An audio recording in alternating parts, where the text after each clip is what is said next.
Now, I'm probably going to repeat this part a couple of times as the audience comes in, but I'm starting the live stream a little bit earlier than I had originally wanted to. I still have to set up my laptop and everything, but this isn't part of my live Q&A series or anything, though it is a random midnight Q&A, so if y'all have any questions, feel free to put them in the chat box, but the show isn't really going to begin probably for the next 5, 6, 7-ish minutes while I get everything set up.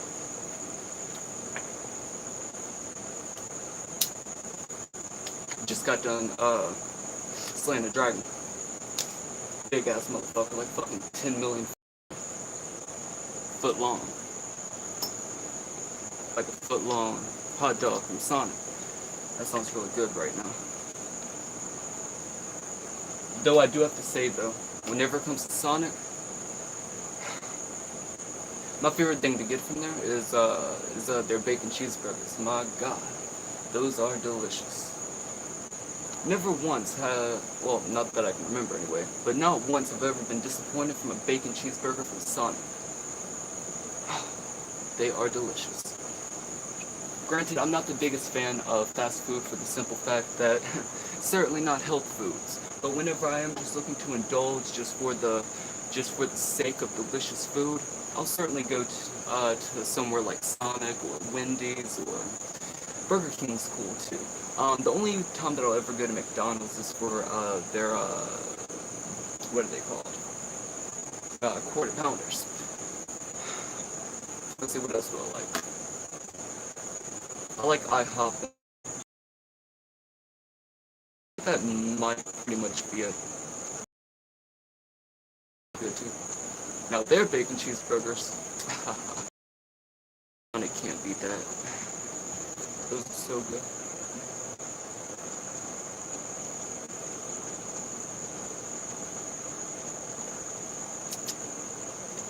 If y'all would like to pick up some of the highest quality CBD that you can find online, then you can go over to cbdessence.net and pick yourself up some right now.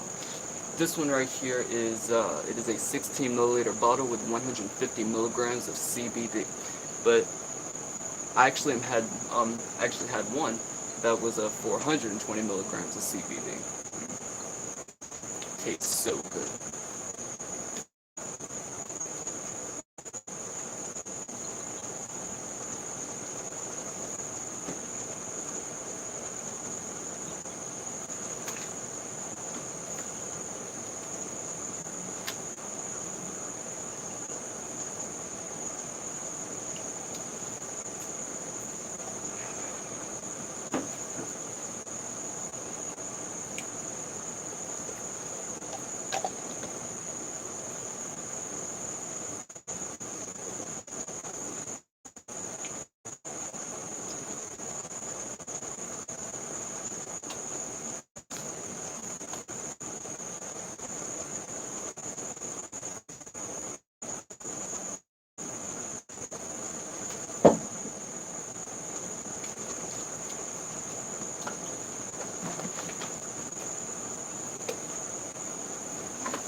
Once again, this is not part of my live Q&A series. I'm simply setting up for the show at the moment.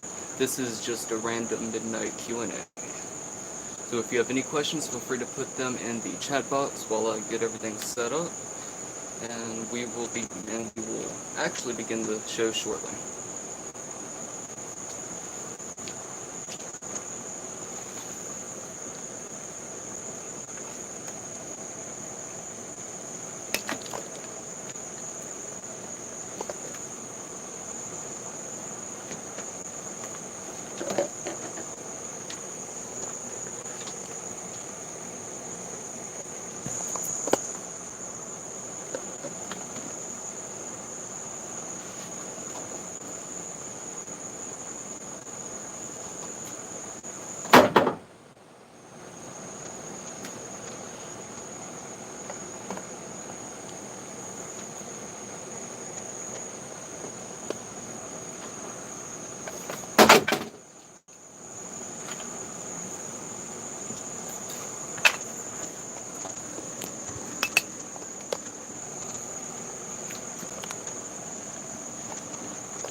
Anthony, my man, what is going on? No.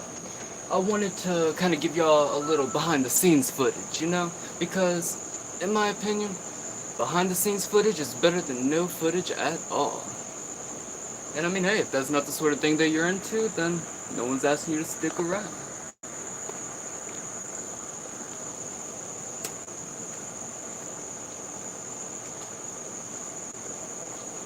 I just personally find it kind of weird how, I go out of my way to give some bonus content and someone's gonna complain about it, you know? It's like, why would you do that? And don't even call me a dick for pointing it out.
That's awesome.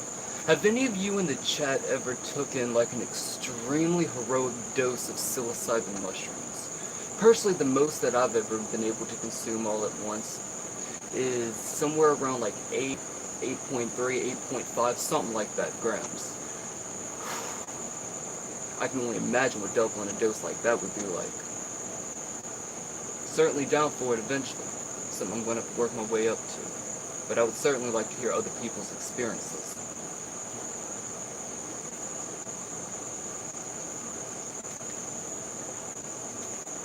Let's see here.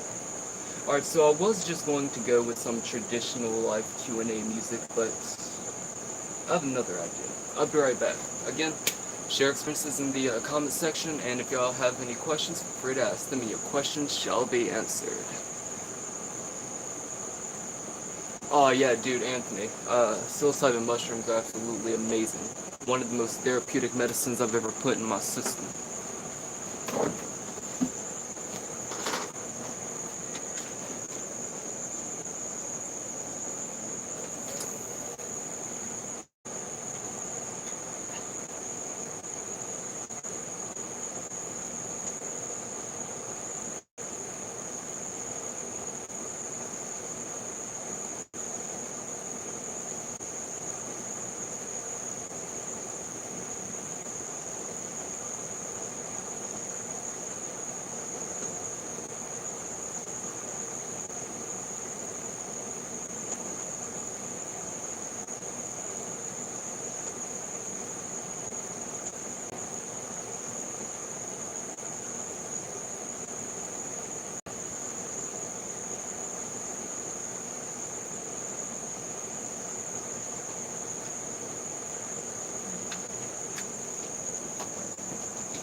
That right there would be some high quality Mitragina speciosa from BigBearKratom.com.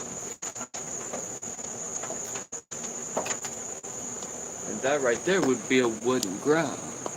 Or a wooden floor on the porch. Y'all check out my fucking laptop. This is the old one, the piece of shit one, but I've actually been able to figure out some things that I can do with it, so that has been helping out tremendously. I got Michael Myers, I got Freddy Krueger, Texas Chainsaw Massacre, Chill.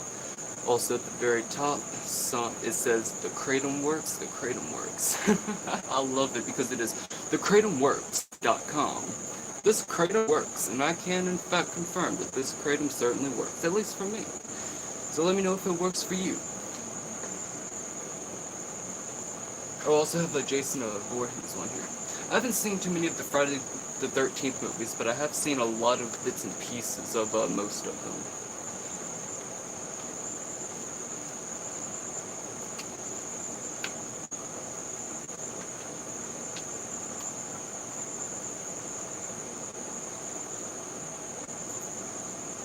Speaking of which, if we have any horror fans in the chat, let me know what your top 3 favorite horror movies of all time are.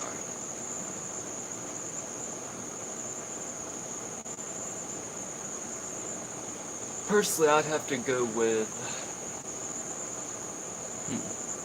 the Evil Dead remake at number 1. The only thing that sucks about that movie is the fact that Ashley Williams isn't in it. But I still fucking love that movie. And I would personally say that I like it better than the originals, aside from the fact that Bruce Campbell isn't in there playing as Ash. At number 2, John Carpenter's Halloween from 1997, the original.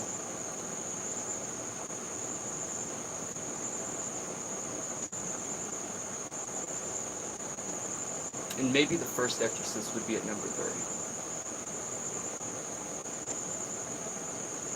Something like that.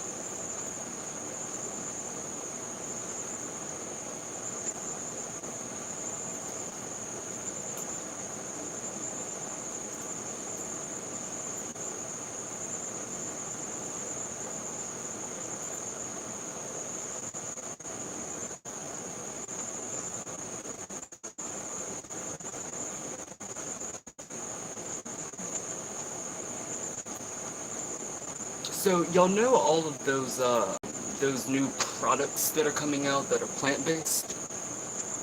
So I've been listening to every side of this shit.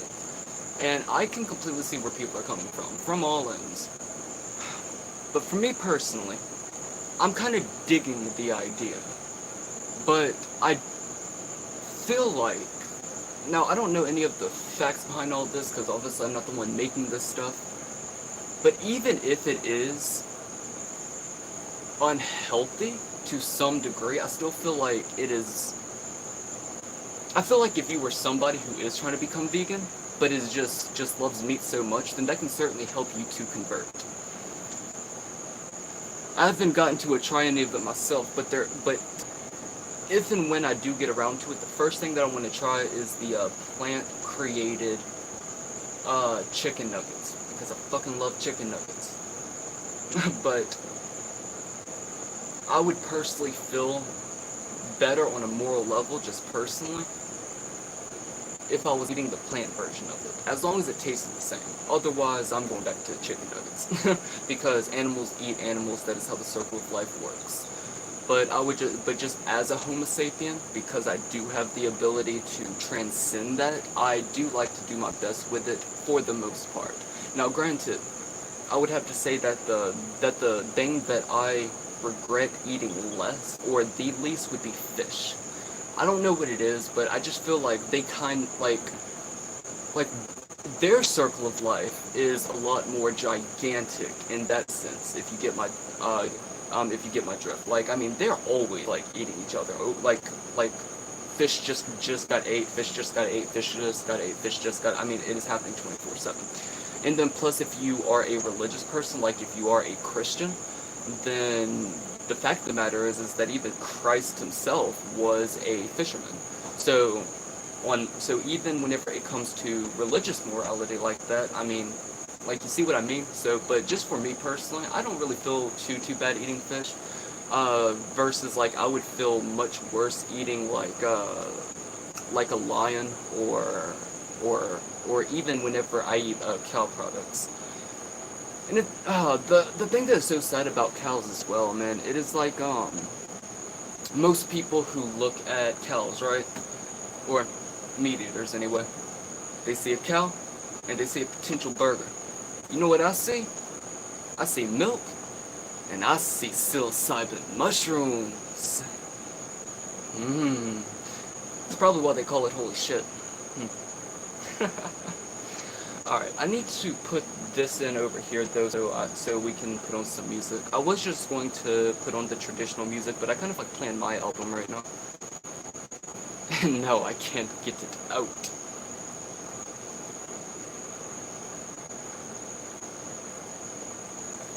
Oh man. I don't even know where I put my pliers at. I keep it like I had taken the long piece on it that it folds into itself, like where the USB, like it's like that, but then it like closes in on itself.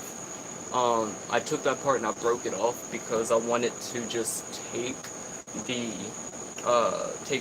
actual memory itself, like the actual small part, and just push it up in there, so that the only way that I can get it out is via pliers, and that way I don't have the chance of like accidentally breaking it or something, because I feared that I might accidentally end up breaking it if I would have kept that piece on it, because that right there is well, it is a 32 gigabyte memory card, but I currently have about 23-ish gigabytes being used, something like that, so I don't want to lose all that. Granted, some of it, not all of it, is saved to Google Drive, so at least some things would be saved, but I'd just rather not chance breaking and potentially losing all the. And my new laptop, it has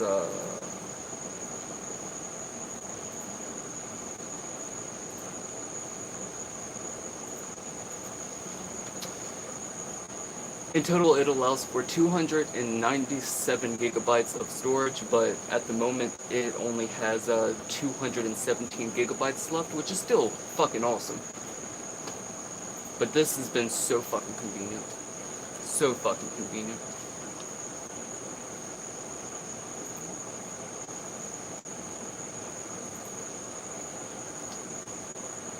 Alright, so we don't have the music playing just yet. I still gotta figure this part out, but let's see what y'all are up to in the chat. Leo enters into the motherfucking. Hello, sir. And or madam. Leo then goes on to say, that food looks yummy, lol. Yes, and such amazing meals are brought to DMT Infinity by viewers like you. Oh yeah, I probably shouldn't say that for copyright purposes, but yes. Y'all get the joke. So if y'all would like to donate to DMT Infinity, then y'all can donate to my Cash App. # DMT Infinity. Anthony Donaldson says, sup? Take a fat rip of vape. I got some CBD. Yeah, I think I pointed it out earlier, but if you weren't here then you can go over to cbdessence.net to pick up some of the highest quality CBD that you find online.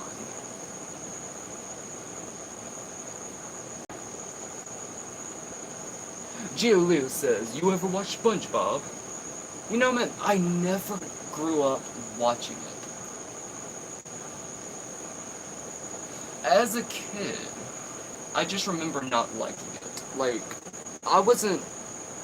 and it wasn't even just necessarily SpongeBob. There was something about Nickelodeon that I just didn't vibe with.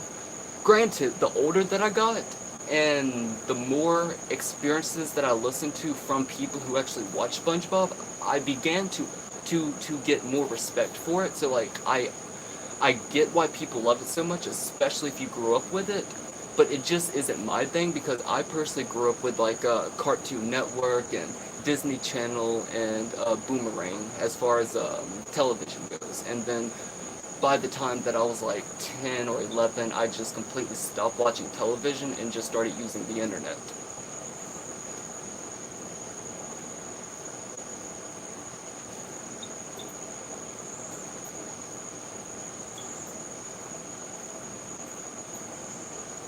Oh yeah, okay, but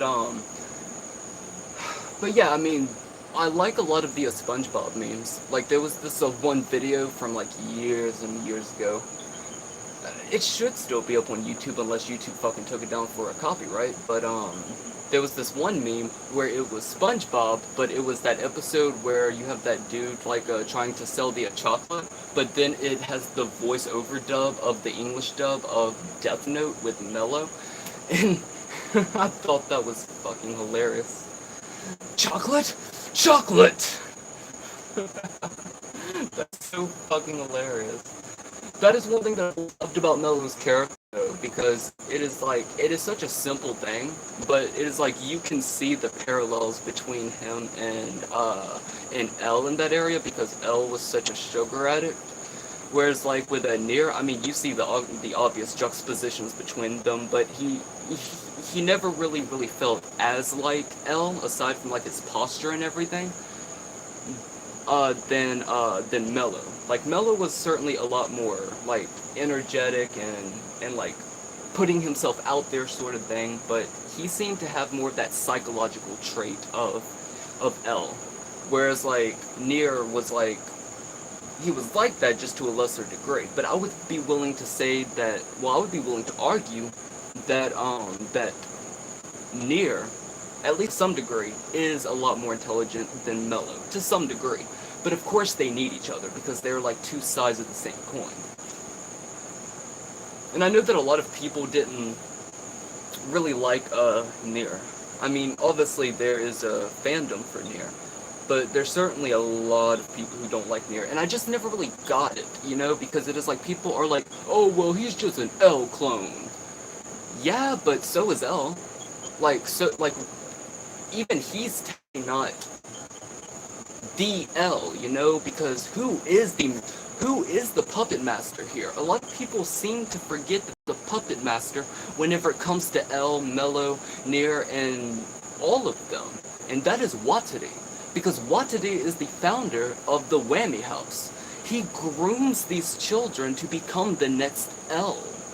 So whenever people say, oh, well, Nier is just an L clone, it is like, yeah, duh. that is the point. He is groomed to become the next L, but better and better and better. And it is up to you to argue if he was more intelligent than L, but even he says it himself, that individually they could have never caught Kira, but together they did surpass Cell. And I like that. But I guess to a certain degree I can also kind of understand why people don't like him if you're not as deep into the Death Note lore as I am, or just the general fanboy, I guess. But yeah, I really love the character of Nier and Mello. And Nate, oh my god. I know that he didn't have, well, I don't want to spoil anything, but yeah. I always like the idea of him, like his obsession, like Nier's obsession is toys, Mello's obsession chocolate, L's obsession just sugar and caffeine in general. His was just video games. I love that. That is why in my Death Note Abridged series, what I'm going to end up doing is I'm going to be playing the voice of Nate, but I'm also going to be playing the voice of L. And I know I don't have the voice be a voice actor, but first of all, it is my Abridged series, so I can. And two, I absolutely love L. I really do. I think he is one of the best characters in the entire show, right next to fucking Ryuk. And Ryuk's a pretty badass character. He's one of my favorites.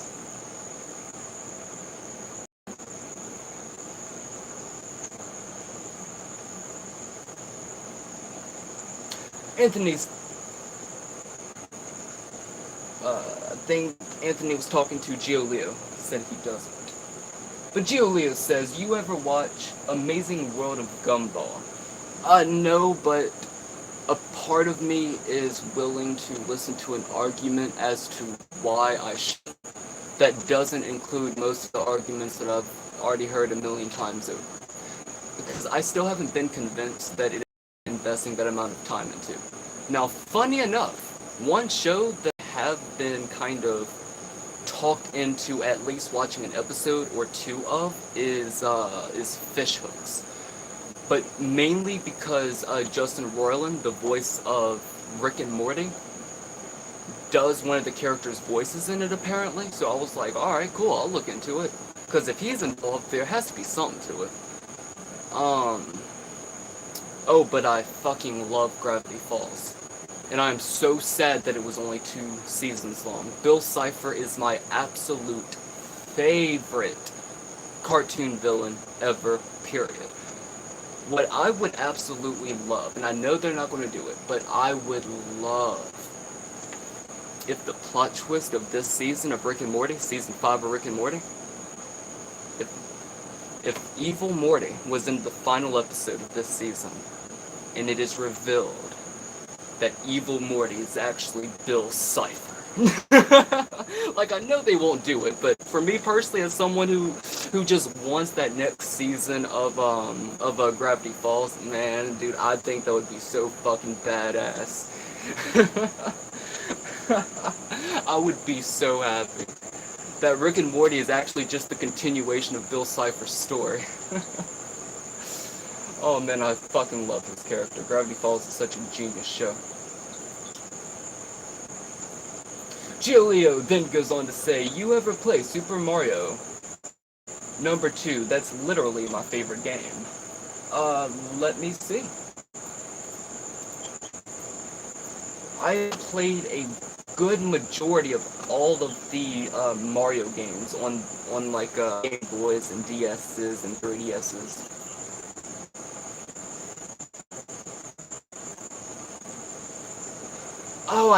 Oh wait, hold on, maybe. Who knows? I think so, actually. No, I haven't played this one yet. I did play one of the assembler ones. Yeah, Super Mario Bros. 2 for the 3DS. Yes. That game's awesome. I love it.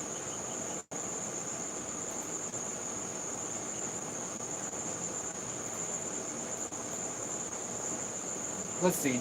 Giolio says, I don't do drugs. Well, I get what you're saying, and that's awesome, dude, because there are some people who are much better off sober than having their consciousness altered in some way, shape, or form. But my question is, you don't consume CBD, you don't drink caffeine, alcohol, nicotine? I mean, if not, that's awesome. Like, I'm not, like, being a dick or anything, but, like, if so, then, I mean, you do technically do drugs to some degree, if you get my, if you get where I'm coming from. But fuck yeah, man, there's nothing wrong with being sober. In fact, there are a lot of people who are straight edge that I personally am huge fans of, like Avalanche Reviews. If you haven't checked out his channel, then go subscribe to him. He is fucking awesome. He doesn't drink alcohol, doesn't smoke tobacco, doesn't smoke weed. He doesn't even take psychedelics. So it's pretty interesting to see somebody like that whose consciousness is naturally already at such a heightened level without the need of anything else, or in the very least doesn't want to double that level of consciousness. And of course everybody would have that for different reasons. Like, some people are not there psychologically, like they're not therapeutically evolved, for lack of a better term, enough to actually get to that level yet. Like, some people are better off taking psilocybin rather than ayahuasca. Some people are better off taking peyote rather than salvia. I mean, everybody's different, has to find what works best for them. But I don't like the idea that a lot of people have, like, for example, stoners. A lot of stoners like to say, well, everybody should at least smoke weed, yada yada yada. And it's like, no, not everybody should smoke weed, because cannabis affects everybody differently. And some people, that can be in a positive way or a negative way. Granted, cannabis isn't going to kill you or anything, but it does have different effects on consciousness and on the mind. So I just don't like the idea of, oh, everybody should be sober, or oh, everybody should smoke weed, or oh, everybody should take CBD. It's like, well, you have to find what works best for you, because what works best for you may not work anywhere near as good for the next person. So, yeah, that is just my general thoughts on that. I don't really like talking too much about that sort of thing, because if I'm not mistaken, that pretty much gets into, like, political fucking conversations and shit, and I just don't like talk about that kind of stuff. And because I just don't like starting conflict between people, because like I know that there are a lot of people who are on one side, like, oh, everybody should stay sober, or oh, everybody should smoke weed, but I'm just kind of in the middle, you know? It's like I don't want to like get people like arguing amongst it. I just feel like if people don't agree with that, then just don't even bring it up. And if you're worried about what somebody else is doing who isn't like publicizing it or whatever, then what the fuck's the problem? You know, it is like people should be allowed to do whatever they want to as long as they're not hurting anybody mentally or physically in any way, shape, or form. So it is like, it is one thing if like you have this stoner over here and like he's like all around you and your kids talking about like, oh yeah, everyone should smoke weed, here man, hit this, no fucking pussy, yada yada yada. It's like, yeah, well, I can understand why you want to punch this dude in the face. Whereas like if you just have some hippie sitting over there on that fucking hill just smoking some pot, probably on acid or something, and they're just minding their own business, what's the problem, you know? That's just my opinion on it though, I guess. I just don't really like getting too much into that, because I know that there are people on so many sides of that shit. And my channel isn't here to get into all of that. I'm just here to create art and to leave behind a legacy that'll have a positive impact on the Homo sapiens species, and hopefully get our species into a position where we don't undergo a premature extinction at our own fucking hands. Because it would be one thing if a fucking meteor took us out or something. It's a whole nother fucking thing if we're the ones responsible for it.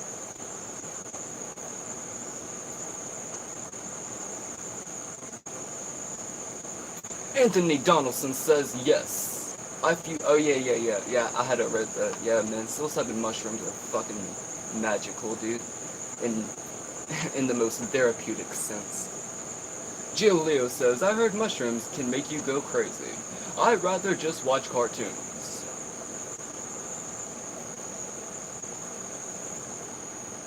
Anthony Donaldson says, you ever done coke? I've drank Coca-Cola. Gio Leo says, my mom said I can see Friday, my next birthday. Yo, my man. Not trying to be a dick or anything, but this show is 18 plus.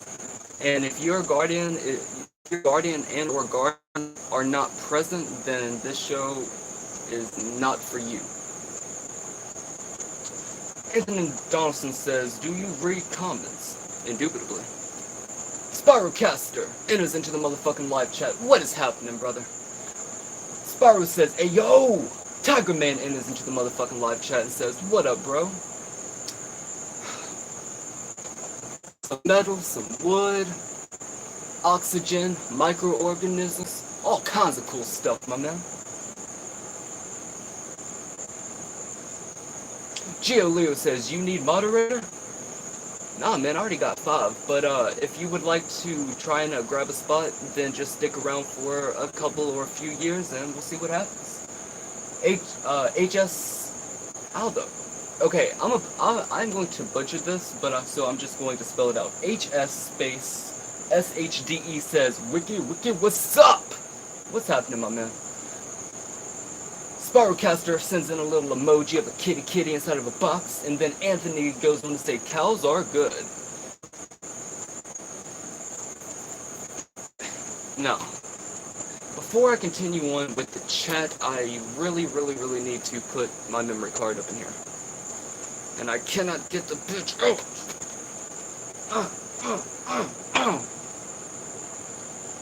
Somebody like clip that or something and turn it into a meme. Come on, get out of there. Get out of there. Oh, it's so fucking tight. Oh my god. Come on. Alright, I need to go grab my pliers real quick. I will be right back. If y'all have any questions, put them in the chat box. Or if y'all just have anything that y'all just want to say in general, then chat box. But I will be right back.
could have resulted in a much more destructive outcome. Luckily it didn't. Now I'm back.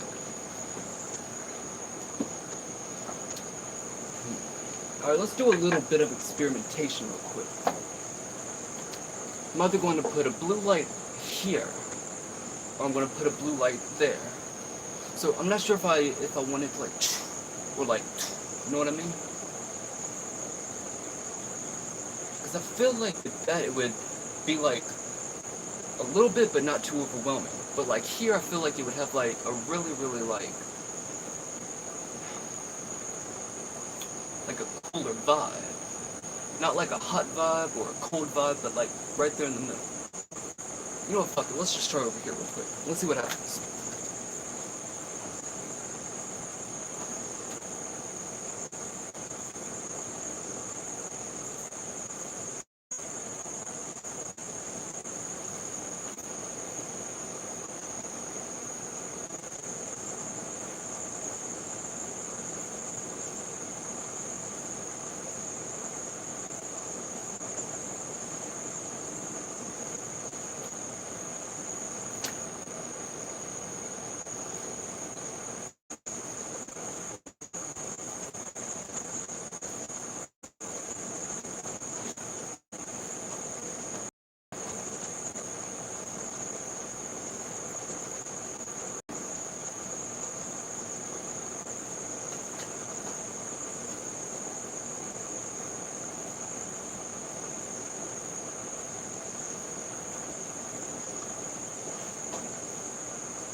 Oh yeah. Hold that real quick.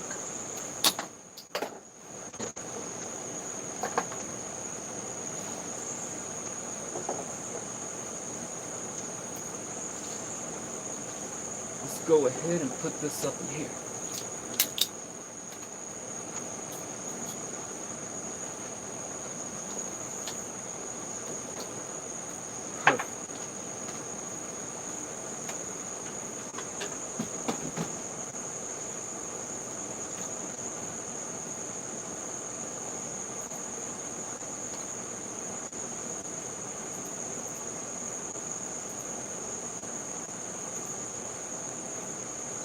Also, if y'all would like to pick up some of the highest quality Delta 8 THC and or CBD that you can find online, then you can go over to hometownherocbd.com and use my discount code Infinity15, that's one word, Infinity15 whenever you check out to get 15% off every single order.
You know what? Let's stick with that for now. I like that. Alright, so I'm going to go ahead and play a little bit of music and then we're going to get back to the chat. If you have any questions, put them in the chat box, or if you just want to steer the conversation in a different direction, feel free to do that.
Alright, I'm not sure how well y'all can actually hear the music, but that's gonna have to work for now. I don't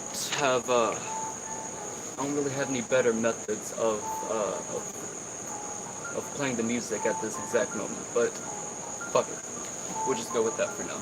I think that some tracks may be like higher in a volume on this laptop. I still have to fuck with the settings and everything and see what works best for it. It's a great laptop, it's just I haven't mastered the ins and outs of it yet.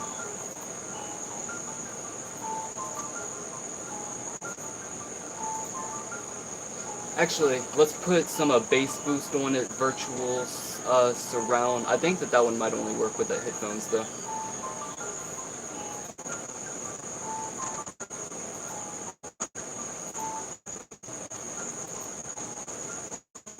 I feel like that actually brought it a little bit.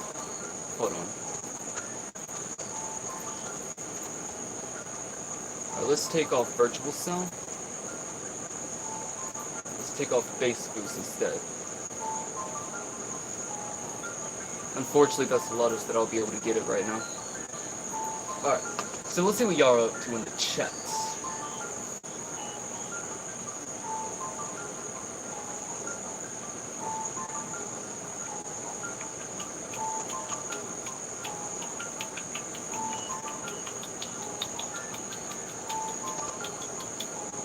Alright, Geo Leo says, you ever think about quitting drugs? I don't consume any mind-altering substances that are caffeine. Caffeine is the most destructive drug that I consume, and I'd never really have thought about quitting, but possibly cutting back a little bit. But we'll see what happens there. So I guess to answer your question, I guess yes to a certain degree, but not really quitting as much as cutting back on caffeine.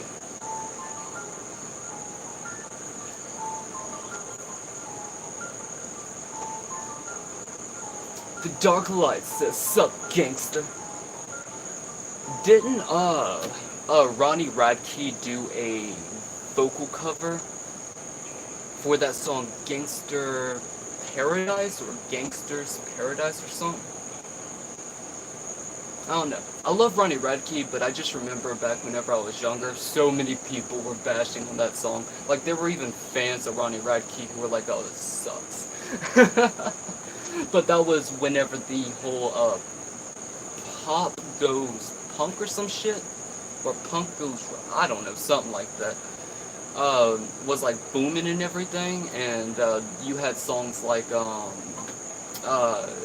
Grenade by Bruno Mars, and I think the band Issues did a cover of it. No, Issues ended up covering Justin Bieber's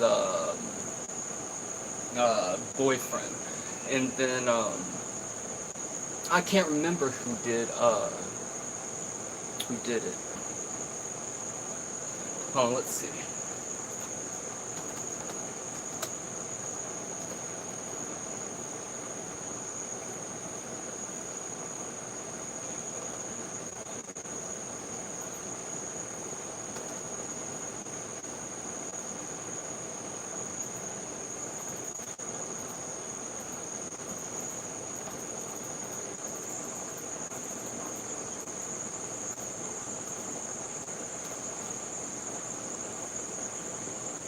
I don't know, but Ariana Grande keeps popping up. I didn't even know that she covered that song. I'm not the biggest Ariana Grande fan, but I'll most likely end up eventually listening to it just because I love the song itself. Though, Ariana Grande has made a couple of bangers in my opinion. I just don't remember the names of them. Well, one of them I do. I think anyway, called like a Problem or something. Had that other chick on it.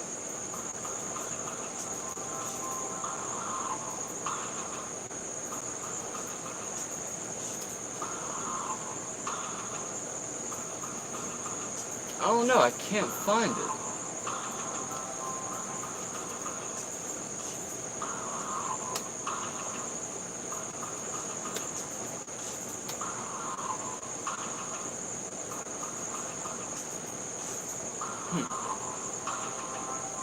That's weird. Oh well. For any of you who know which one I'm talking about, then you know what I'm talking about, and feel free to let me know in the chat box, but I can't find that bitch. There's way too many covers of that song. Alright, let's see here.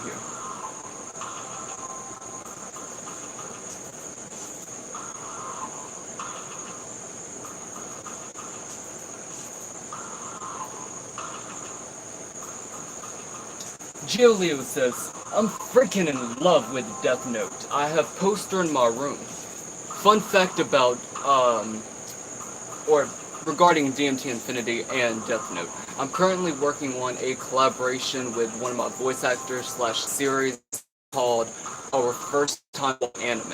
And every us talking about our first times watching and just our general of an anime that that we've watched. So for example, episode 1 is going to be our first time watching Death Note. I'm currently working on a promo video for it that'll be up both here on DMT Infinity and also on the anime channel, or the anime channel, my channel, the anime channel. All of the links will be down in the description below if you'd like to go check those out. But yeah, if you are interested in Death Note, then it is very, very possible that you will enjoy the upcoming series. Or in the very least, the first episode.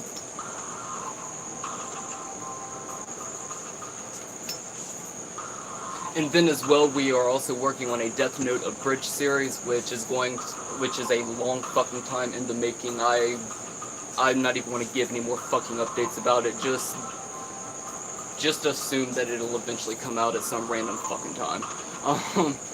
But yeah, if that interests you, then I do have my channel called The Anime Channel that you can subscribe to, where we will be posting all of that too, and then the main series, Our First Time Watching, is going to be here on DMT Infinity.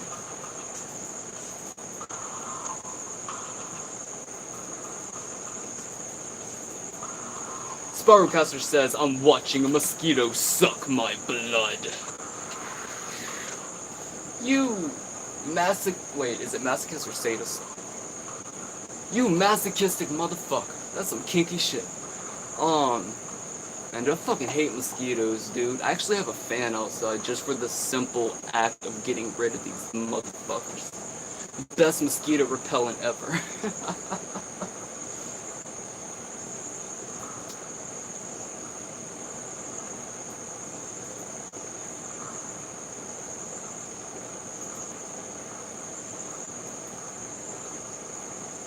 Anthony Donaldson says, some anime is cool, some is boring. Oh, dude, I couldn't agree with you more, man. I think that so many anime are just platforms of wasted potential. And this is coming from somebody who would consider themselves to be a genuine, hardcore anime fan. But whenever I say anime, I mean real fucking anime. Not this fucking dumb cookie-cutter bullshit that comes out every fucking day. I'm so sick and tired of all of these fucking lame-ass, boring-ass, uncreative, absolutely fucking dumb shows that are coming out of the medium of anime. I mean, if you want to watch some good anime. That isn't just about some fucking harem of chicks and this fucking dude, or fucking these 16-year-old girls with big floppy tits, this borderline pedophile shit, and just fucking cookie cutter, same fucking story, same generic characters, same fucking plots over and over again with a different fucking skin. If you want to see some real fucking anime, then go check out Death Note. Go check out Hellsing and Hellsing Ultimate. Go check out Parasite the Maxim. Go check out Assassination Classroom. Go check out Afro Samurai. Go check out Naruto/Naruto Shippuden. Go check out Dragon Ball Z. Go check out Bakugan Battle Brawlers. Go check out Death Parade. Go watch some real fucking anime. And any anime fan watching this will know, any true fucking anime fan will know exactly what I'm saying. Also did a live stream. If y'all haven't checked it out, it is called Top 20 Anime, and I give a list of my top 20 anime. I think I did it about a year ago or something like that. It was a good time. But of course, I mean, ever since then, my list has changed just a little bit, not too much. Like mainly everything is basically in the same order, just a few new ones that I've seen since, as well as changing different spots after rewatches and stuff like that.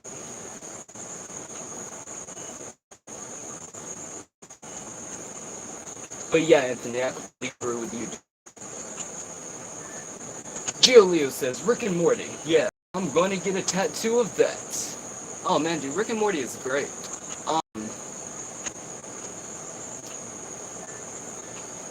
I just don't think that...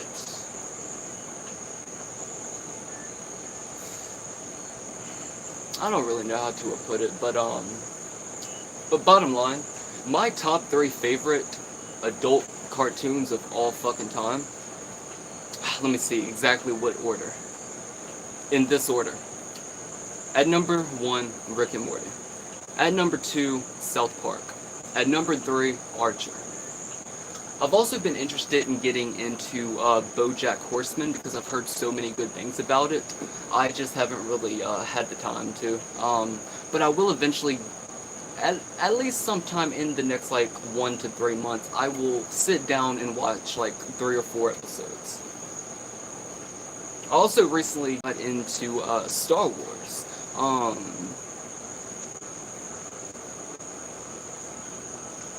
I only watched the first one, A New Hope, so far, but oh my god.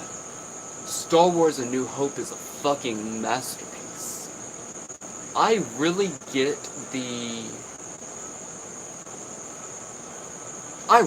all of the hype for it now. Now, of course, I've heard all of the things from, like, Star Wars fans about how the story gets convoluted, and this and that, and how the newer ones have nothing on the older ones, yada yada yada. I'm not going into it with all of that perspective. I just want to watch the first 6 movies, and if I have the time, I will watch the very new ones. But just overall, that first one, A New Hope, is a fucking masterpiece. In fact, now, I did see Revenge of the Sith whenever it first came out, whenever I was a kid. Is that a little fucking... Oh, I thought that was a fucking ass dick bug for a second. But I did see that one in theaters. I saw Return of the Jedi a few years, and I didn't watch it much as a kid. I do remember liking it, like, a lot. I just don't remember what that one is about, but I'll eventually get to it. And Star Wars The Clone Wars was one that I would binge as a kid, like at least like 1-2 times a month or every couple of months, and like I would just like have it on repeat in my DVD player. But I just don't remember too much of it, but I do remember that that was the Star Wars movie that made me fall in love with Boba Fett. What a badass fucking character. Like, I could be wrong about this, but I think that Boba Fett was the reason why I actually got into assassin characters, like Assassin's Creed. Now, I haven't played most of those games, so I can't really answer anything about that, but I did play a lot of the one for the PSP. It's called Assassin's Creed Bloodlines or something. I did play a lot of the second one, I think. I played a little bit of the first one. And I've played bits and pieces of some of the other ones. There's just so fucking many. But, yeah, I mean, Star Wars is a brilliant movie series. Like, and not just the story itself, but, like, the actual cinematography. Like, oh my god, it is such a piece of art. I love it. And I always remember, like, my entire life watching, bits and pieces and knowing of Star Wars and just seeing things. And I never realized something about, Chewbacca. I always thought that Chewbacca and Wookiees in general, like, I understood that they had some level of intelligence, obviously. But I thought that they were a lot more on the animal side, I guess, than a human being. But in the first movie, A New Hope, whenever they were having that conversation and Chewbacca standing right there and he is like observing the conversation and like looking back and forth, and I actually and the first time that I saw that, I actually had it on mute because I was working on a video before I rewinded it to continue on. But I just remember looking over and observing the scene and noticing that and being like, holy shit, he's a lot more aware than I ever thought. What a genius fucking character. Like, I really do like Chewbacca. Like, before I just thought he was just this big, fluffy, cute character, right? Now it is like, holy shit, like, this creature is fucking intelligent. I loved it. I loved it. But yeah, I might end up watching the second one sometime between today and the next 3 to 5 days, something like that. Maybe even 2 of them. That way I can get the first 3 done. I'm just watching them in order, starting from A New Hope. I wanted to watch them in the order they came out, rather than the actual order, which would be 4, 5, 6, 1, 2, 3.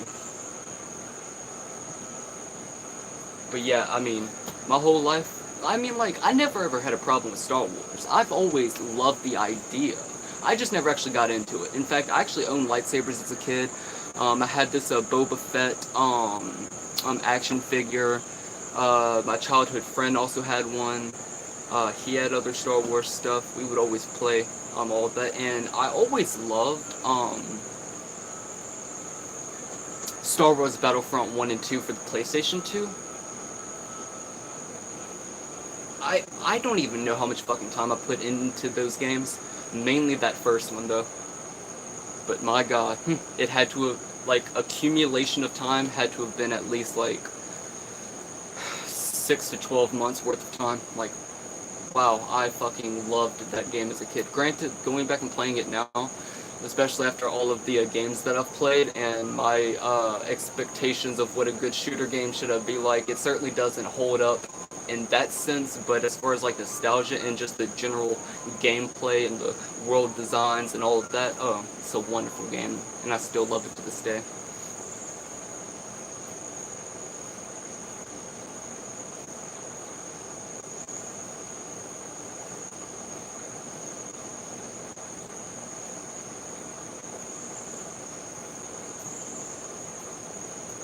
Anthony Donaldson says, who else drunker than a skunk?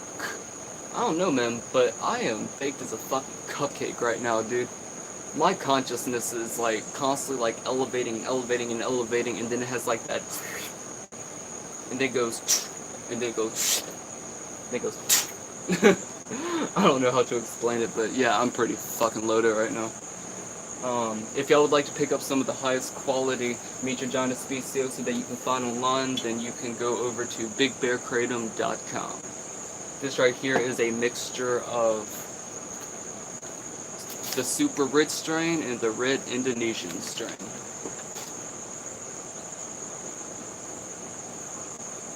Or if you don't like Miscellaneous Speciosa, then you can pick up some of the highest quality, and if you're interested, you can pick up some of the highest quality CBD and Delta 8 THC over on HometownHeroCBD.com. And you can use my discount code Infinity15, one word, Infinity15. So you can get 15% off every single order from now on. I'm also going to be hosting another contest soon, and the winner is going to get a $15 or a $15 cut from their next order from hometownheroescbd.com. So in other words, if you buy something that is $30 including tax and shipping, then that'll only be $15. Plus, you can also use my discount code Infinity15 to get 15% off of that $15. GeoLeo says, people always try to get me to do drugs, and then they make fun of me when I don't. Aw, dude, fuck them, dude. Stay away from fucking dumb motherfuckers like that. Those are bad influences, dude. Do not ever fucking worry about those people. Those people are so fucking immature and far gone mentally that I wouldn't be surprised if the majority of those people end up on fucking meth and crack one day. Or some fucking pills or some shit. Those kind of people who try and force other people to do drugs, that right there is so fucked up. Because like I said earlier, not everybody do any mind-altering substance. Some people should just be edge. Whereas there are some people who are just better off only consuming a high dose of CBD once every morning, or some people microdosing psilocybin, or some people consuming ayahuasca every week or month, or some people peyote. Everybody's different. And anybody who tries to fucking force you to take drugs and makes fun of you whenever you don't, fuck those people. Stay away from them. People like that should have their fucking teeth knocked in.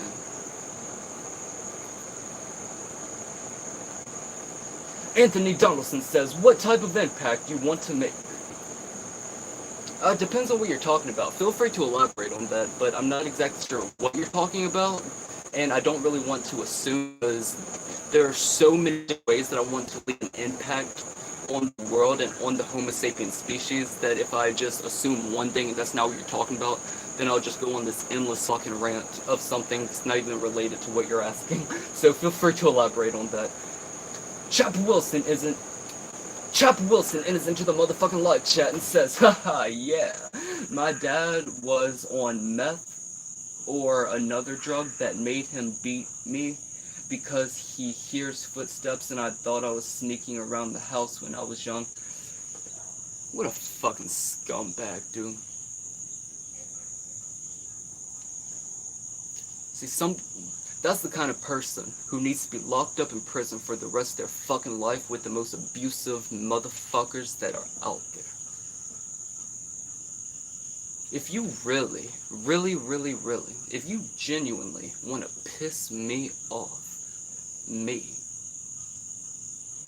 harm a child,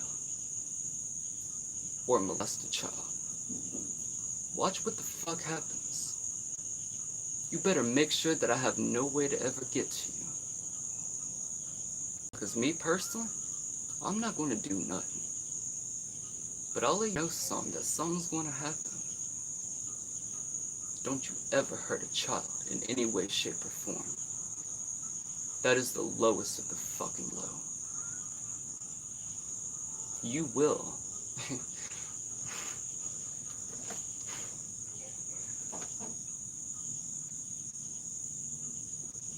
You will regret your fucking decision.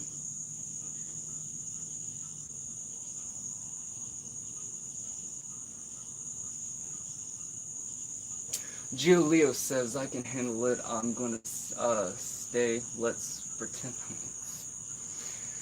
Look, man, my brand, I do like to keep it stretched out as much as I possibly can as far as different ages go, but the majority of my content is for 18 plus, but I do also like to make family-friendly content that the whole family can watch. Whether you are watching one of my TV Sins videos, like my video, Everything Wrong with Dragon Tales episodes 1, or if you're just watching a reaction video or listening to my music. But whenever it comes to shows where I am promoting brands such as Curevana.com or BKB-herbal.com or HometownHeroesCBD.com or anything like that, I don't really like younger people to watch it, just for the fact that I don't want to influence them to take a step in their lives in which may cause them to start smoking cannabis or consuming something else that may not really be right for them whenever they are an adult, especially if they are underage, because whenever your brain is still developing, it is much, much, much better and healthier to just stay sober. Granted, I know that not everybody's neurological makeup and biological makeup are the same, but generally speaking, it is best for people to stay sober until their brain is fully developed. Again, not everybody's the same, obviously, but that is the general point that I want to put out there. Though if you do just plan to stick around here on DMT Infinity, then you can check out my channel, go to the video tab, and check out some of my, it doesn't really matter, my reaction videos, my music, my short films, my tutorials. No, not my, that's another channel. On here are 18 plus. Yeah, or just anything else, whatever catches your eye uh, and that you vibe with.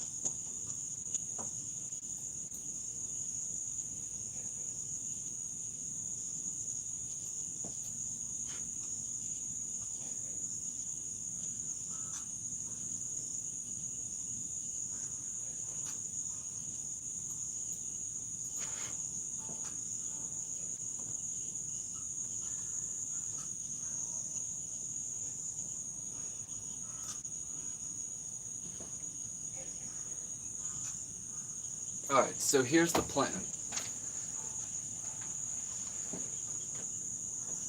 First of all, it's still not going to go up anymore. Oh, wait, yeah, I can. Alright, cool. Alright, so I'm going to be right back. I'm going to go take a leak. If y'all got any questions, put them in the chat box. If y'all want to steer the conversation in any direction that y'all want to, again, chat box.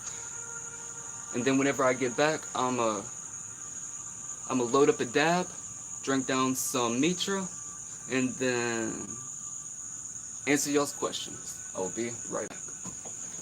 Oh, also, if by the rare fucking chance that you have not seen Silence of the Lambs, go watch this. I have seen this so many fucking times in my life, but last night I was so fucking blasted. And I just skipped to all of the scenes with Hannibal. This is one of the most incredible villains in all of horror, in my opinion. Like, what a brilliantly written character. And the way that Anthony Hopkins plays him, what a phenomenal fucking performance. This is a really, really good movie. It really is. If you're into psychological thrillers, like, I know it's technically not really as much of a horror as, like, psychological, but you know what I mean. As far as, like, movies like this go, he is one of the greatest villains. I love him. And the TV show was actually pretty good too. It certainly exceeded my expectations. And I love the dude who plays Hannibal. I would say that he did just as good of a job as Anthony Hopkins, just in his own way.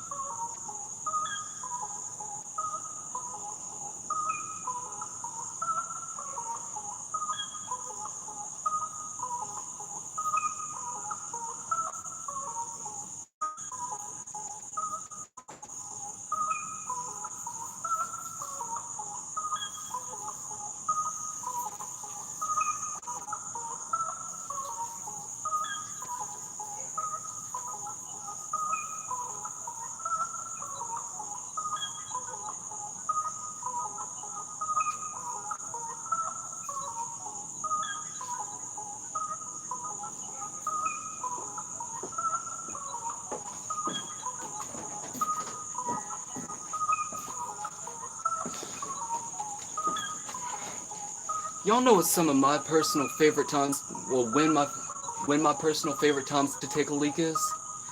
Whenever I've been drinking on like 5, 6, 7 beers, and then you just have that long ass fucking piss where it is just like, oh, yes. Fucking love those.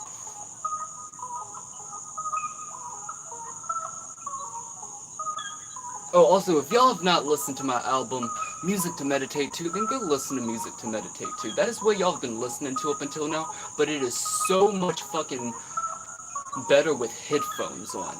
Now, you don't necessarily have to meditate while listening to it. Now, granted, that is certainly the preferred method of listening to it, especially if you've been consuming a little something something, or a lot of something something.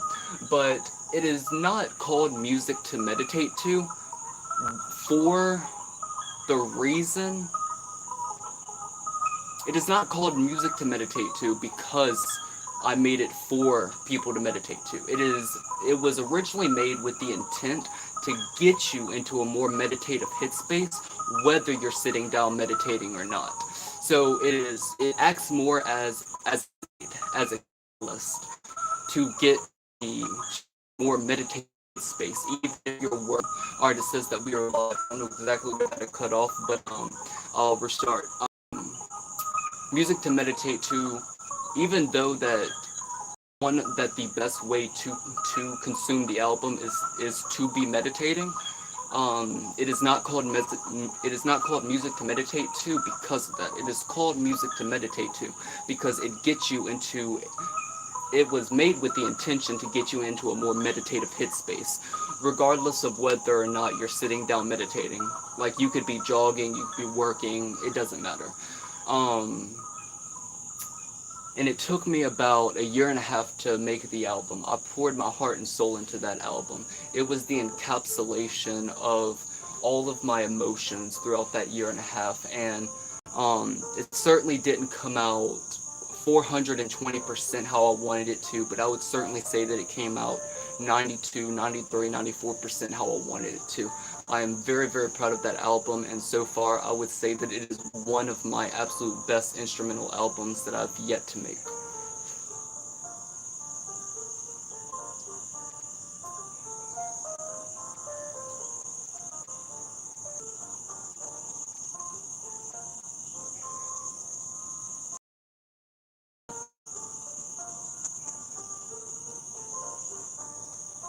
Spore Monkey enters into the motherfucking live chat and says, Christ, these comments. Oh, yeah. I know, right? It's fun. Everyone is just having fun up in here. And if you end up just being a fucking dick, then either me or one of the moderators are going to block you.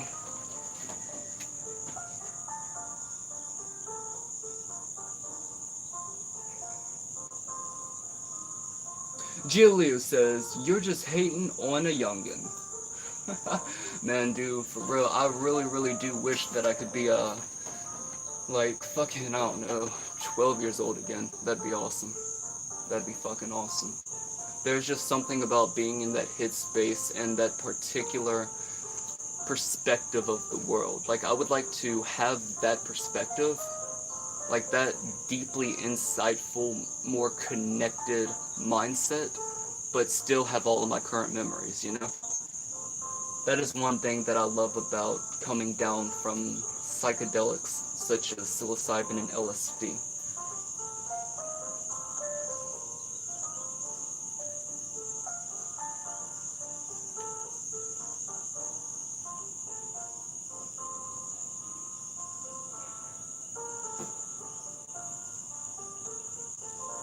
Giolio wants to know, what's your Xbox usernames? Personally, I don't play Xbox, but if anybody here in the chat does, then feel free to leave that for him, and then y'all can chill together on Xbox.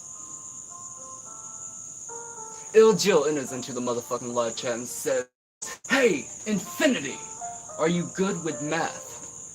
Not, really, or I guess kind of. It depends on what exactly you want me to calculate. Like, if you wanted me to add, like, I don't know, like, if you were to ask me, like, a 25 plus 25, then I know that's 50. But if you were to ask me, like, what is 2,587 plus 322,402? Oh, I don't fucking know. But if you give me a piece of paper, I could do it. I'm also good with the timetables in that way, too. And, division as well. I'm much better with the division on a paper, though, like, much, much more. And I mean, like, there are just general things that I can do, but I'm certainly no mathematician, if that's what you're asking. Though I can tell you this, and there ain't no telling me I'm wrong. 1 plus 1 is 1. 2 plus 2 equals fish. 3 plus 3 equals 8. 6 plus 6 equals 8. 7 plus 7 equals upside down triangle. 8 plus 8 equals 8. And 0 plus 0 equals 0. There ain't no telling me I'm wrong because I know I'm right. Iljill asks, what is 2Q plus 2Q? Oh, I don't even know what those Q's are a staple of, like what those represent or mean or what the fuck ever, dude. I have no idea.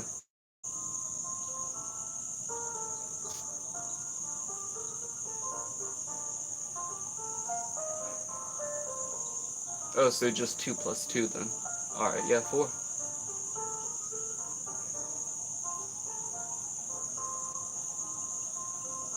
Iljill says, so yeah, caffeine is a drug, but psychedelics are not. Actually, they are.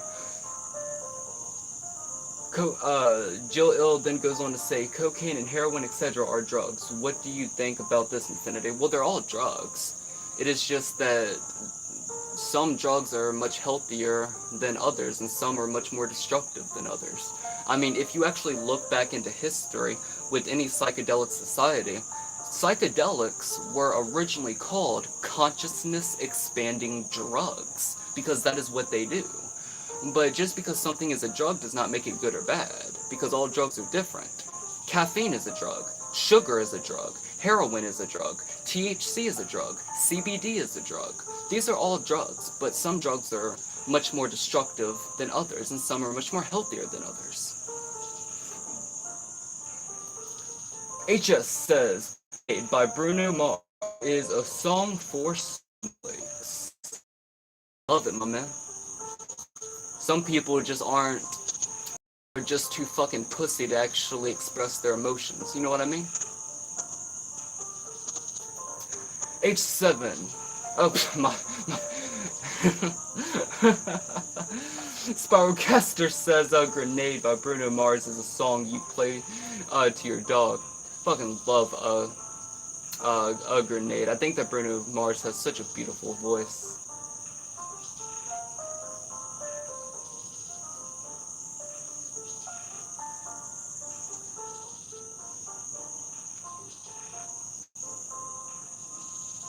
Got some snakes in the grass, got some snakes in the grass.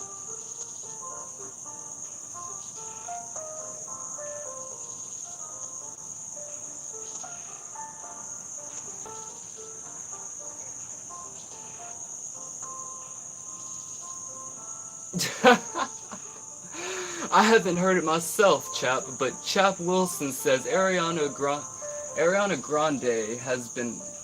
Wait, Ariana's grenade has been ran through like an airport on Christmas Eve. Y'all heard it here, folks.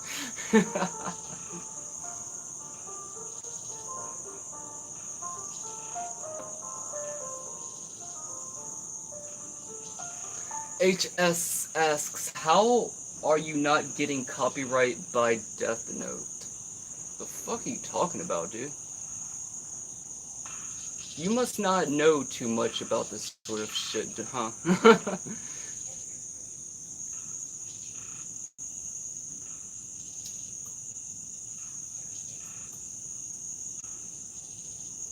Sparrow says, I would catch a grenade for my dog.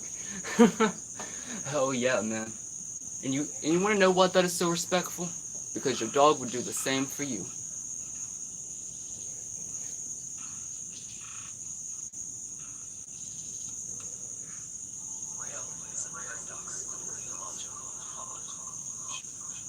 Sparrowcaster says, I was joking, but I love my dog. And your dog loves you. If that is one thing that you can say about all dogs is that their owner, the one that they see as their, like, that one, or I guess in some situations like 2 or 3, right, I guess. But generally speaking, that is like their god. That is their god. I mean, of course, I'm speaking in metaphors, but you know what I mean.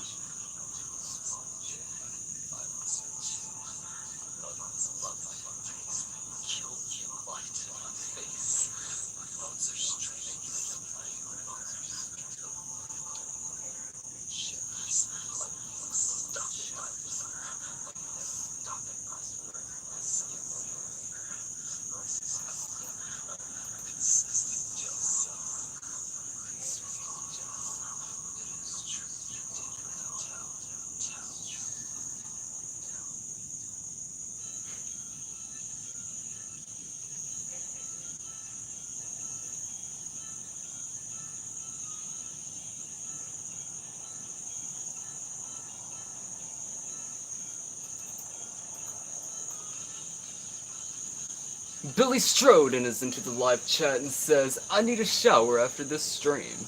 Oh man, gotta love a good warm, or I guess for some people cold shower, and just laying there relaxing. One thing that I like to do is I'll put the stopper in, and then I'll turn on the actual shower head, and I'll just lay there and just let it rain on me.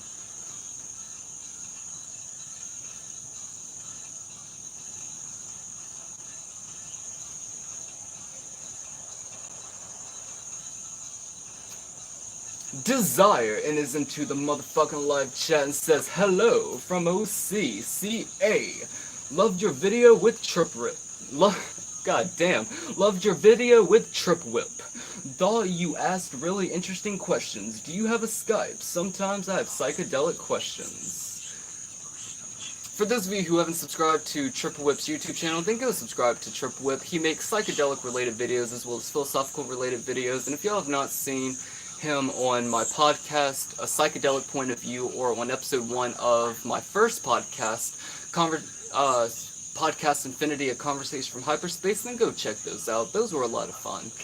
And as for your question about Skype, I do, but I don't use Skype.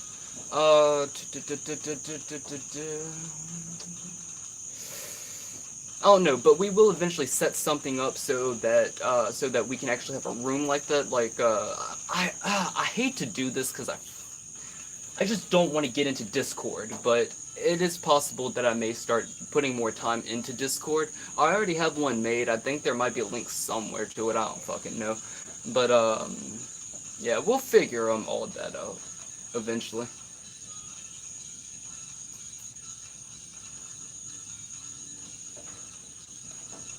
However, if y'all have not subscribed to DMT Infinity on cocoscope.com, then go subscribe to DMT Infinity on cocoscope.com, where I have all of my exclusive content. Because there are a lot of things that YouTube does not like people talking about, or videos, certain video topics and shit like that, because Google is a bunch of sketchy ass motherfuckers who seem to be pushing certain conversations in certain directions, but that's a whole nother thing. If y'all would like to subscribe to DMT Infinity on cocoscope.com, then go subscribe to DMT Infinity on cocoscope.com at cocoscope.com/DMT Infinity. Let's see here. H7 says, I don't measure, that's weird. I don't know, man. Let's see here.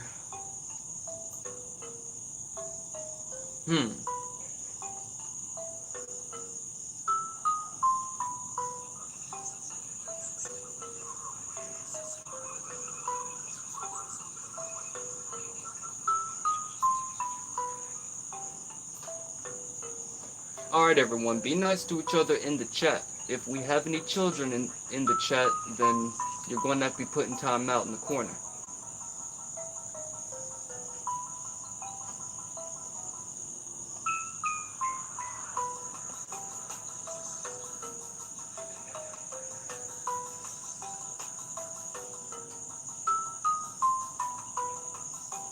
Spyrocaster says, have no fear. Celebrate your life every minute until the very end. I completely and utterly agree with that, my man. And always remember to do something today that the you tomorrow will be proud of yourself for.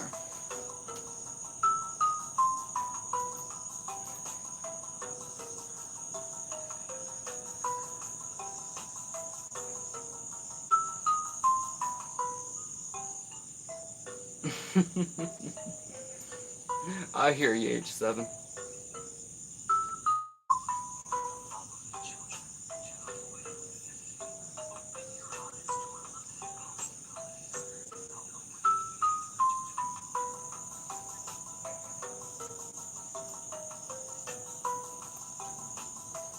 Ooh, HS. Speaking of chocolate bars, man, I saw this one. And it, God, I don't know what the brand was, so I'm not even going to try to remember it, but it had psilocybin mushrooms inside of it. But they also had ones with magic truffles as well. Oh my God, I want to live in a state where psilocybin is legal so bad. I mean, I just want to be able to walk up into a store and just be like, all right, I'll take 12 dried grams of psilocybin mushrooms. I'll take a couple of those bags of magic truffles, and also hand me like a QP of some good God's gift, and also a few grams of that Bubba Kush over there too, and some sour diesel. In fact, you know what? Also give me some of that Bam Bam OG. That would be awesome.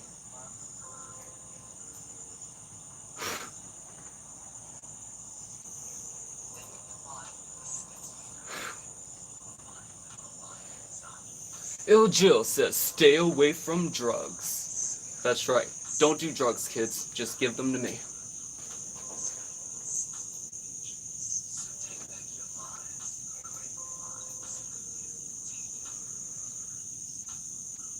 Ooh, Billy Strode says, I got cherry raspberry CBD.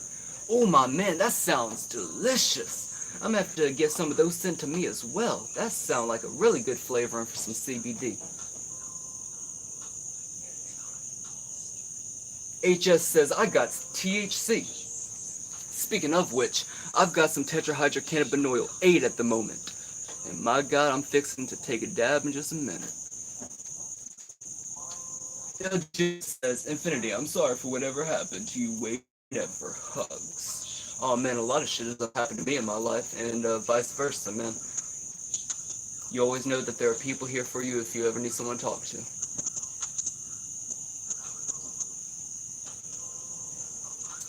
Billy Strode asks, oh, okay, no, my bad. They're blunts.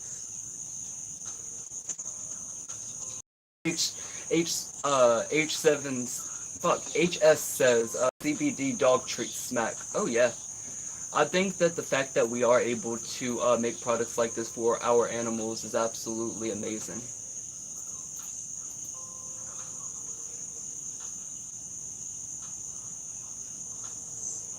HS says, yeah, why not spend your CBD money on real weed? Because not everybody is someone who wants to get high, man. Some people just really need the medicine. Not everybody is just some fucking high junkie 24/7, you know? Some people actually have a life. Billy Strode says, it feel good. Oh, it really does, man. And CBD helps to get rid of anxiety in a way that most other medicines can't. Also does wonders for a pain as well.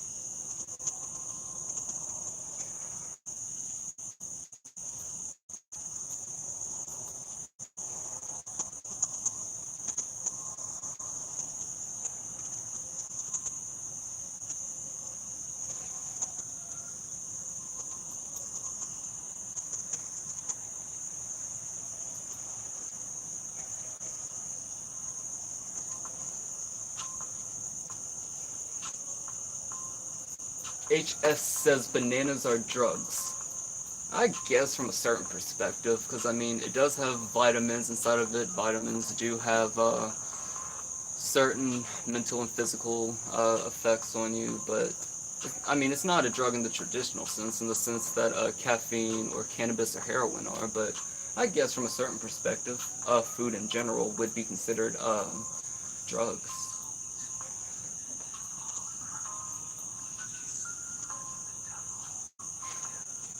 Speciosa, and then prepare.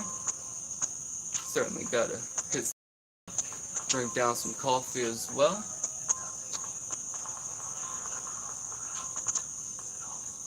And we'll just go from there. I don't know exactly what we'll do, but if you have any questions, feel free to put them into the chat box. If y'all want to steer the conversation in any direction, chat box. And, yeah, we'll go from there.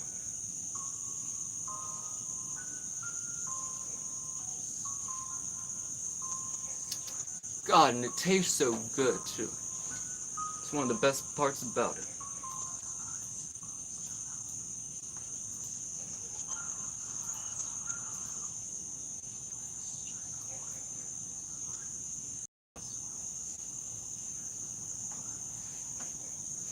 Sparkcaster says, I had a solid month where I smoked weed from a sweet potato when my glass pipe broke. Oh, that's tight, dude. I mean, obviously doing something like that isn't going to be as efficient as like a pipe or a bong, but I like seeing people make bongs and pipes out of food items. Like I saw this one where someone took a strawberry and they had turned it into a little pipe. Obviously, it's only going to last for like a day, but it's still cool. It's still cool.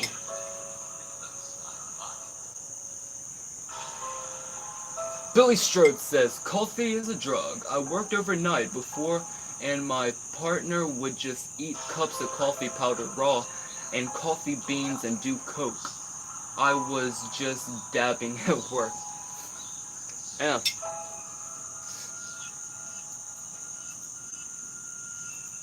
that's insane, dude.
Mitragina speciosa.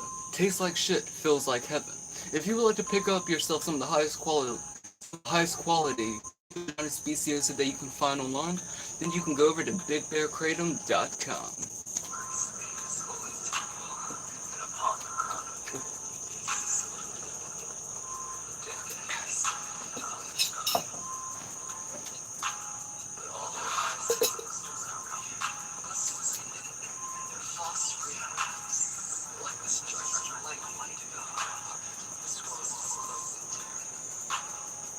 HS asked, what did you say, Geo Leo? I think he said something like, I have no fucking life. Can somebody please fucking save my mind? No? Alright, well, I'm just gonna keep bitching and where the fuck did that fall? And self-reflecting on the random strangers on the internet because I have no fucking life. I would really, really like somebody to give me some attention right now. Please, please give me attention. Please, please, please. I have no way of getting attention in a positive and clean way. Please, please, please, you all suck. Fuck you, suck my dick, suck my dick. I wish a girl would suck my fucking dick. Oh my god. Jesus Christ, will someone please fucking pay attention to me? Or something to that degree. Though, one thing, a little off topic, a lot off topic, but I looked down and then I was like, oh dude, I wanted to talk about this, because I was talking about my top 3 favorite horror movies earlier. So for those of you who have not seen John Carpenter's Halloween from 1978, go fucking watch that movie, if you are a horror fan. And the reason why I say this is because, for one, I'm coming from a biased place, I'm in love with the fucking movie, but also it is such a unique movie. Like, if you have seen any of the other Halloween movies, then you already know who the character of Michael Myers is. But watch it from with the context of the time, whenever the first one came out. Michael Myers was not a slasher in the first movie. He became a slasher, but in the first movie, he was only he was credited as the Shape. He was the boogeyman. But then you have the idea in the movie of like, wait, was he supernatural? Or was he just like this really, really, really like stealthy fucking psychopath, you know? It is like it is that fine line between, is he human or is he not? And that is what makes him so interesting, in my opinion. Whereas by the time that you get to Halloween 5 and 6, he's no longer that enigma. he is now this, well, I don't really want, I don't, I, spoiler alert, they start to introduce this cult, called the Cult of Thorn, where Michael Myers has to come back every single year and kill people in his bloodline and shit like that. And look, if you like that, that's awesome. I wish that I could see the Halloween sequels from your perspective, because I don't like that. For the simple fact that whenever I think of Halloween, I think of John Carpenter's Halloween from 1978, the original, where Michael Myers was that enigma that you never know if he is the supernatural boogeyman or the boogeyman, or if he is just a really stealthy fucking human being that just loves killing.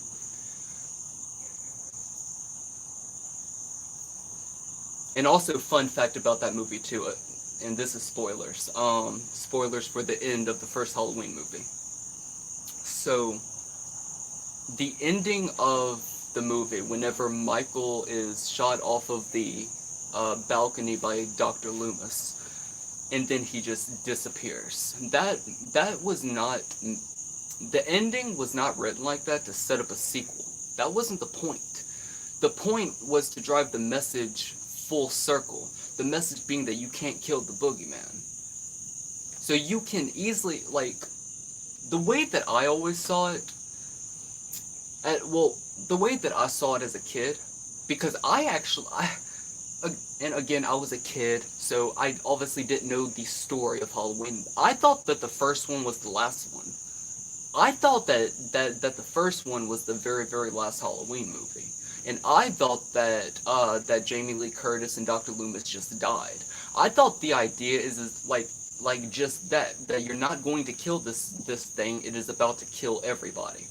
Like that sort of thing.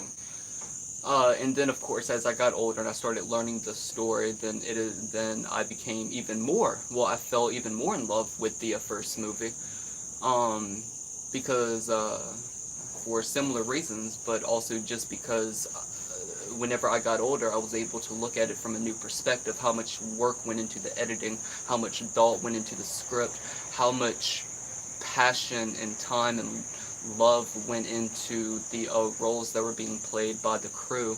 I mean, there are just so many moving parts with that movie that I fucking love. And I think that that is probably the most underrated Halloween movie. At least, in my opinion, I think so.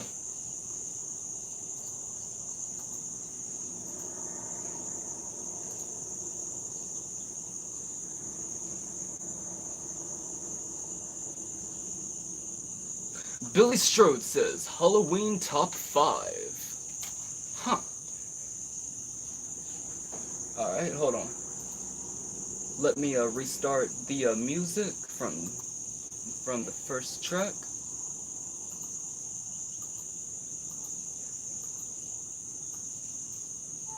Alright. Let's see here.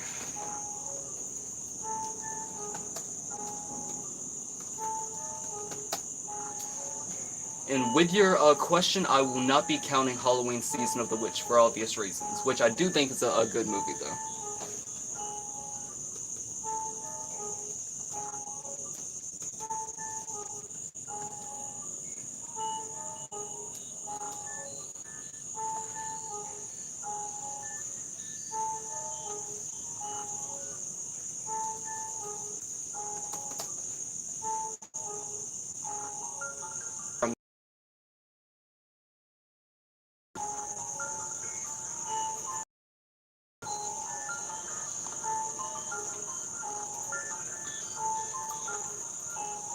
Alright, so my personal top 5 favorite Halloween movies in the Halloween franchise. At number 5, which actually may shock a lot of people who know my perspectives on a Halloween, but at number 5, Rob Zombie's Halloween 1, not the second one, but Rob Zombie's Halloween 1. I fucking adore the first half of that movie. And even the rest of it is damn good in my opinion. It's just, it's not Halloween nor my personal standard. When I thought that Rob Zombie's first Halloween movie, should have just been a movie that was inspired by Halloween. Like, I don't know, fucking uh, Halloween Night, inspired by Carpenter's Halloween, or just something like that. But at number 5, Rob Zombie's first Halloween movie. At number 4, Halloween 2. I think that is a great sequel, I really do. Even though the first one did not need a fucking sequel, especially with the original intention of that movie, it's a pretty good sequel. Especially if you are into like blood and gore and more violence from Michael Myers. So at number 5, Rob Zombie's Halloween 1. At number 4, Halloween 2. At number 3, Halloween 2018. What an amazing return for the series, in my opinion, huh? Oh, my bad. Number 5, Rob Zombie's Halloween. Number 4, Halloween 2. Number 3, Halloween 2018. And at number 2, we have Halloween 4.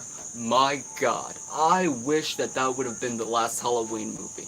That ending, oh my god, what an honorable ending for the fucking franchise. Like, if they just would have ended it like that, I would have been so satisfied, because just like the first one, the same message just comes wrapping right back around.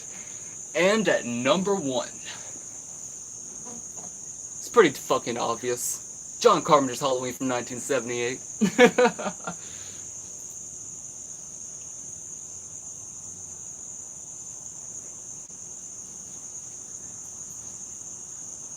But of course, as always, let me know your personal top 5 favorite Halloween movies in the comment box. Or in the chat box.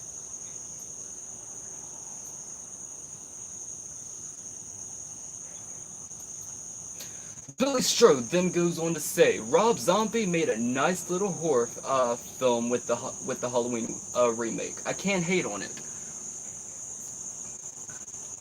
I understand why it has a lot, but I just personally can't come to hate it. Because, yeah, it's certainly not a good Halloween movie. It's a terrible Halloween movie, but it's still a good movie, all by itself. It just shouldn't have been... It shouldn't have had Michael Myers and all of that. You know, it should have just been its own thing, a movie inspired by Halloween. Now that second one, oh, that's a whole nother fucking thing. Again, maybe if it was its own thing, I could grow to enjoy it, because it wouldn't be connected to Michael Myers and all that, but my god, the movie's fucking atrocious. Let's see. There was something else I wanted to say, but I can't remember. Oh, yeah, okay. Yeah, and, if y'all haven't seen the behind-the-scenes footage or documentary, it's long as fuck. But, if y'all haven't seen the behind-the-scenes documentary of Rob Zombie's Halloween 1, go check it out. I'm pretty sure that it is still on YouTube, unless they took it down for, like, copyright or something. But, if you don't respect the movie, then perhaps this might make you at least somewhat respected, because they show how much work really went into that fucking movie. Like it or not, they really had a vision, and they were really passionate about this, and they really did try to make something that would be loved by as many people as possible. And personally, I just really like Rob Zombie as a person, because I like his music. I haven't heard most of his songs, and I could only put a name on like maybe 1 or 2 of them, like Living Dead Girl and maybe a couple of others. But that dude does make a lot of jams. Like, I may not know the majority of names, but if you put on a Rob Zombie song, odds are I'm going to like it and think it is a jam. On top of that, I also like a lot of his movies. Like, I really like A House of a Thousand Corpses. And there are plenty of other movies that I just can't think of at the moment that I've seen, but he is a pretty solid artist in general, whether it comes to his lyrics, his singing, his interviews, directing, script writing, or whatever. I think he is a phenomenal artist.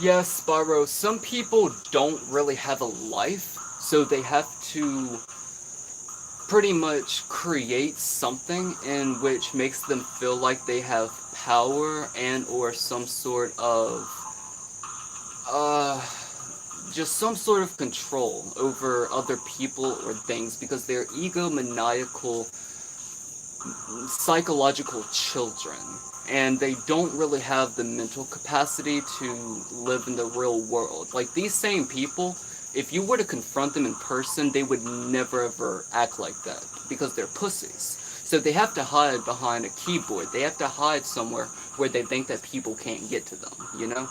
So that is what it really boils down to. It is just a very, very childish mentality from somebody with absolutely no life, somebody who probably hasn't accomplished even the slightest of things that they've wanted to accomplish in life. And they have to manifest that in such a negative way because on the inside they're just very, very shitty people. They feel I can't well they all feel differently because everybody's unique and different. But to the core, it is just a very, very petty and pathetic soul that you are dealing with. Somebody that is so insecure about themselves that they see things outside of themselves in other people that actually aren't there, but their mind interprets it like that because they actually don't like themselves and they're not comfortable with themselves. So they have to reflect things onto the outside. Whereas, like, if I was recording them and myself simultaneously, were to look back on them, then they would have a slightly different perspective. Even if it was still their perspective changes because you're not seeing things within the context of the time because you weren't there at that exact moment. Perspectives change. But if you are somebody who's extremely insecure, somebody who really hates themselves, even if it is unconscious, then you're going to project that onto other people. And that is typically where you get a lot of that bad behavior online. And it is sad. It really is. Like it is that is like on a similar note, certainly not the well, actually it is. That is one reason why I like to bring awareness to mental health because that is something that people have to take more seriously because it does result in sometimes extremely not only just bad behavior but self-destructive behavior.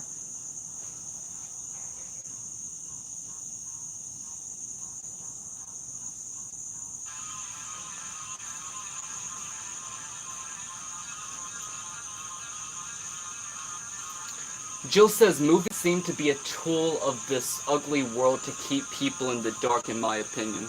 No, man. Movies are just reflections of art. You can make a piece of art, or you can make a movie that documents the events of something that happened to you 5 days ago.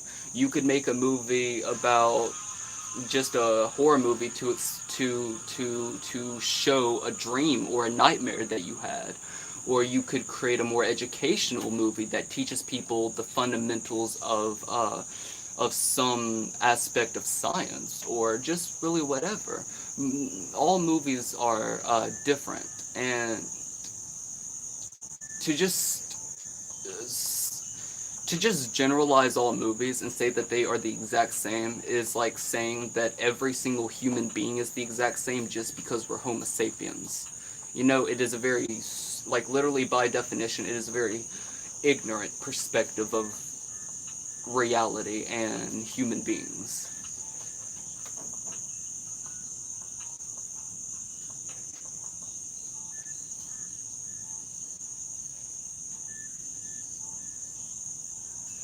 Sparrowcaster says, it wasn't always that way. Movies used to be made with passion. Now they're just there to distract you from the truth of reality. Well, everybody has a different truth. Like, it is like, what do you mean by the truth of reality? You know? Because everybody's going to have a different answer to that. But movies are just a manifestation or a reflection of something. And that isn't to say that there aren't movies that are made with scummy intention. I mean, you could eat like a pedophile could easily make a movie about them harming children, But that doesn't mean that every single movie is as evil and corrupt as that just because it's a movie, you know? But yeah, I mean, like if a movie isn't being made with passion and soul and heart and a yearning to create something either you and or other people will love or in the very least really enjoy, then I don't think that it's good enough. In other words, if art doesn't come from the heart and soul, then in my opinion it's just not good enough.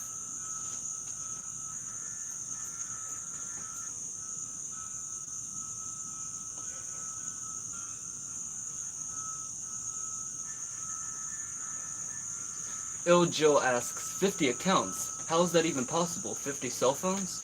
Well, no, man.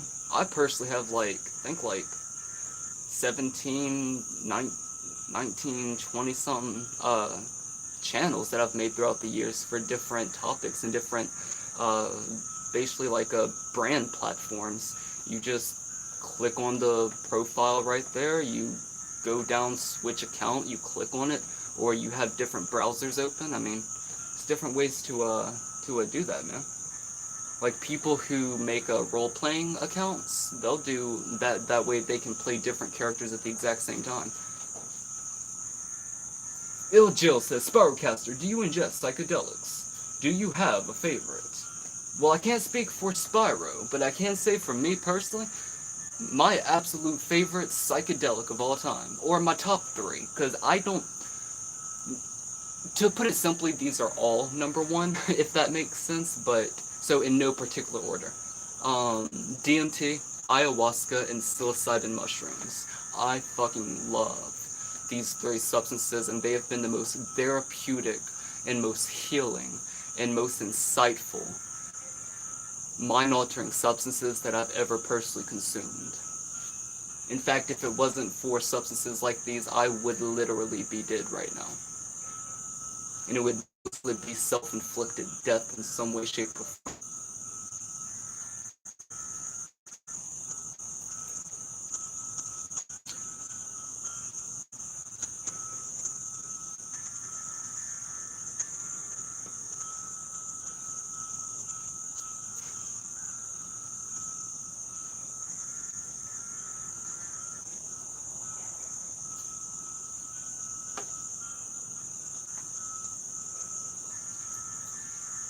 Sparrowcaster says,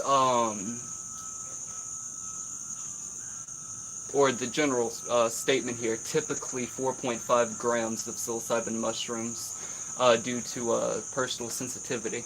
Um, yeah, man, like, I've said this so many times just on DMT Infinity and or really just in general, that different doses work better for different people. Like some people are better off taking, say, 60 milligrams of DMT, whereas other people would be better off consuming like 2 dried grams of psilocybin mushrooms. Some people are better off smoking 2 grams of cannabis. Some people are better off taking a mild dose of peyote. Everybody's different, and everybody has to find what works best for them so that they can get the most positive and beneficial effects from that particular substance or substances.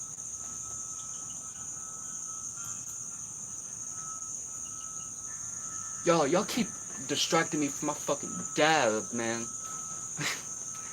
Alright, let's go ahead and drink some coffee. I'm gonna get back to y'all's comments, but if y'all have any comments, put them in the chat box. Enjoy the music. I'm gonna turn this up for y'all. This right here is track number 6 off of my new album called Music to Meditate To. This track right here is called Emotional Rebalance. And if y'all have not checked out Music to Meditate To, then go check out Music to Meditate To, because Music to Meditate To is truly an underrated album, just like DMT Infinity in general.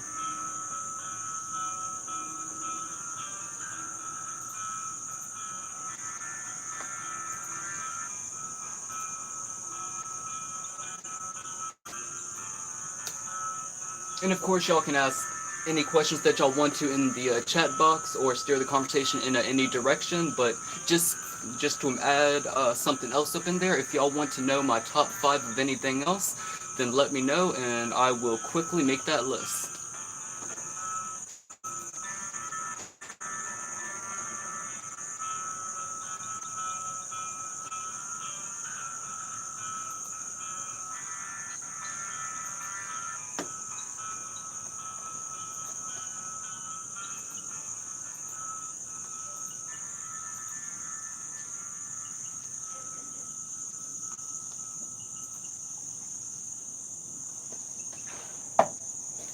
Alright.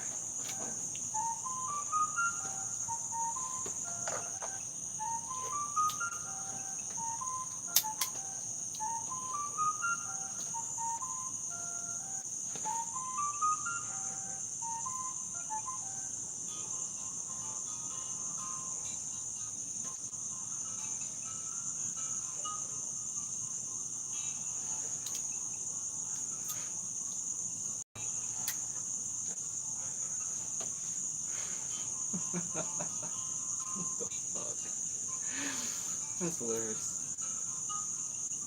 My Spyrocaster says, rough stream. Oh man, I'm having a good time. One thing that you have to understand about me is that I'm very, very comfortable being in my own head. And if people want to be around me, that's awesome. I don't need nobody else. Do I like having people around? Yeah. I love all my friends. I love all my family. And I love my best friends.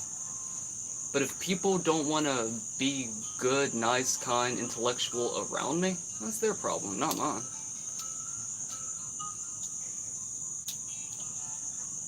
Because whether people like it or not, I'm going to keep being me.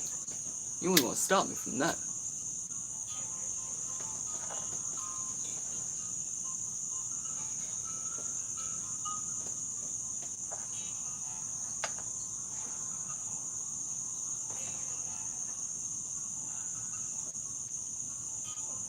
I got so much stuff everywhere. I forgot where I put half my stuff.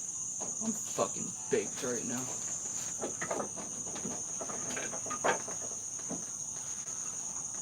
Oh, I also forgot to mention as well.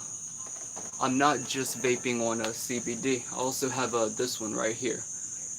I'm not working for their company or anything, but it does taste good. Unfortunately, it doesn't have any nicotine inside of it, but it is a candy flavor. It tastes delicious in my opinion. But I haven't gotten to try it out of like an RDA or taste the fuality of its power. But my god, it smells so good. Like, oh my god, I love cotton candy flavors so much. I So I was just scrolling through a YouTube. I don't remember how the fuck I even came across it, because I don't even think it was in the recommendations. I think it was, well, not on the homepage, but I think it was just like in a video recommendations or some shit.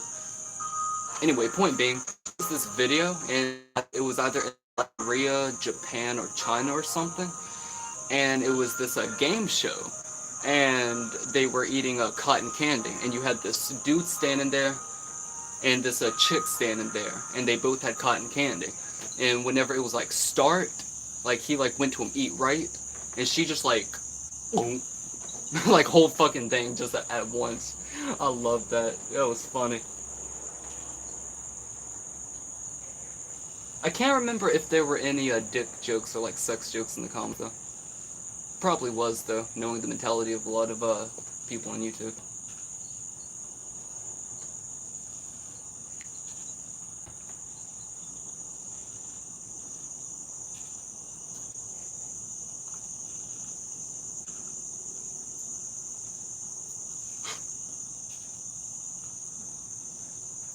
Uh, Spyro, speaking of alcohol though, one thing that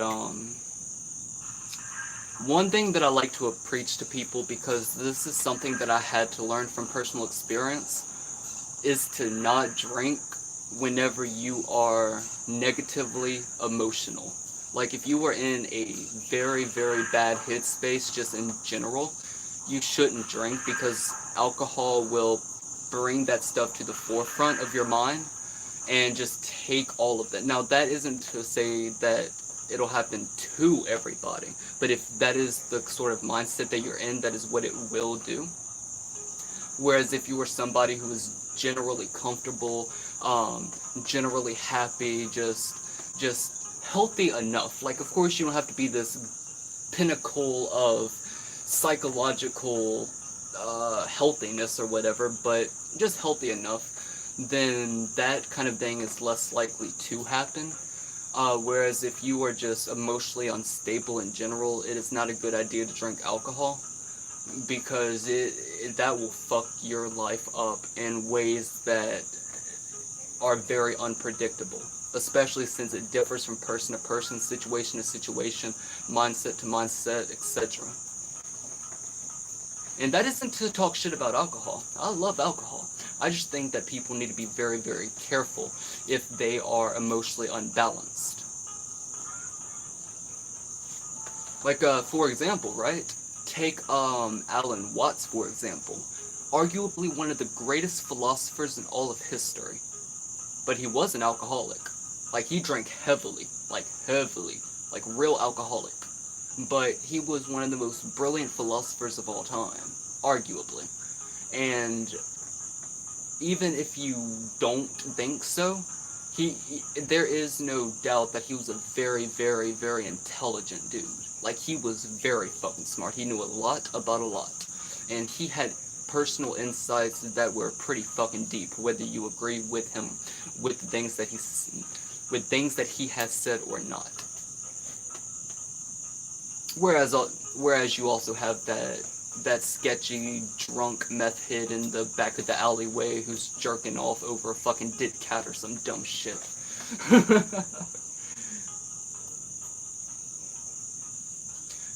Ilgil asked, or says and asks, nice. Have you ever ingested 5-MeO DMT? I have consumed 5-MeO DMT in an ayahuasca analog brew that I made using Mimosa hostilis and the Banisteriopsis capivine for the monoamine oxidase. And I didn't, and I mean, all by itself, I've only done it once. But I have done it in combination with the Acacia Confucia,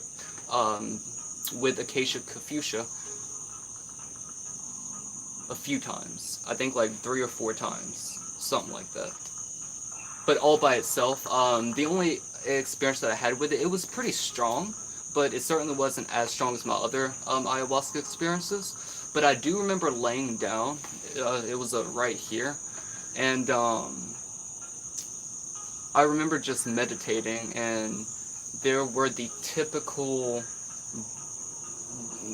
not like extreme, but like just not like too powerful, not too overwhelming, but just like good. Anyway, so I was seeing hallucinations behind my eyelids, and then there were these stream of colors that just started coming from all directions, and like my eyes just fucking open. And I just remember seeing this UFO that was just hovering above my head, like a small little UFO. And I just remember like a beam came down from it, and like the beam went into my brain. Like it was like it went into my pineal gland or some shit. And there was just this stream of like information and love and wisdom and comfort and just all of these positive and warm and good feelings and just things, and just like strings and circles of like phrases and words and thoughts, and it's so hard to explain, but it was very beautiful. Or something like that. I don't know, something like that. Experiences like these are extremely fucking hard to explain.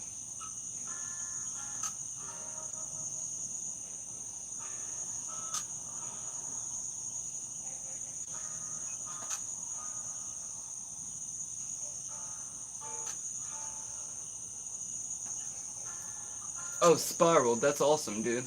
About whenever you are ready, then you'll share the experience with your brother. That's fucking awesome, dude.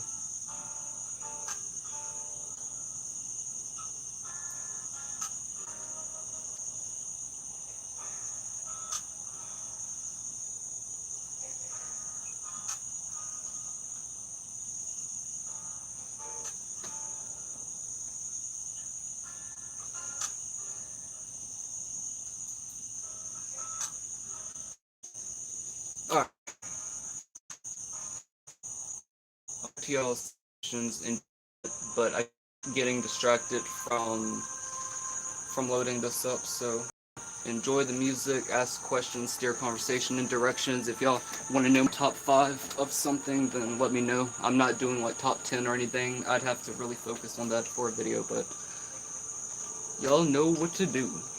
And if y'all would like to pick up some of the highest quality Metrogenous speciosa that you can find online, then you can go over to bigbearkratom.com.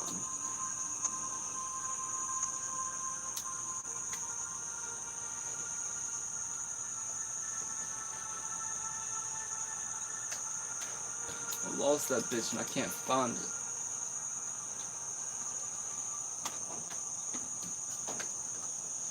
Son of a bitch.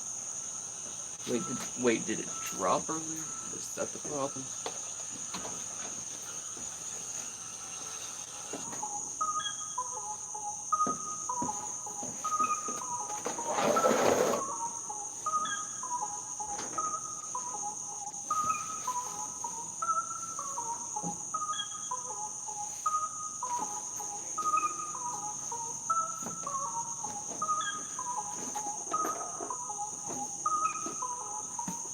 Oh, and for any of you who are interested in mad honey, then y'all can go over to madhoneynepal.com to pick up the highest quality mad honey that you can find online. Though do keep in mind that this is not meant to get you high. This is a medicine, not a drug to get high on.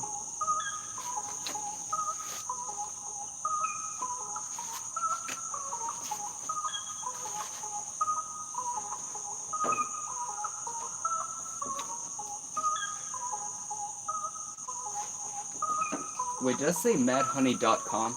It's madhoney.net. I can't find the bitch. I don't know where the fuck it went. Oh, if y'all have not read this book, I'm only one chapter in, but it's actually pretty cool. It is called Groom Under Fire.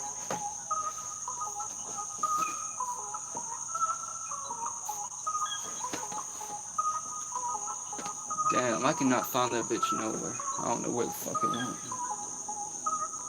I was so excited to take a dab too, man. Shit.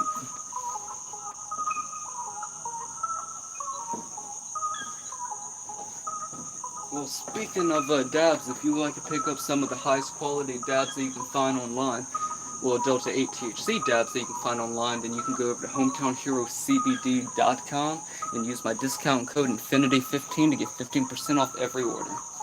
Infinity, can you stop fucking advertising?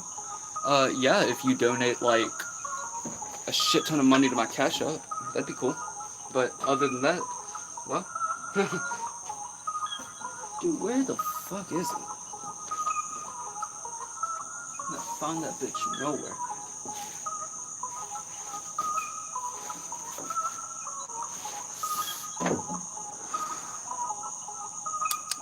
Gotta love the taste of CBD, man. Though that one that who was it in the chat who had said it the blueberry or something like that, blue raspberry or something. God damn, I would love to try me some of that.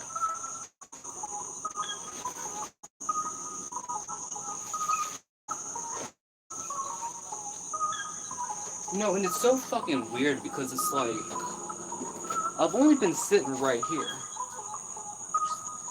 Like, you ever just lose something, but like all you've been doing is like sitting in like one area, but for some reason you just can't fucking find it. And it's like, where the fuck did it go? Did it literally just grow legs and just walk off? It's like, what the fuck is going on?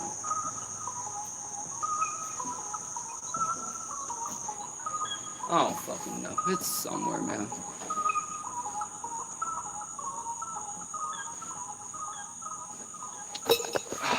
Alright, well, on to plan B.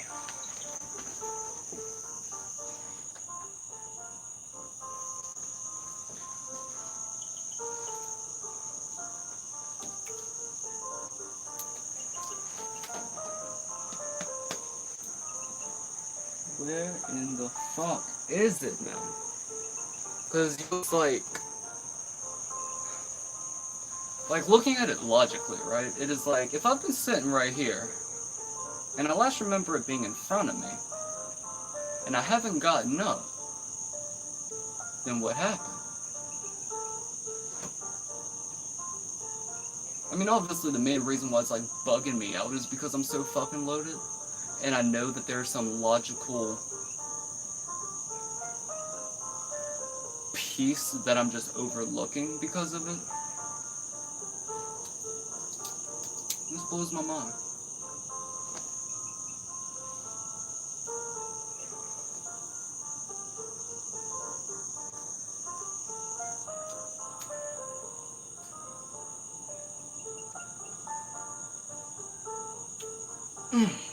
Gotta fucking love it.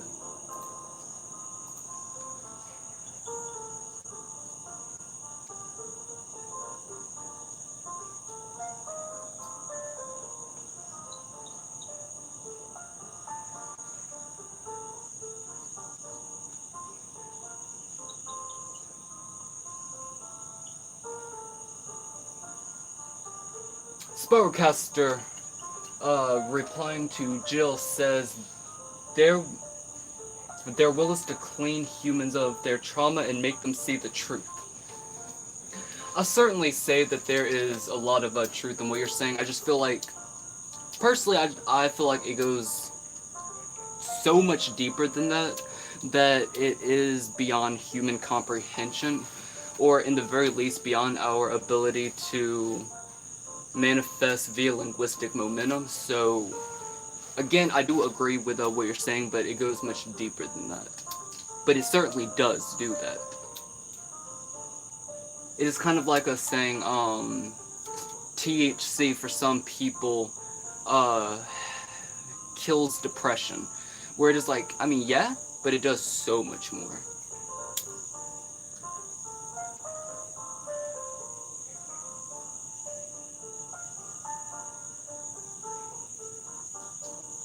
Sparu is talking about, okay. Sparu says, I have a lot of work to do on myself before I'll know their message. It's personal messages for me at this point. Oh, and it always will be. I mean, not, not, not, the only thing, but there will always be personal messages for you.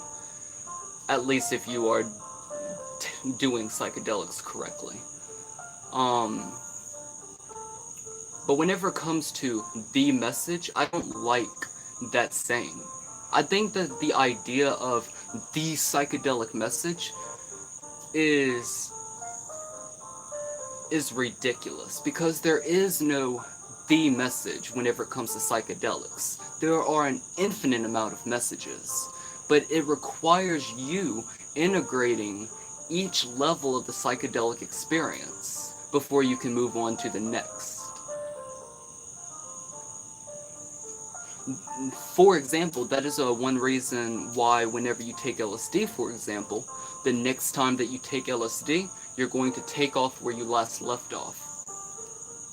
Though I have a lot of opinions on LSD, and it is my least favorite psychedelic.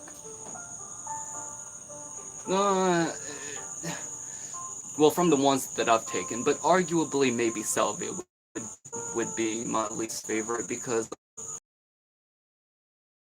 experiences that I've had on it, I've also had some terrifying fucking experiences. Like, I don't think that I've ever been so disturbed in my entire life, at least in comparison to some of my worst salvia trips. Because there's something about it to where set and setting don't even fucking matter anymore. And I think that is one thing that is so fucking terrifying about it. Like, set and setting, it doesn't matter anymore. Like, you have to have, like, a certain connection to the spirit of salvia in order to actually, I guess, undergo its most powerful experiences that are positive.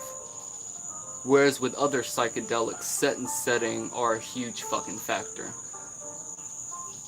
But with salvia, it is like flipping a fucking coin. If it lands on heads, good trip. If it lands on tails, bad trip. Like, there are people who don't believe in bad trips, and I understand where they're coming from because I don't either. But salvia is a whole other fucking thing.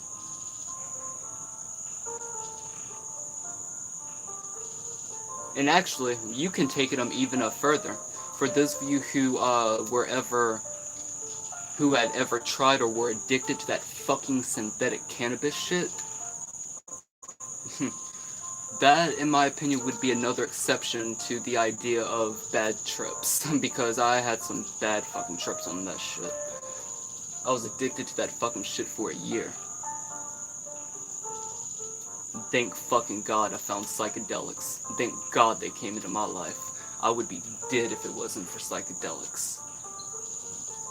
That shit is nothing to fucking play with. Synthetic cannabis is fucking evil, dude.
Spyrocaster,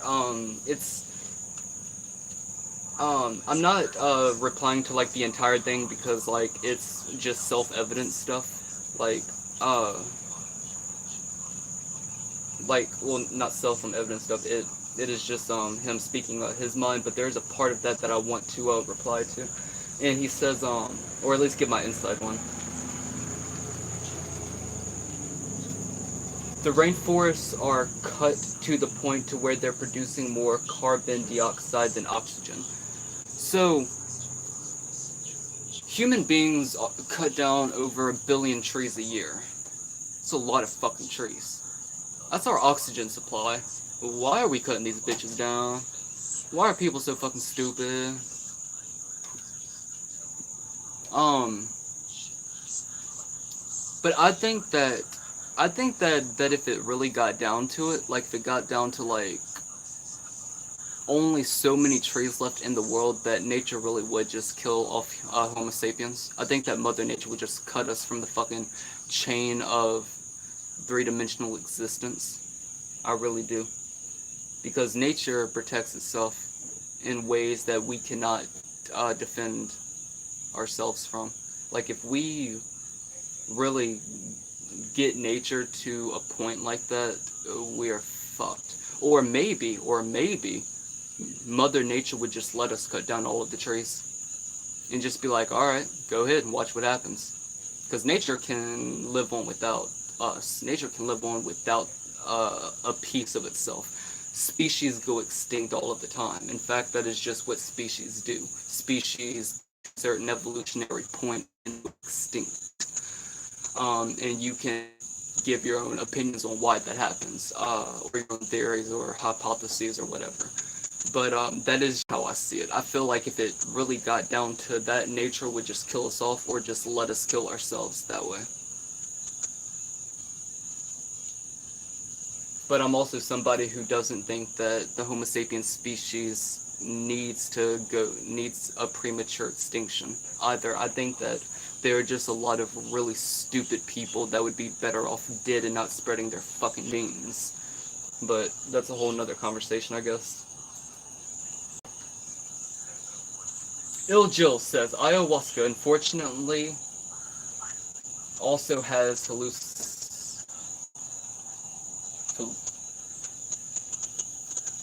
Wait, do you mean hallucinations? Because you're saying hallucinogens. I mean, like, if that is what you mean, I mean, yeah, ayahuasca certainly does have hallucinations. You do get hallucinations whenever you consume high enough doses of ayahuasca. That is one of the points. Because hallucinations are a manifestation of information being downloaded into you.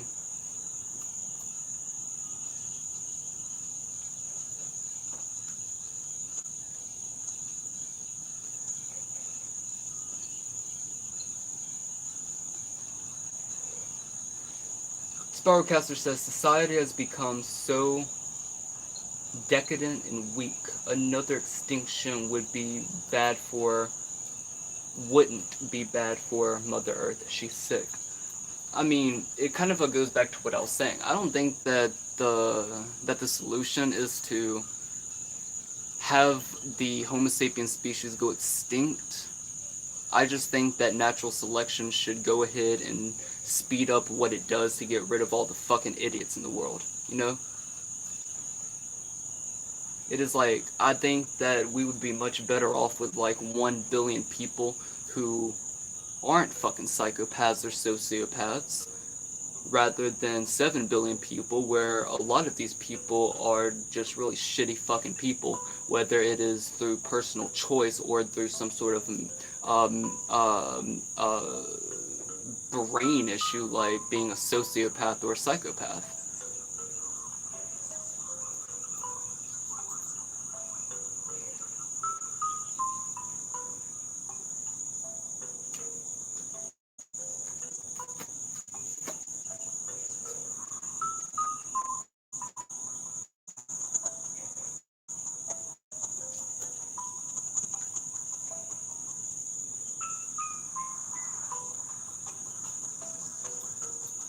Yeah, and I mean, Spyrocaster, I mean, I guess it's not like entirely what you're talking about and everything, but I think that that is one thing that more people need to,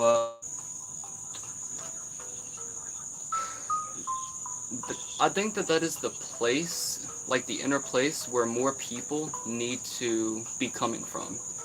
Because, like, yeah, I mean, it is just like you said.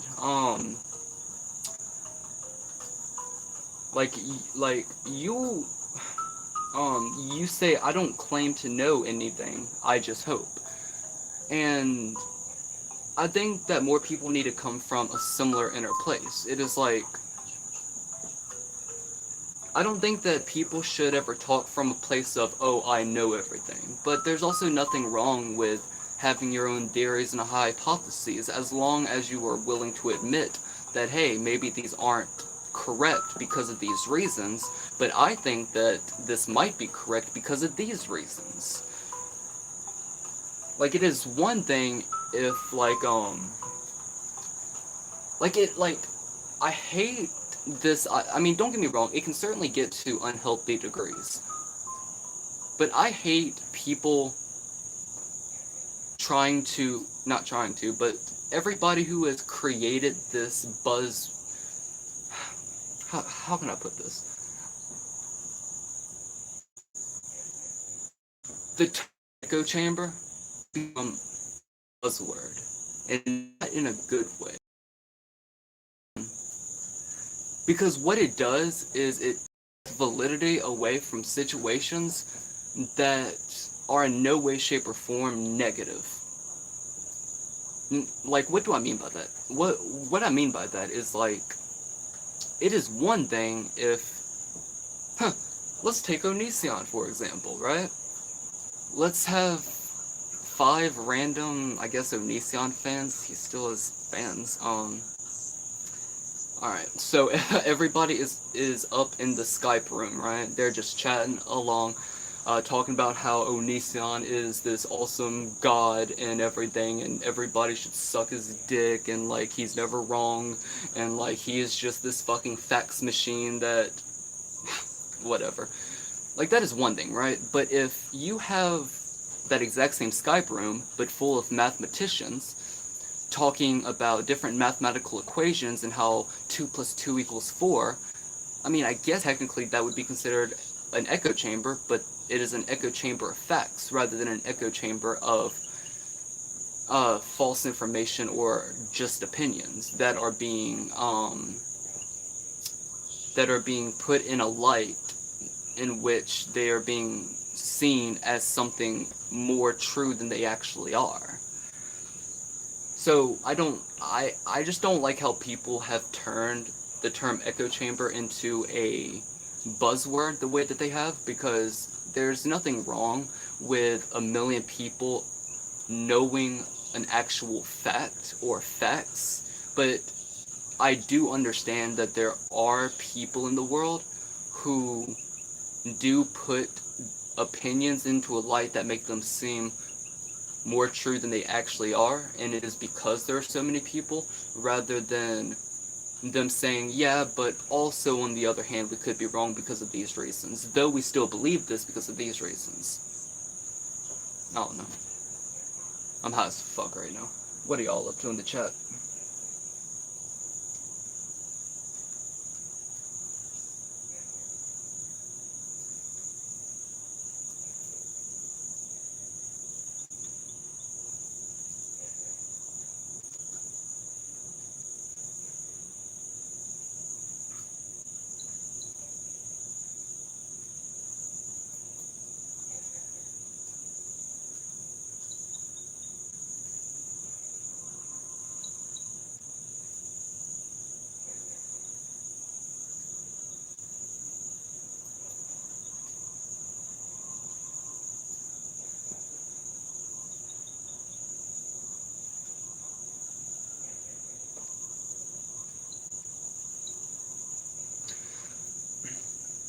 So Spyrocaster had asked Jill, what's your thoughts on LSD?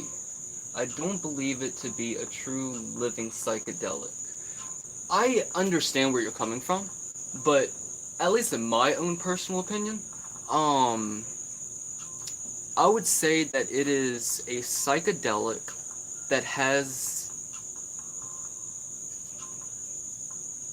a lot of therapeutic potential, but is also a psychedelic in which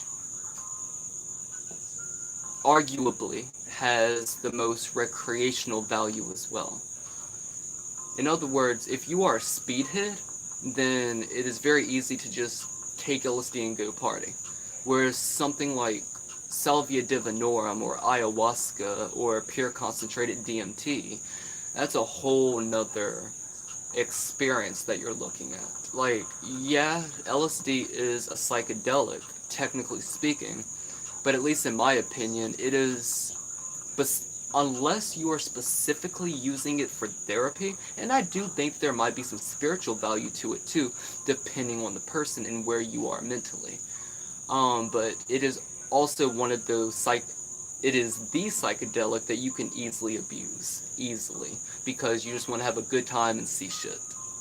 So, that is one reason why I say it is my least favorite psychedelic. Or arguably, salvia would be my least favorite, and that would be right above it, but you see what I mean. Though I will say this, if I ever get the chance, especially if if I ever one day just like find myself in, like, India or something, I would absolutely love to undergo a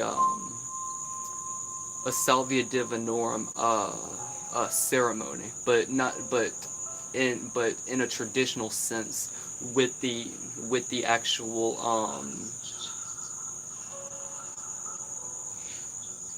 with the actual elders of those societies, like the shamans and people at those levels, because what they do is they don't actually smoke salvia. They take the salvia leaves and then they will chew on the leaves as the ceremony is starting, and then that is how they will experience, rather than smoking the salvia. Because according to a lot of tribes and just people who are like in those sort of communities who take salvia, especially for like religious and spiritual purposes and whatnot, a lot of them do say that the spirit of salvia does not like to be smoked, and that is a very disrespectful way to consume salvia. And I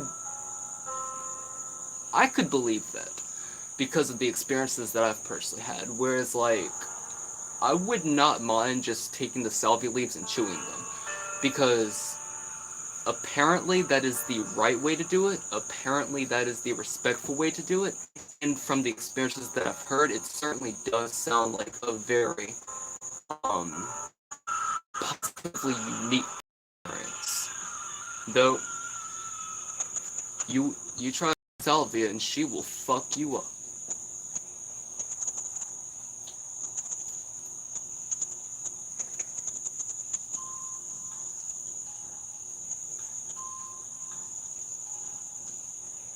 Huh. Ill Jill says LSD is indeed one of the holy angels of the psychedelics heavenly realm. Hmm. That's an interesting way of putting it. Like, I don't know if I see exactly where you're coming from, but I like the direction of the concept of what you're saying there.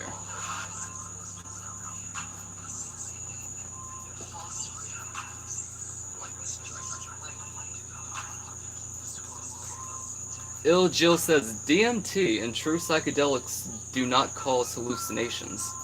Yeah, they do. What the fuck are you talking about, man? Like, I'm not trying to be a dick, but you've obviously never done DMT.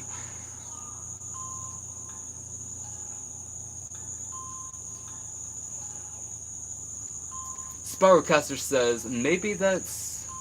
Hold on. It just scrolled down.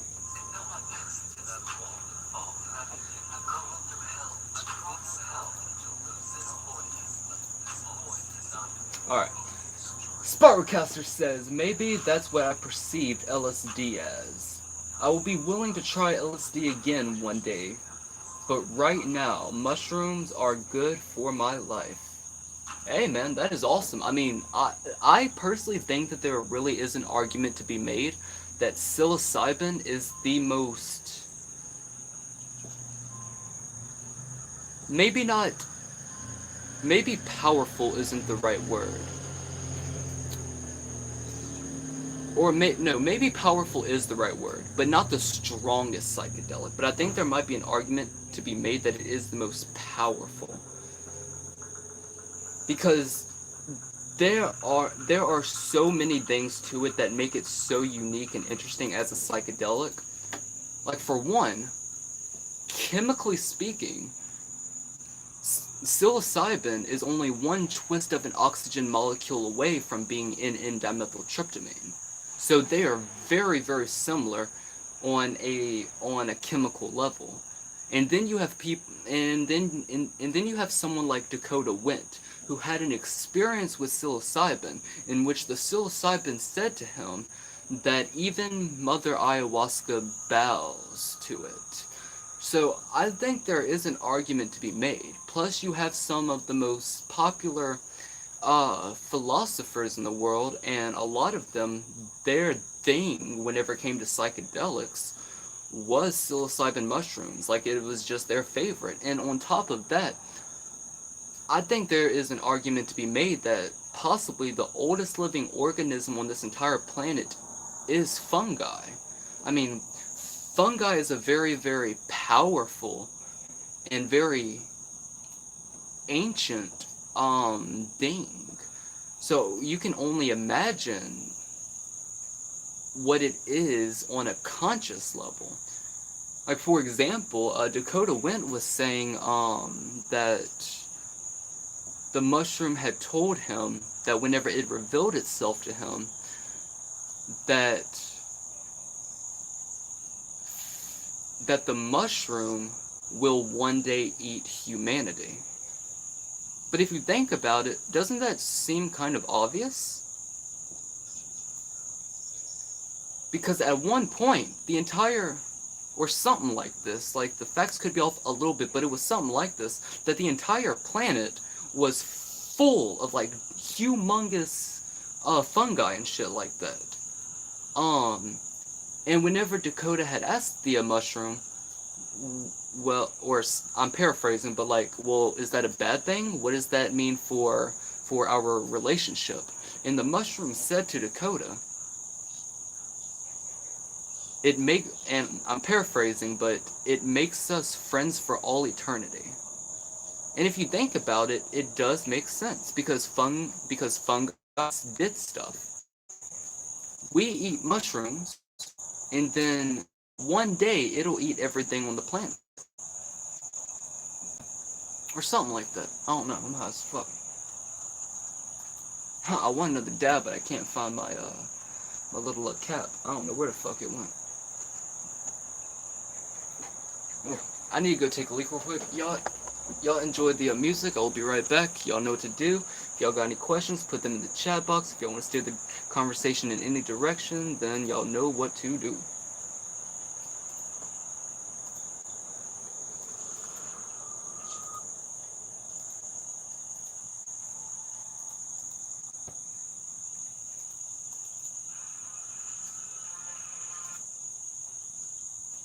Alright.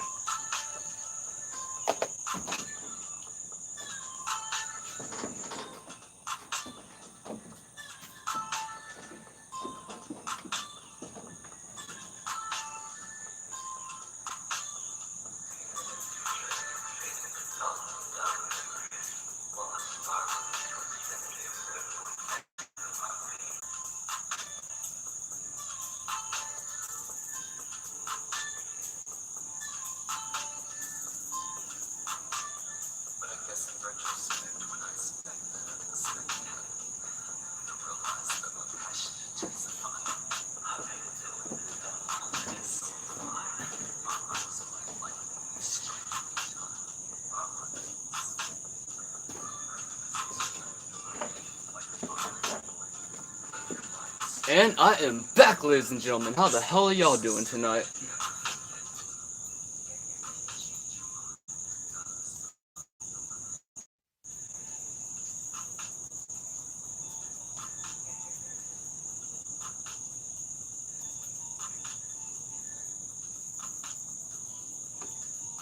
Bill, Jill, and Spirocast are talking about pure concentrated psilocybin. And I've only gotten to try it twice, and oh my god, what an amazing and beautiful experience. The first time that I ever did it, I had a bad trip though. I wasn't as mentally prepared for that sort of experience. But my second time doing it, man, it's so hard to explain because it was actually very fucking relaxing and just very clear. I don't know what the fuck happened, but like, it was like a whole fucking episode, man. But I learned so much. It was like, God, I don't even fucking know how to explain it.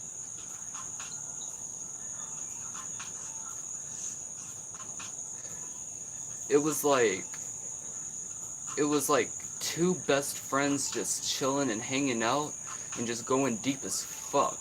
Like, that's what it felt like to me. Versus like going into some traditional psychedelic hit space. I don't know how to explain, but it was like I formed a friendship with the spirit of psilocybin. And it was like we were just chilling, hanging out, and having fun. I don't know, it's so hard to explain, but something to that degree.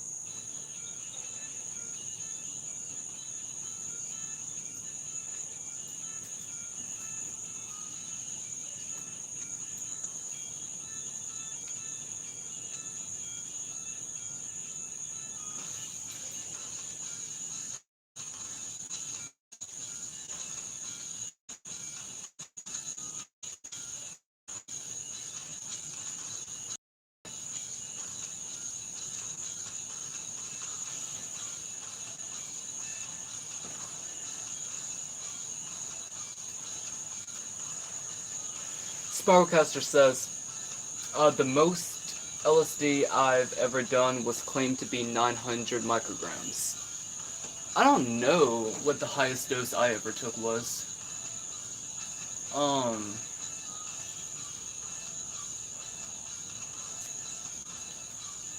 Somewhere between 500 and 1,000 micrograms. I just don't know exactly the dose. But I've had roughly that dose multiple times though, so it's been a one-time thing. But they were pretty powerful experiences though, to say the very fucking least.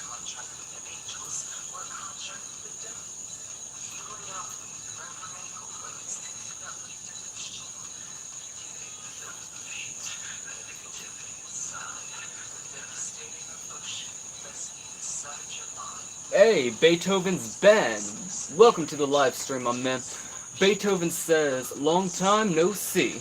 Been like 7 months since I joined the live stream. What have I missed? Oh man, you've missed so fucking much, dude. I mean, even Buddha and Jesus Christ made an appearance. I'm just kidding.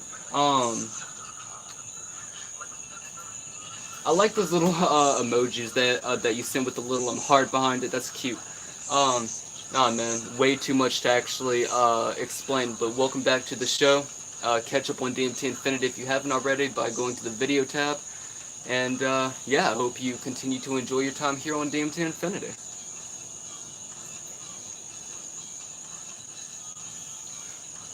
Sparrowcaster says, psilocybin is extremely stern and extremely loving. It really is, man. It really is.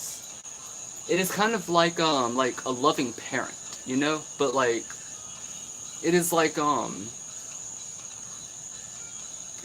it wants is the best for human beings. That's all it wants. But it also doesn't like, it always does it in a way in which it is like, it helps you to get to the next level that you want to get to. So it's never like talking to you in some condescending way and saying you need to do this, you need to do that. No, it says, what do you want to do? Alright, that's what you want to do? Alright, now here is how you get to that.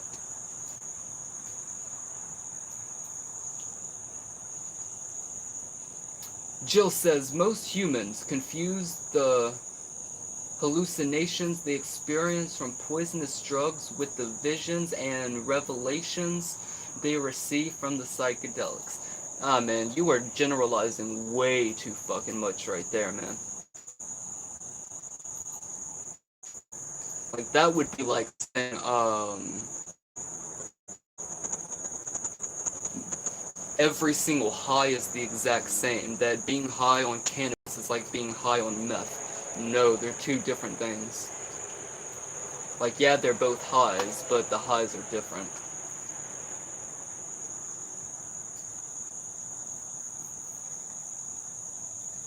Sparrowcaster says, psilocybin terrifies and humbles me. For me personally, I'm never disrespectful to it. Like, I'm never a dick to it. But I hear stories of people, like, invoking it and just, like, being, like, a dick to it, and it just, like, completely, like, it shows you why you shouldn't be disrespectful to it.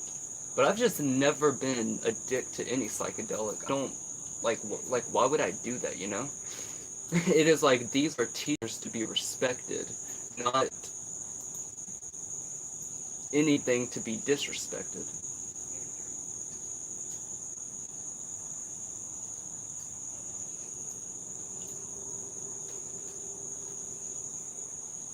Oh, and shout out to Dakota Wint. If y'all have not subscribed to Dakota Wint's YouTube channel, then go subscribe to Dakota Wint. What an amazing man. I absolutely love his work. And his video archive is absolutely phenomenal. His photo archive, absolutely phenomenal. The man has traveled to so many places on this planet and has shown so many beautiful things about this world and so many different societies and so many different, like his archive is, like, is so important because it showcases the world. It is like whether you like him as a person or not, this is some very educational and perspective expanding content. So it is like you can love or hate him as a host, but you can't deny that this is important content.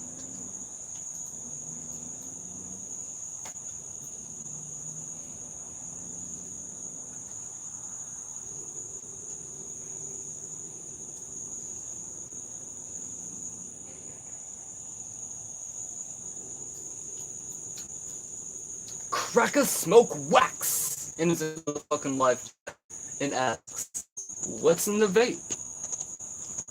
I got some CBDessence.net. Also, nicotine-free e-liquid taste candy. And my god, it tastes so good. But I can still taste that very, very, very strong CBD flavor, and the way that it mixes with the cotton candy, it doesn't override it, but it is like you... Oh.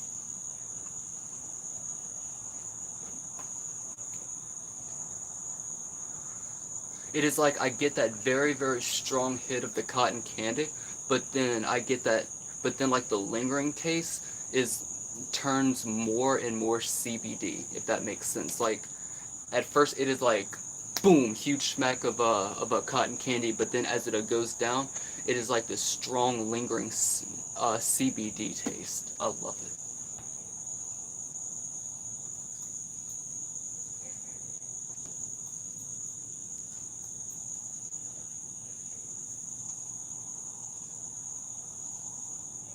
Hell Beelzebub.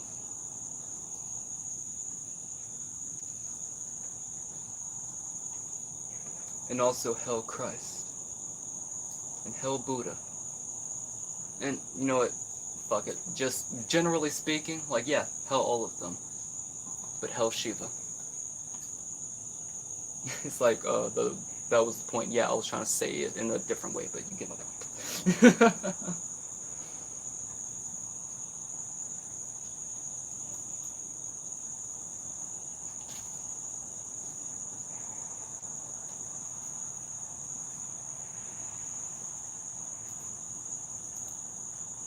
Alright, so here's what we're going to do. We're going to go back from track 1. We're going to re-listen to music to meditate to again. And then after that, we're going to go over to the traditional playlist. And we're going to play through all of those tracks. And then after those are done, we'll call that a show. And then yeah, we'll just go from there.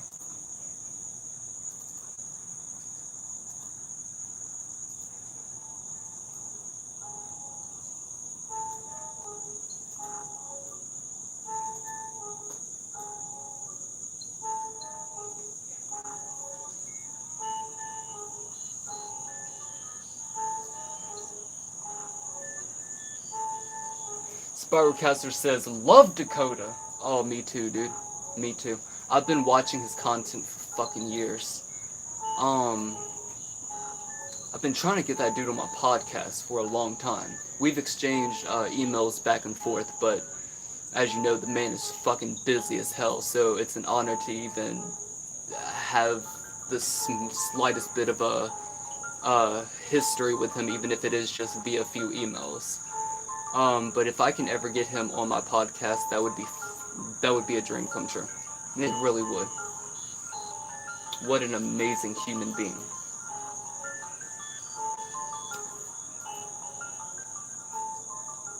Like I'm not even just saying this in some meme way, like how like Nux Taku has like a memed it. But I genuinely mean it whenever I say he is a wholesome dude. Like he is seriously a like whether you think he is smart or fucking dumb or whatever, he he is a very very aware, consciously of and beautiful. He really is. Like I have mad respect for that dude.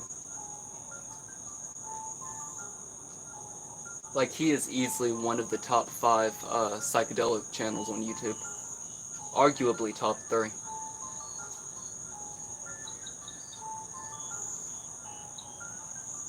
And of course, that is in my opinion.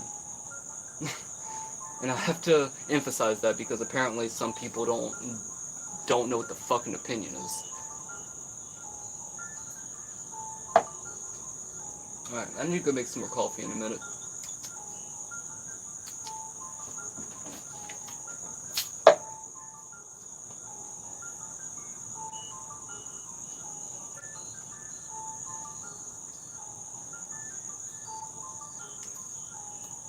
Speaking of Judas, if y'all have not heard Lady Gaga's song Judas, it's a pretty old song.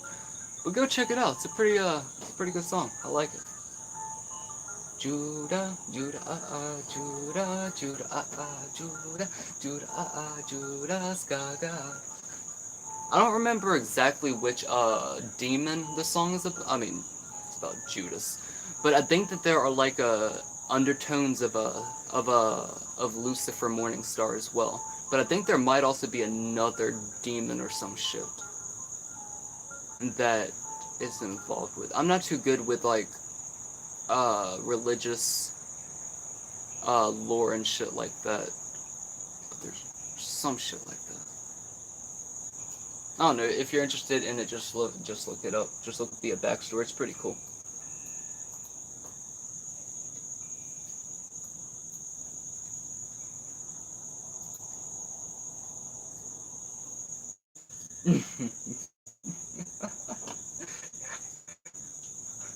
No, that was so funny, but it was.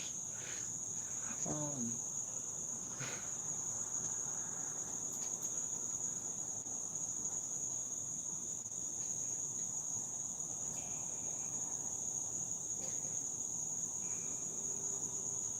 Spellcaster says, "I'll be right back," and I shall be here, hopefully, unless like some shit happens. But I should be here.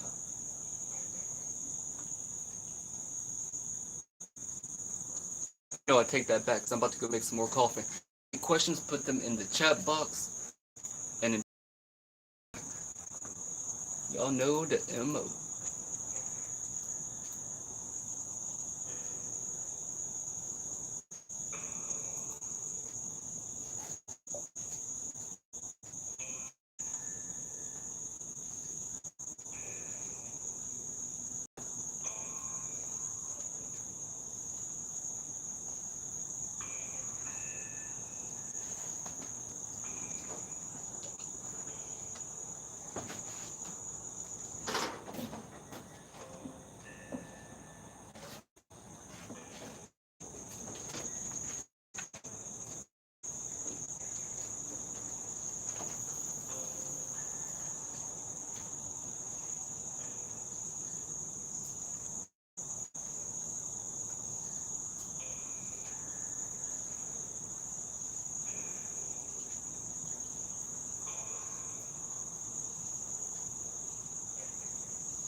And I am back, ladies and gentlemen. How the hell are y'all doing tonight?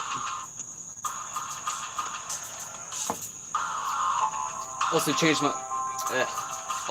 my mind at the last second. Didn't feel like making any more coffee at the moment. Oh my god. Caffeine is so fucking addictive. If you were not addicted to caffeine, good for you. Seriously. Seriously.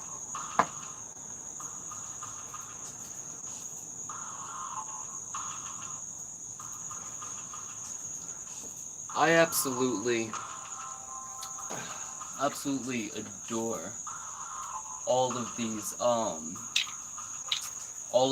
companies that are making different types of I really want to call them sodas. I mean, but I guess like that is what they're calling it, but they are supposed to be like a healthy sodas, you know, or whatever, something like that. Like it is like a soda, and I think they're calling them sodas, but they're like a healthy alternative to it.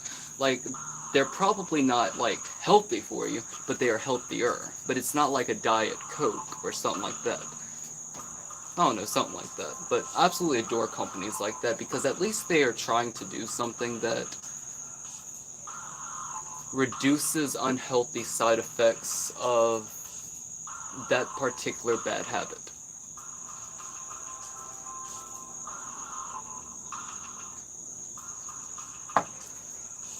Oh man. Alright. Now, it's time to play hide and seek. And that bitch already hid.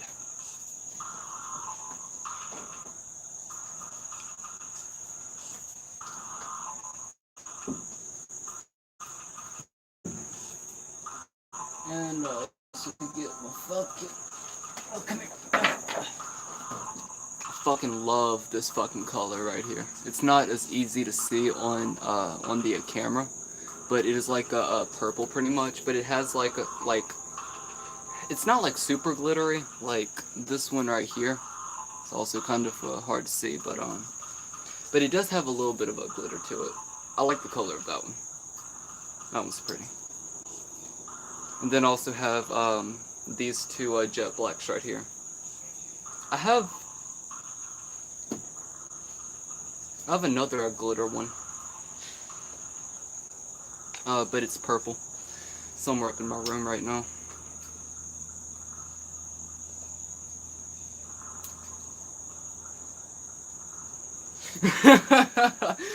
Sparrowcaster quotes. Alright, it's time to play hide and seek, and that bitch already hid.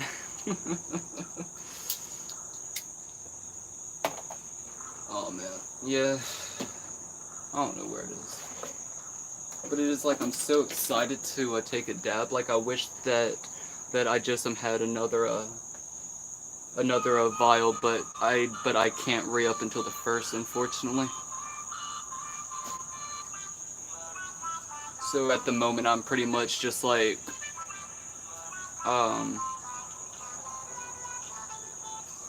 not recycling, but like the right word would be. But I am down to like only like bowls here and there worth.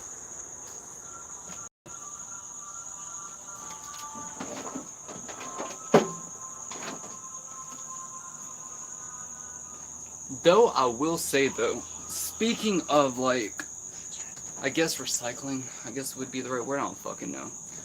But I will say this though, I could have literally 1 billion pounds of cannabis. But if my pipe is clogged the fuck up with resin, you best bet I'ma take that resin and get blitzed off my fucking ass. Because the accumulation of so much THC from so many different strains is so fucking powerful.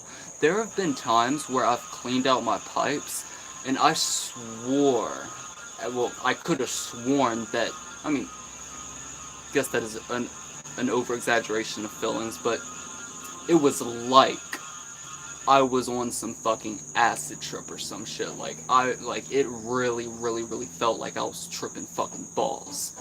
Not like tripping balls with a Z, but like tripping balls. And you could be like, well, DMT, what the fuck do you mean by tripping balls? Well, whenever I tripping balls, what I mean, of course, everyone has a different meaning for whenever they say it, but whenever I say tripping balls, if it is just BALS, it is like I have one foot in the spirit world and one foot in three-dimensional space and time on a conscious level, like my consciousness. Whereas tripping balls with a Z, that is where my consciousness is just in the fucking spirit realm. So in other words, I'm either tripping balls or I'm tripping fucking balls.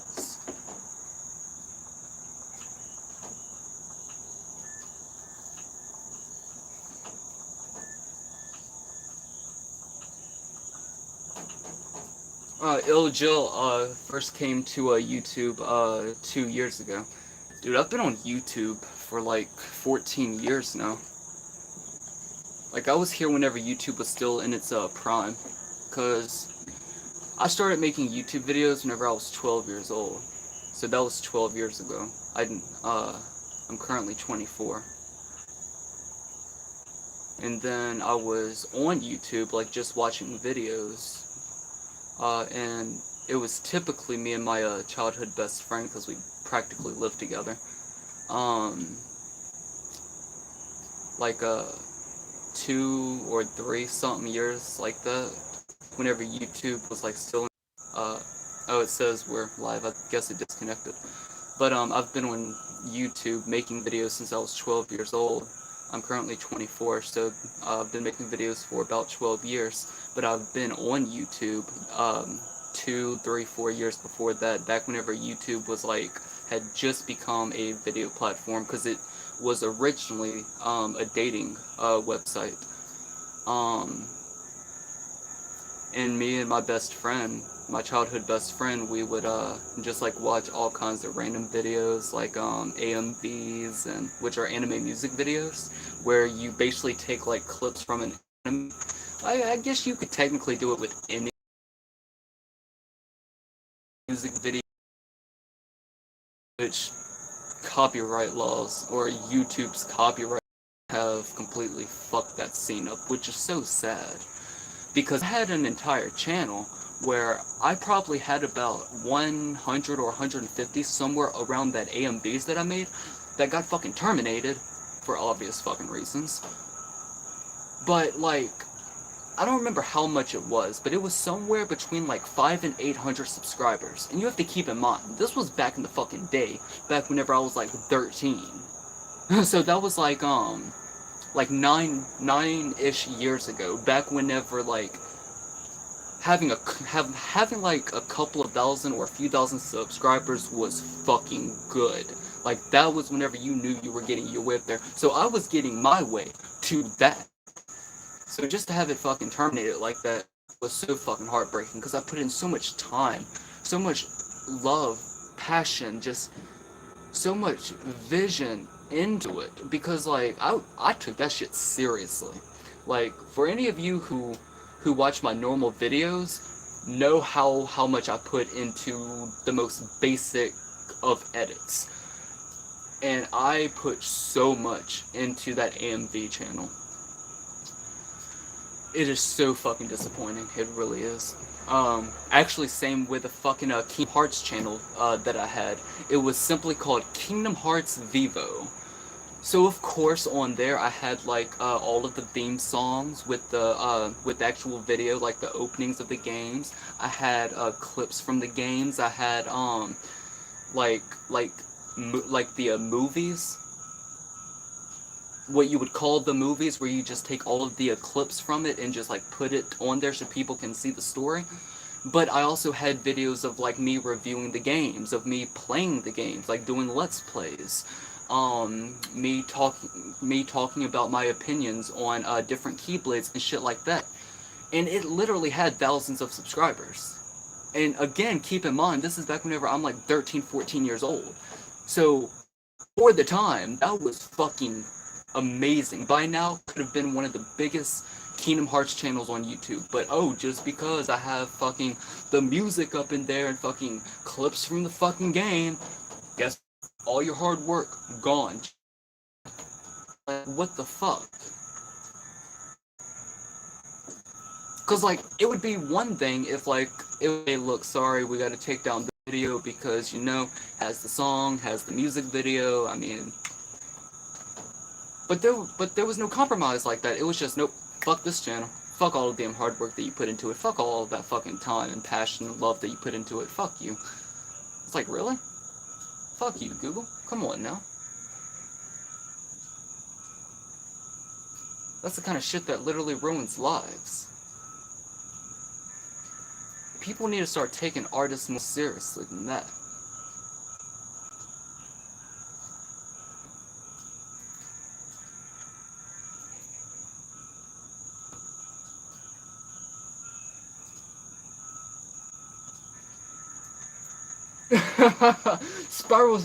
Spyro says, balls with an S equals 1 mushroom.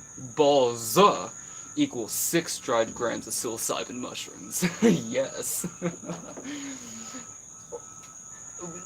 Like, at least, like, from like a, what, like, 1 to 4 psilocybin mushrooms, like, decent ones, yeah, balls with the S, but, like, once you start getting that threshold of 6, 7, 8 grams, like, once you are in the heroic dose stages, that is with a Z, that is where your consciousness is just fucking, ooh, like, you're out of your fucking mind, but in the best way possible.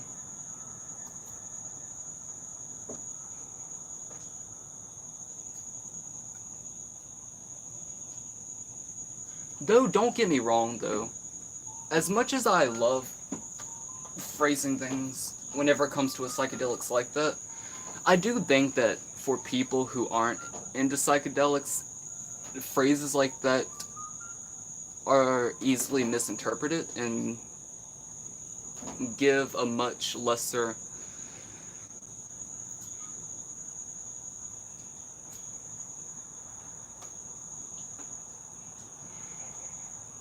It doesn't do the experience itself justice.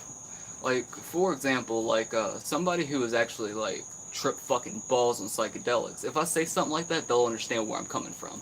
But if I'm talking to, like, a newbie of the psychedelic experience, then I could easily, like, maybe give them a false perspective of what is actually going on, because I'm just so used to saying it like this, because I'm so used to talking to people who are actually in that, versus like someone who isn't into all of that. I don't know. Like, it almost makes me want to like clean up the way that I say that, but at the same time it is also like, well, if you haven't done enough research into it all to like know that I'm just giving a metaphor, then maybe you're not ready for the experience itself anyway, or something to that degree. I don't know. I'll think on it, I guess.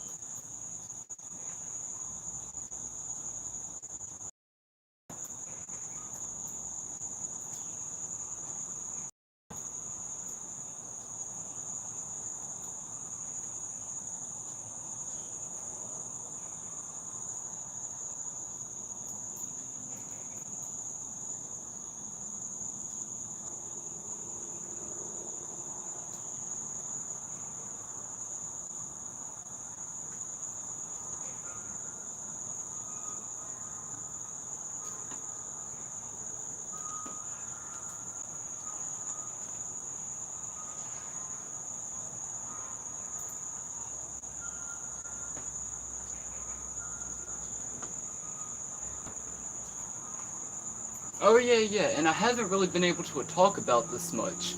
Um, actually, I don't even think that I've brought it up yet. I recently watched the first season of Dr. Stone. Pretty interesting anime. Pretty interesting anime. I'm currently on season 2, but I don't know. I'm gonna have to watch a few more episodes of it to give like a full review on it.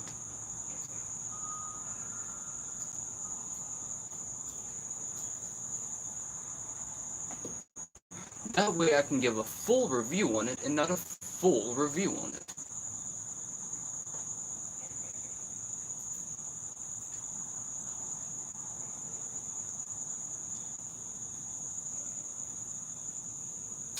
Speaking of which, I would like to ask the chat something.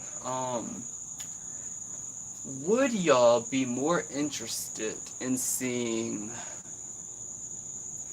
a top 10 series for video games, or would y'all rather retrospective reviews of video games? Which one of those two would you much prefer? And just to give an example of the kind of a content that I have in mind, my top 5 Kingdom Hearts games video would be more in the realm of like top 5s and top 10s, whereas my Amnesia videos would be more in the realm of like a retrospective review sort of thing. So not necessarily in the traditional way, but in the DMT Infinity kind of way.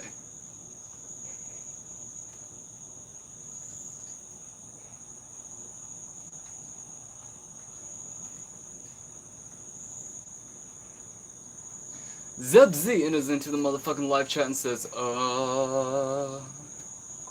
Sparkcaster says, I thought that heroic was considered 5 dried grams. The term was coined by Terrence McKenna, if I'm not mistaken. Yeah, it was. And depends on the person, because like, for like, I guess like someone who's never done it before, I guess 5 dried grams of psilocybin mushrooms in silent darkness would be a heroic dose.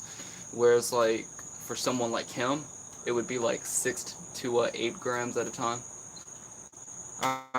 He was talking about experience, where he had an experience on 8 dried grams of psilocybin mushrooms.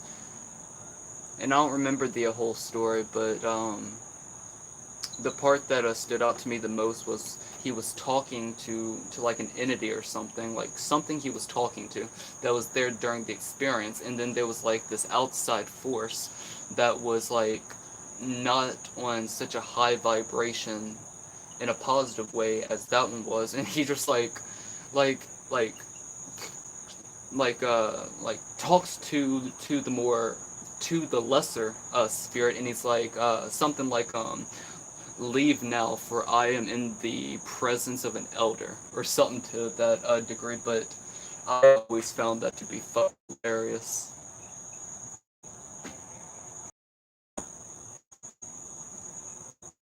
Sparrowcaster says, I would prefer the retrospective view videos over the top 10 list for sure. I feel like lots of people do lists already. Yes, but not in the DMT Infinity kind of way, because how if you have seen how beautifully those videos are edited, I do a much better job than most people. And I'm not. I mean, I am saying it in a condescending, funny kind of way, but I'm also kind of not as well, because, like, there are just a lot of people who don't put any fucking vision into the actual video itself. They just write the script and just put clips in the background. Like, there's no real thought, imagination, or anything that actually goes into the editing of it. Now, of course, not everybody, just a lot of people. And that is such lazy content creation.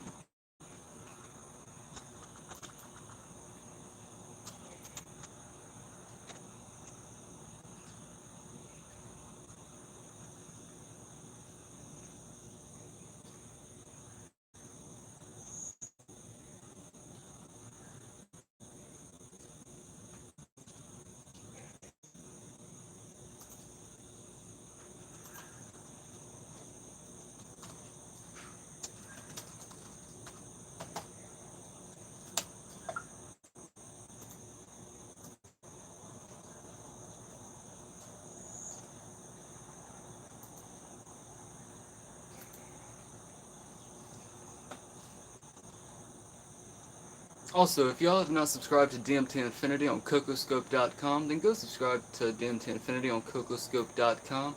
There's the link down in the description of this live stream.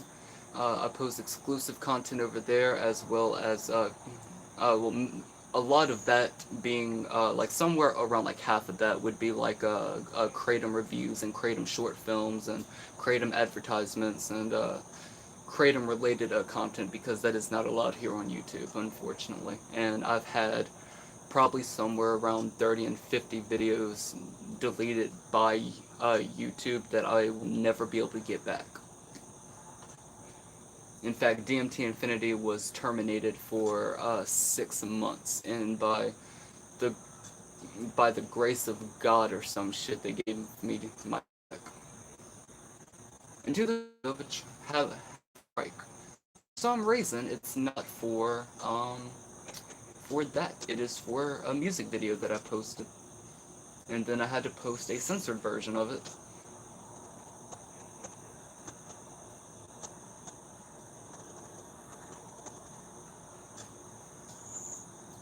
Though, if y'all have not checked out my music video, Watch to Be Brainwashed, then go check out my music video, Watch to Be Brainwashed. It's a pretty badass fucking album. It's more of a DJ-esque album rather than an album like my album Music to Meditate to, but it is still an amazing time to just listen to in general, but especially if you're high as fuck. Or tripping balls. And of course, wear headphones for the proper experience.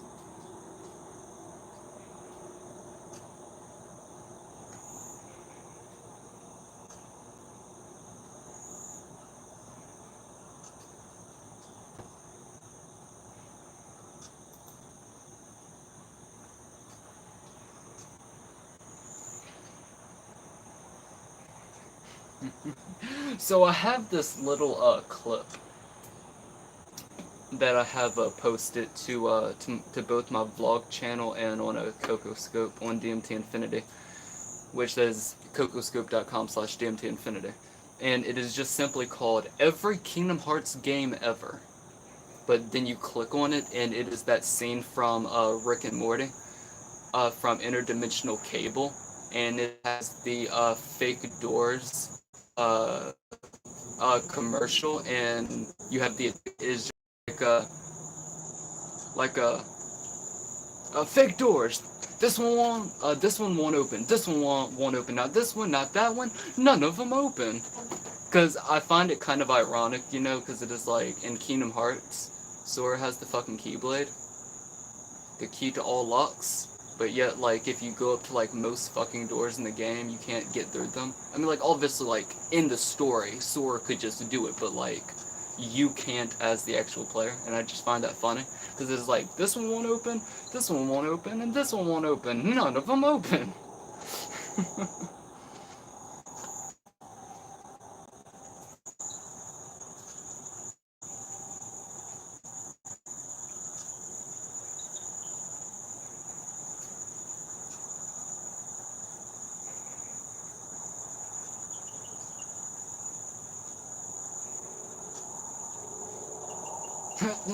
Jill says, too long for a live chat and Infinity will delete them from his regular videos.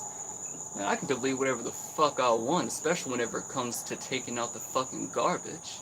I mean, come on, this is my fucking legacy. You want to put on a fucking show, then start your own fucking channel.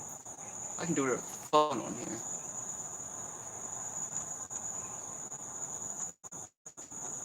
And let's see,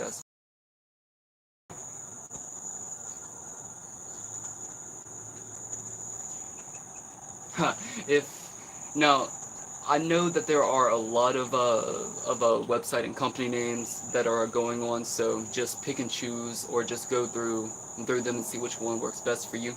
But another website where you can buy some of the highest quality tetrahydrocannabinol 8, you can go over to utoya.com.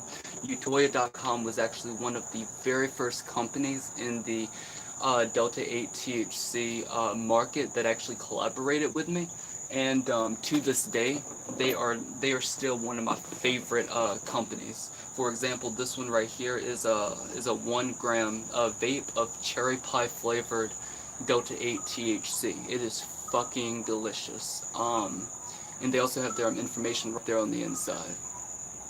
If you would like a clearer view of that, then you can go check out the reviews.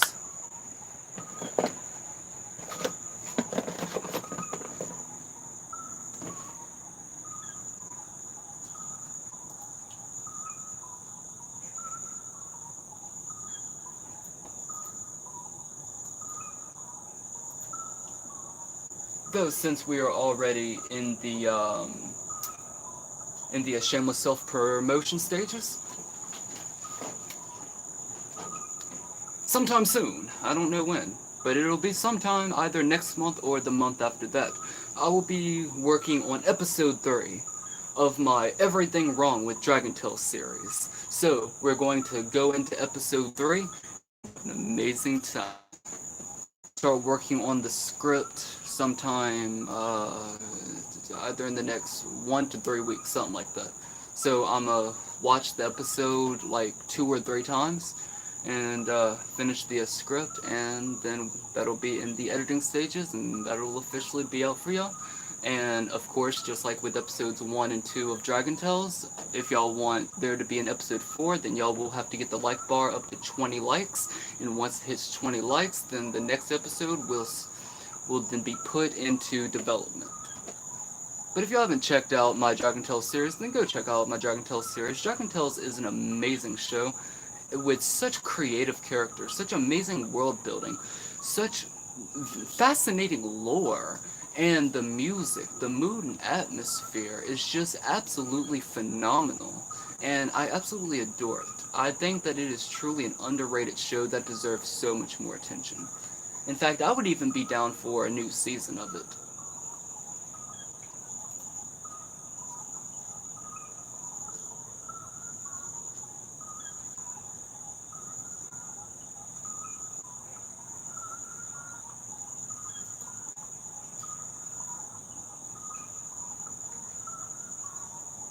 Ah, good times. Oh, and also,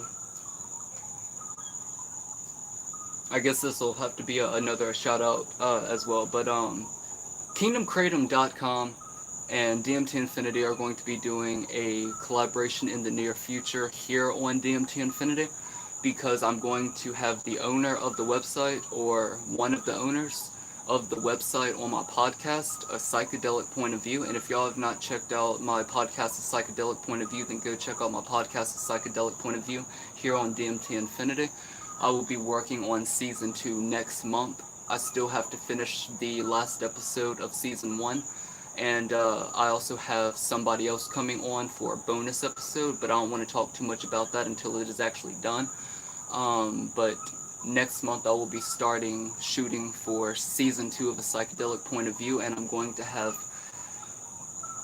the owner, or one of the owners of KingdomKratom.com, on the show, so we can talk about Mitragyna speciosa, the science of Mitragyna speciosa, the history of Mitragyna speciosa, the way that said plant affects both he and I on a psychological and conscious level, and basically just go in depth about this plant, and just put put a lot of the information out there, disprove any false information that is out there, and as well just doing our best to keep the AA, or the American Kratom Association, just in the general spotlight. That way we can actually shine light on the good that they're doing in the world, as well as Mitragyna speciosa, and make sure that rumors that are not true about Mitragyna speciosa are actually shown for what they are, as well as doing our best to provide people with trusted sources so you can get the highest quality Mitragyna speciosa they can find online, through companies that actually have their own labs and will actually give you the lab results, and will actually send you videos and pictures of what they're doing behind the scenes, and who grow all of the plants themselves. I mean, like, everything is hands-on, high quality, straight from the plant, not coming from anyone else or a different country, or being stepped on a million fucking times. So that way we can make sure that this community stays educated, safe, and clean.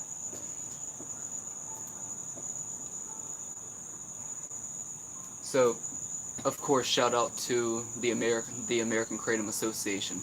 They're very, very good people doing amazing work. Are they perfect? Absolutely not. But have they done more good than bad? Absolutely.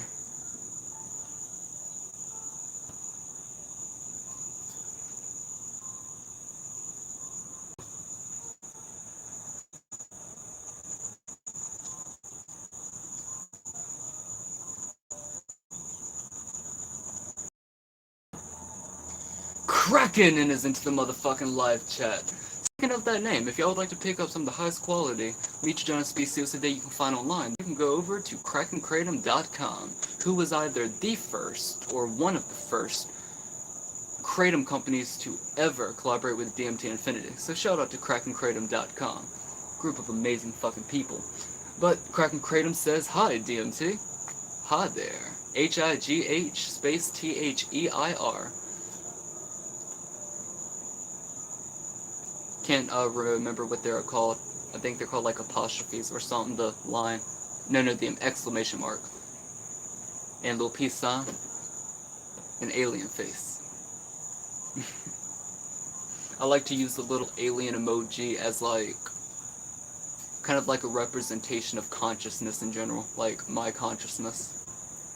Whereas like if I put something like the little emoji with the monocle, then that one is basically just like a question, you know? It is like I'm either asking a question or I'm just, it is more of like me. It is a representation of me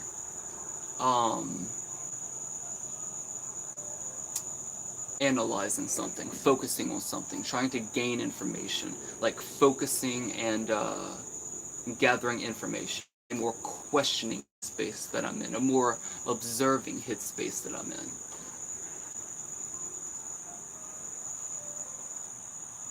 Like for me, I take emojis pretty fucking seriously, because I always do my best to have them accurately represent my ego and emotions to the fullest extent of their capabilities. I think emojis were one of the greatest features to be added in text ever, because it does a very, very good job of helping you to express yourself. Now, can it be used for manipulative purposes? Duh. But for someone who is actually just true to not just themselves but others, it is a great method of self-expression.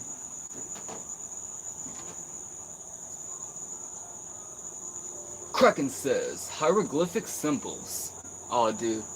Shit is so fucking cool, isn't it?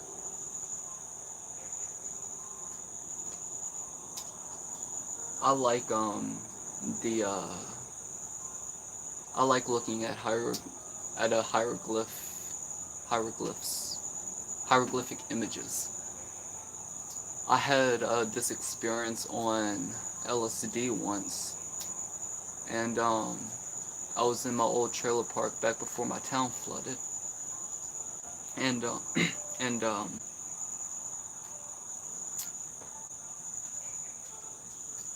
you know how in a trailer park you have like where the trailers are, right? And you have the driveway, but you have that one part that like comes up a little bit, like where you go onto the driveway. I don't know if y'all know what I'm talking about, but that thing. So like all the way down the trailer park and on both sides, like both of those, there were like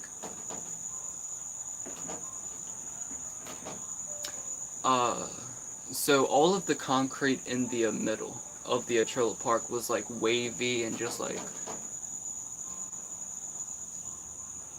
unfocused and just like waving and melting into itself. But like those little parts where you like go up onto the to the driveway, like that little fucking part where of a concrete, and just all of the like going all the way down, there were like images of like hieroglyphic, like there were hieroglyphic images and like little pharaohs harnessing like sacred geometry, and it just had this ancient Egyptian pyramid vibe to it. I'd probably tapped into a hid space that was very common in ancient Egypt or some shit like that. I don't know, something like that, but it was fucking beautiful. If y'all want to hear about the entire experience, then y'all can go check it out on my channel. I don't remember exactly which video it is. Oh, right. Live LSD Trip Report. In all caps.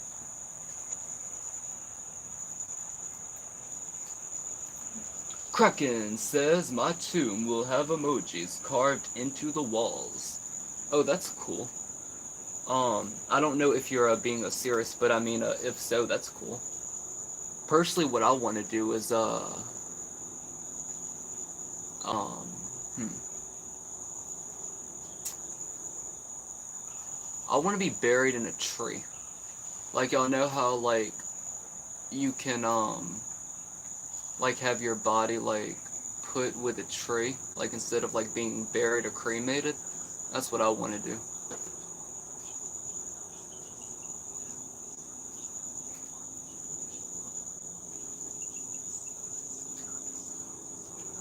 Either that or, like, have my body cremated, and then, like, take the ashes,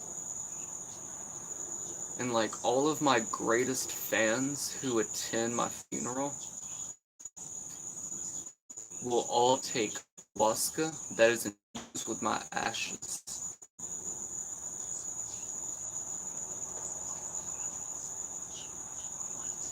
One of those or something like that is what I want to do. That would be fucking lit, wouldn't it?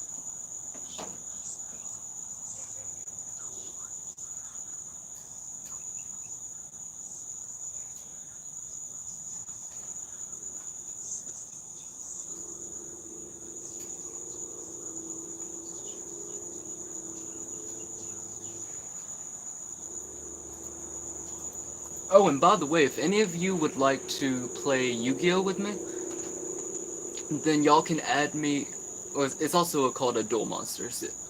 If you don't know what I'm talking about, it's the Yu-Gi-Oh card game, uh, based on the Yu-Gi-Oh series, Yu-Gi-Oh, Yu-Gi-Oh GX, Yu-Gi-Oh 5D, and all that shit. But if y'all would like to play with me, then go over to dueling.com and add me Infinity. Just send me a friend request. Send me a message letting me know either like who you just say that you're from DMT Infinity, and I will add you as a friend, and then we can duel anytime that I'm on. I usually get on Dueling Book at least once every 1 to 3 days, and whenever I do get on, I at least spend a few hours on it at least. Like like if I have any off days where I'm not working, then I will just put it on for like 12 hours while watching anime or a movie or something to get prepared for the next day, and typically like write down and stuff so that I can work on different projects, like if I want to work on a retrospective or like a review about a movie or show or whatever. But yeah, duelingbook.com is an amazing website to play Duel Monsters on. Granted, you have to do everything manually, but personally, I like the fact that I have to do everything manually because it gives me a much more hands-on like experience. It's just that instead of actually using my hands, I have to click, but to me, it is a lot more engaging that way.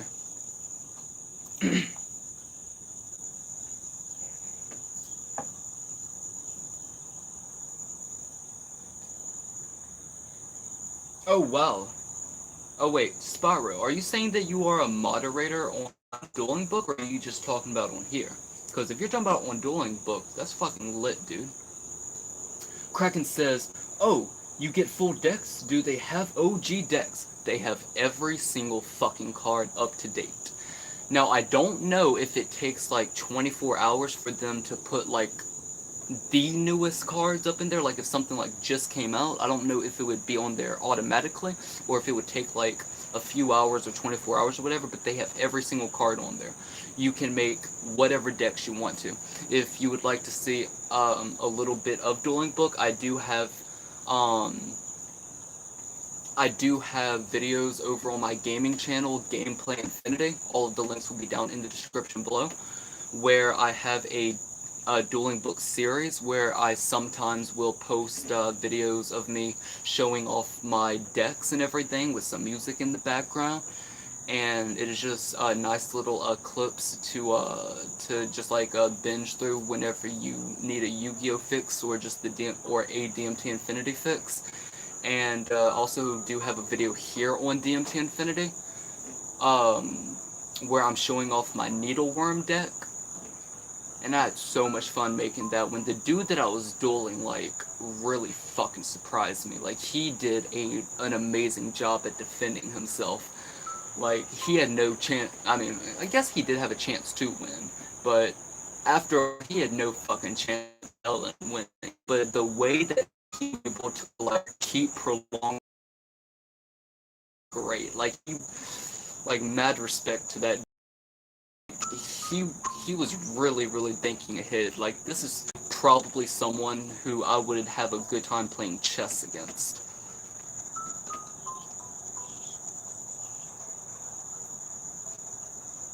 Ah, okay, I see. I was about to say, Spyro, like, fuck yeah, dude, like, you know way more about Duel Monsters than I do. Fuck, because I don't play modern day Duel Monsters, I only play a classic. Because in my the way that I see it, like, if we're like, okay, let's talk in metaphors for a minute, right? If old-fashioned Duel Monsters was the card version of chess, the modern day version of Duel Monsters would be checkers. Whereas if you take a game like Magic the Gathering is a lot more strategic than modern day Duel Monsters. Modern day Duel Monsters is just about getting the biggest monsters out. Now, the most strongest monsters with the most effects that negate the most things on the field.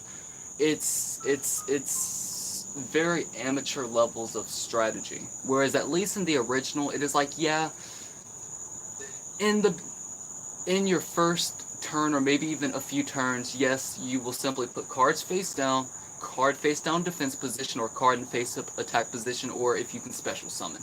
Yes, but if you actually have a good deck playing against somebody else with a good deck, despite the fact that you're starting off the game simply, it gets very fucking intense. Especially if you're playing like in real life against somebody and have added like new rules or something. Like, one thing that me and my friend used to do is, instead of only 5 monsters and 5 spell and traps, we would have 10. And we would either like double or triple our life points, and we would just make it so much more intense and so much more fun. And that is one awesome thing about games like card, the fact that typically you're going to be by the rules, or in the very least mainly by the rules, but you still have the a little bit, or even a lot. Like, whenever I was a kid, my friend and I um made up this game called Yu-Gi-Oh Wars, or Duel Monster Wars, and I would be on one side of of my house, and he would be on the other side of the house, or just whatever location we had wanted. We even did this outside sometimes. But we had very specific rules in play, where you could only move a certain amount of spaces or like certain squares based on how many stars or the level of the monster. So if it had like if it was a level 5, it could only move like 5 spaces or like 5 squares depending on how we set up the field. Um and and pretty much it is like it sounds. It is a war between our two decks, and depending on how we were playing would depend on the rules, because obviously there were no set rules to it because we made it up. But we would always create these like very intricate and very like just very fun and interesting ways of playing, but it would always be based on logic. So, for example, let's say that I have Red Eyes Black Dragon, right? Then I could put that all the way up on like a shelf or something because it can fly. Whereas like a warrior monster would not be able to do that unless, like, logically, well, maybe this is like a mountain or something. So of course she can climb up there. But then it would be like, well, if you are trying to attack my Red Eyes Black Dragon with like a warrior with a bow and arrow, then obviously you might miss. So we would have to roll like a dice or something. So it is like if you call 5 and you roll a 5, then it'll hit, or just stuff like that. Like that was the general kind of thing that we were going for. So it was a very logical game, depending on what the cards were, how they worked, and just stuff like that. We were very, very imaginative and creative children, and it is so sad to see that children, generally speaking, are not like that anymore in places like America, because so many parents are just really, really bad parents and raise their children on technology rather than being a real fucking parent.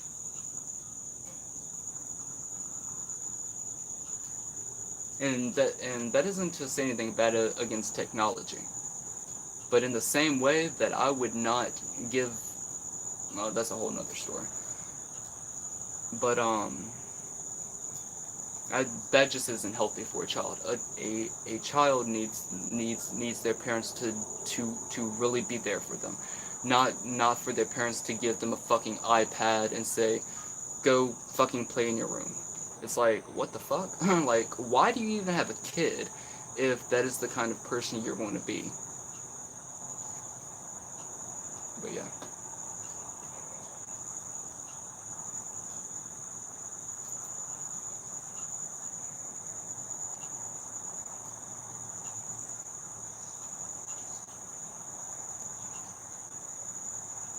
Kraken says, dude, I would love to play against you if we use the Seto Kaiba and Yugi decks.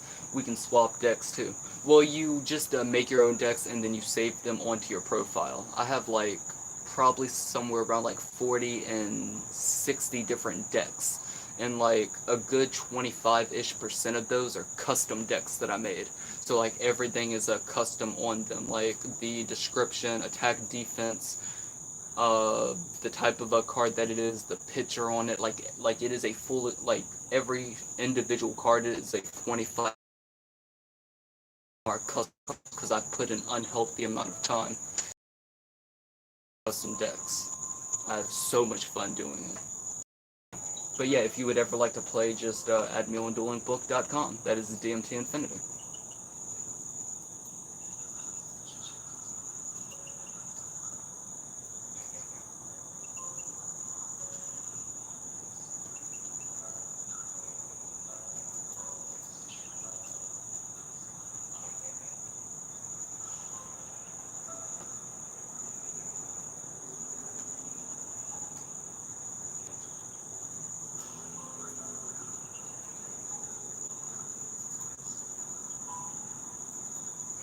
Kraken says iPad babysitter. Yeah, it's fucking ridiculous.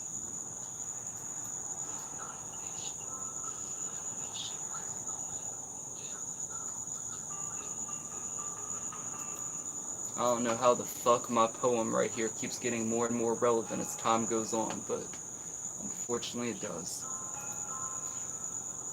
Sparrowcaster says, I agree. I can't imagine how someone would act when they grow up after being raised that way. I'm worried for our new generations. I predict that it is going to have some sort of positive outcome. In fact, potentially like a really, really positive outcome for at least like some group of people. But generally speaking, I don't see more good coming out of it than bad. But only time will tell. It is not, what bad parenting for you to raise your fucking child on a fucking iPad. It's fucking sad.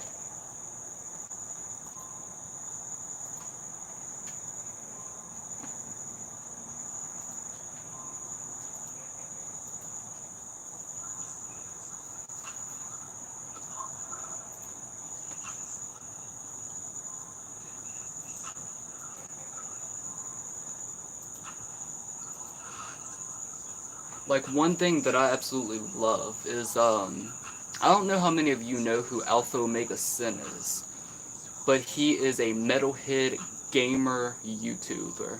And he doesn't post content anymore. I think it's been like 6 or 7, 8 months or some shit, or like a year since he last posted. But one thing that he did whenever his child was growing up is him and his child would play always play video games together, because he big fucking video game nerd. So he always was able to share those bonding experiences with his son. So that's pretty fucking cool.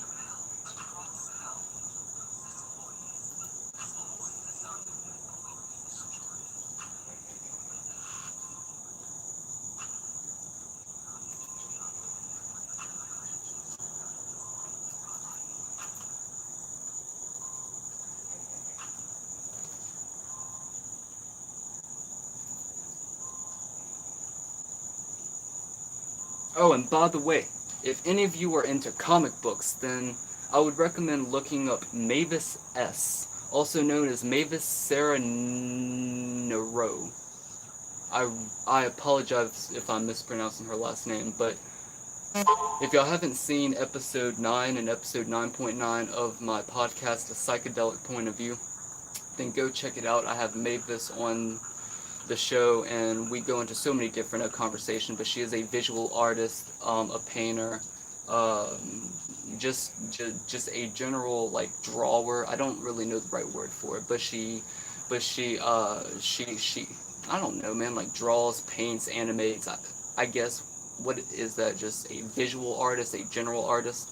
I don't fucking know. But aside from bad terminology, she currently just posted her brand new comic based on her real life and her relationship with her boyfriend. And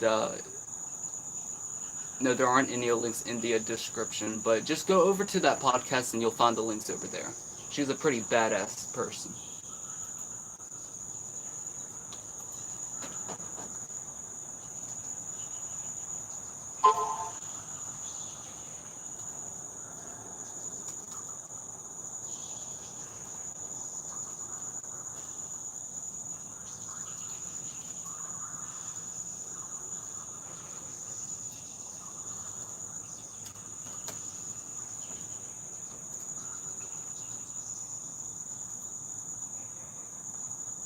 Also, for any of you who have been enjoying or enjoyed the first 2 episodes of, or I guess 2.5, but I guess really 2.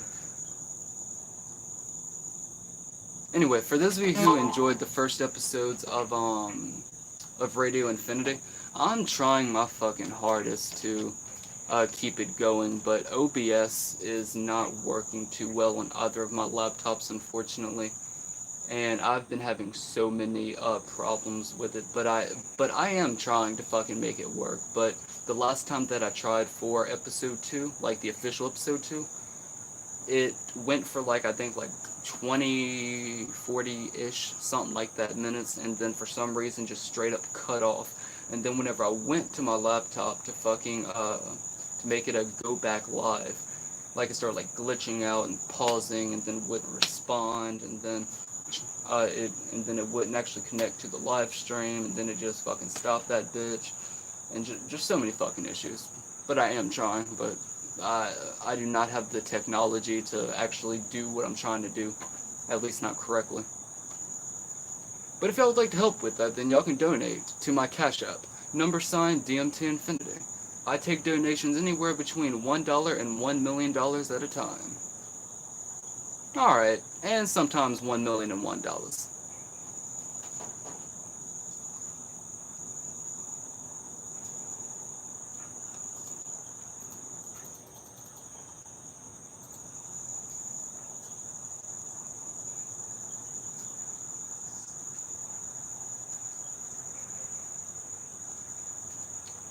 This random ass insect just dropped into the cap, and there is like this little residue of a dabs, and it got itself stuck, and I don't know how the fuck to get it out without hurting it. Okay, I really don't want to have to kill this little guy, but that might have to happen, because I don't want him to suffer. But hold on. Yeah, dude, chill the fuck out. Hold on, come on. Up, come on. You can do it. You can do it. You can do it. You can do it. No, come on. Come on. Come on. Yeah. We got him. Hopefully. Come on.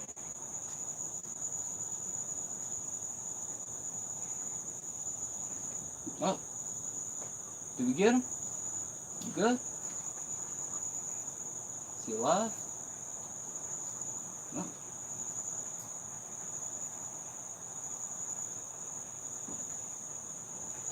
I mean, he's alive, but he's not moving or nothing. And I don't know where the fuck he went. I think he jumped off. Alright, well, hopefully he's alright. Let's see here. What's next?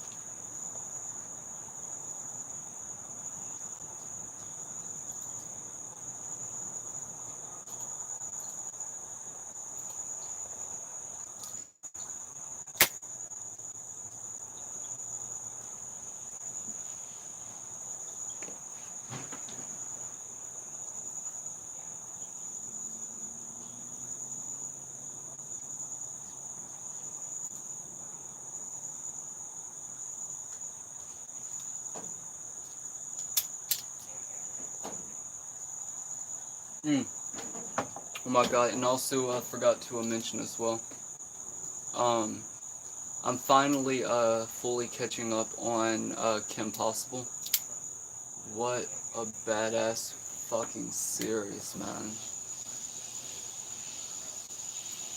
I only have the last season to watch now, and I am so fucking like it is like I'm happy that I finally have been able to like watch everything in order up to this point, but I'm also extremely fucking disappointed because I only got one more fucking season left. Also, I downloaded the communicators at ringtone. You know the dun dun dun dun.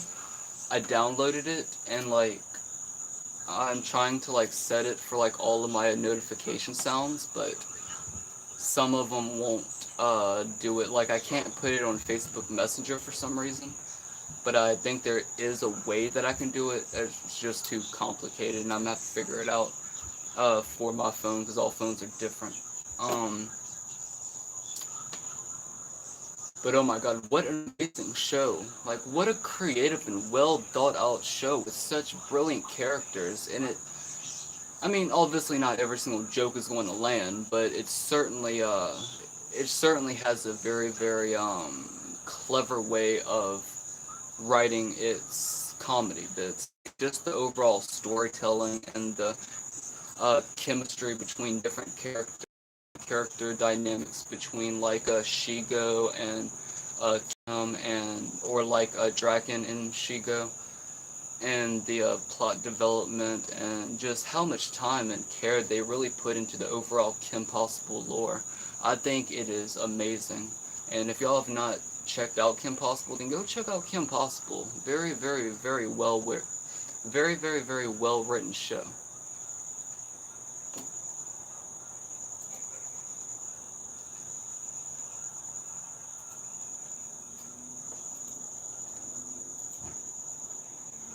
Alright, so here's what we're going to do. Alright, so y'all remember earlier how I was talking about how my top 20 favorite anime of all time changed up just a little bit? Alright, I'm gonna go ahead and read y'all out my top 20 favorite anime list. I just gotta find it in my notepads real quick. Alright, here we go.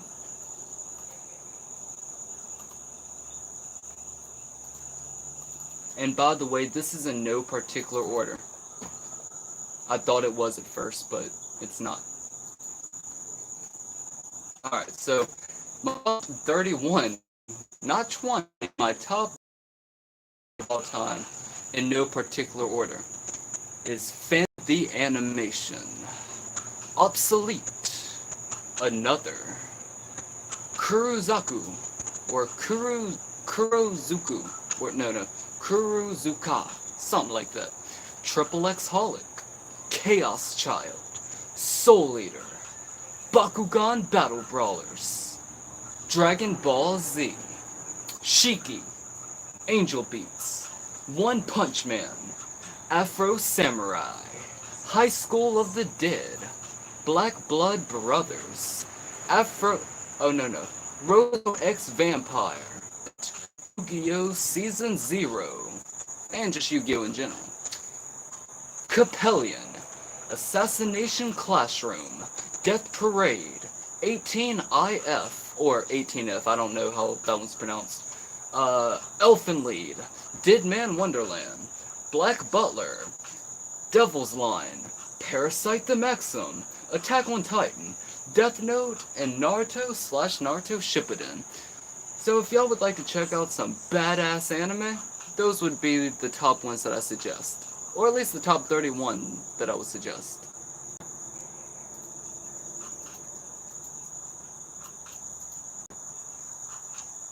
Fucking love anime. Anime is, I mean, don't get me wrong, there are so many good anime, especially the ones that I listed out, but man, just so many anime are just such wasted potential. Or just completely and utterly fucking dumb.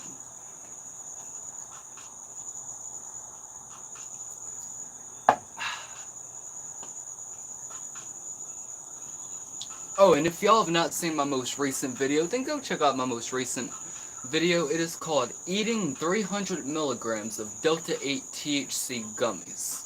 Not clickbait. And it's not clickbait. Those bitches are delicious. Won second place at High Times. They taste so good, and I got so fucking toasty. But I was also like vaping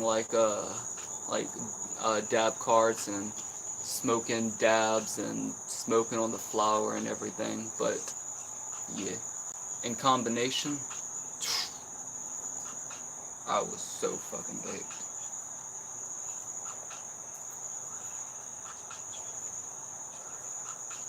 Kraken says, I've been reading Watchmen on the toilet. I have no idea what that is, my man, but I hope you are enjoying it.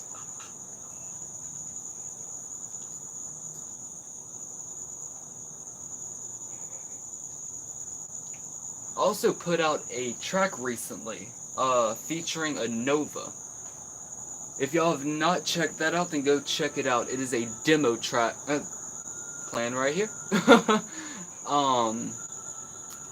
But if y'all haven't heard that, then go check it out in its entirety. It is a demo track for my track Beyond Divinity's Veil. It is not the official version, but it is the official lyrics.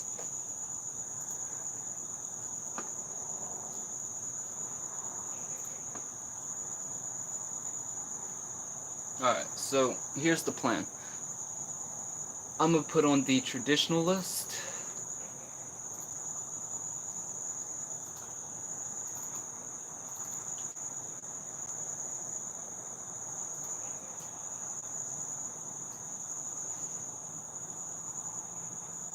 I can't find. Okay, here it is. Yeah. Alright. We're gonna go put on the traditional. The link real quick. I'm gonna come back and try and find that damn so I can take a quick dab, drink down the rest of this Coca-Cola, and then yeah, we'll go from there. And after this playlist is done, then we're gonna call that a show because my ass has to get back to work. But I've had an amazing time with y'all here the past fucking 4 hours. But yeah, I'll be right back. If y'all have any questions, put them in the chat box. If y'all want to steer the conversation in whatever direction, well, y'all know what to do.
If y'all haven't heard the song in its entirety, then I would certainly recommend doing so.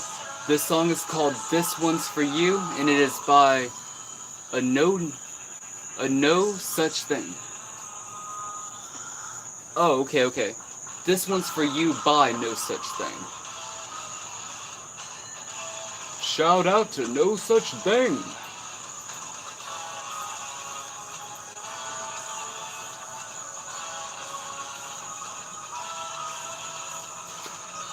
Kraken says, it's a great graphic novel. I've been slowly making my way through it for a couple weeks now. A truly seminal graphic novel. Hell yeah, man. Yeah. It is always good to read. I mean, I've read plenty of fucking times, but at the moment, through, I'm currently going through the first Twilight again. I fucking love this book so much. I actually have all of the movies except for New Moon. I don't know what the fuck happened to my New Moon, but I need to get it again. I also used to have all of the books back before the flood. Fucking love Twilight. And for those of you, I mean, anyone out there who is a Batman fan probably already knows, but Robert Pattinson, he's playing the new fucking Batman. I cannot wait to see that. And there were rumors that Johnny Depp was going to be playing the Joker. But from what I know, those were just like rumors based on nothing. And I'm so sad, because I really wanted that to be the case. Because, like, could you imagine Robert Pattinson as Batman versus Johnny Depp as the Joker? That would be so fucking cool. Johnny Depp would play such a badass Joker. Now, granted, for me personally, my favorite Joker is Cameron Monaghan. I think he played the best Joker right next to Heath Ledger. But my god, I have no doubt in my mind that Johnny Depp would probably be right up there with those two fucking legends. And of course, rest in peace to Heath Ledger. That dude was a fucking legend.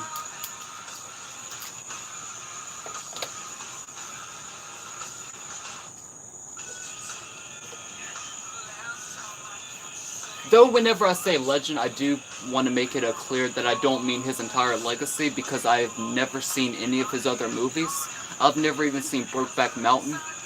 I just mean as far as that character goes, as well as there were a couple of interviews that I saw from him, and also some like I guess like home videos that he made or whatever. But as far as like just him as an artist and as an actor, wow, what a fucking legend.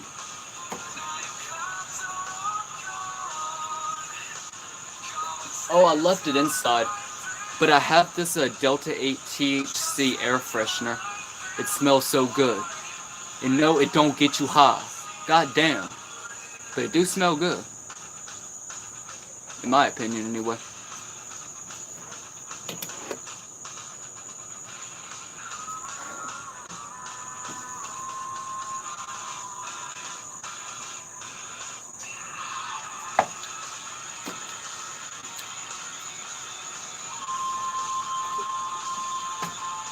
I cannot find the cap. I don't know where the fuck it went. Yes, DMT, you have made that clear at least 100 times. Oh no.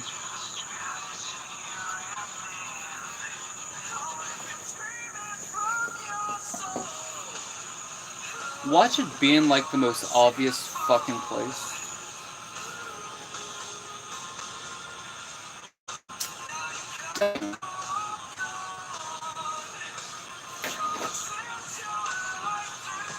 Man, your clouds are all gone and my dabs are all gone. Fuck.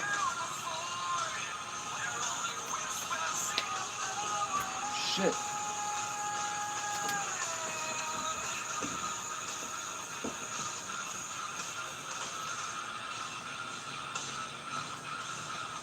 I just want to take at least one more dab before the fucking show ends.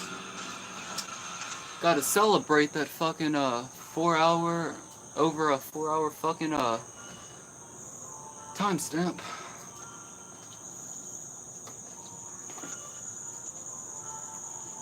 And of course, for any of you who are watching the live stream but don't really have the time to watch the entire thing, at some point it'll eventually be put into a highlights reel anyway, so you'll be able to see like the highlights of it. But of course, I still appreciate every single.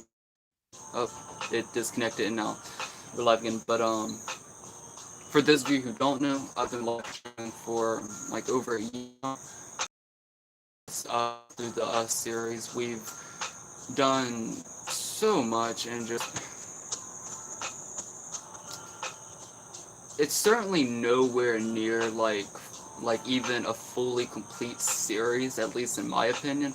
But I think that how far we've come with it so far, it is certainly a very, very good first stepping stone into my overall vision of the future of DMT Infinity for my live stream series.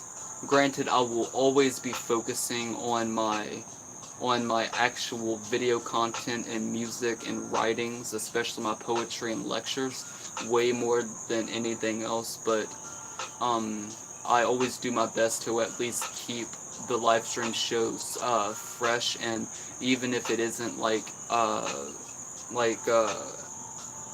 the fucking time, I always do my best to keep them fresh, or fresh enough anyway.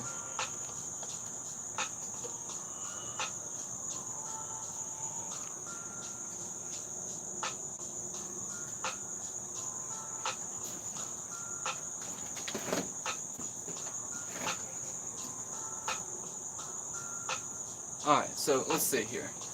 Sitting right here, and then boom, because that fell, and then that went there.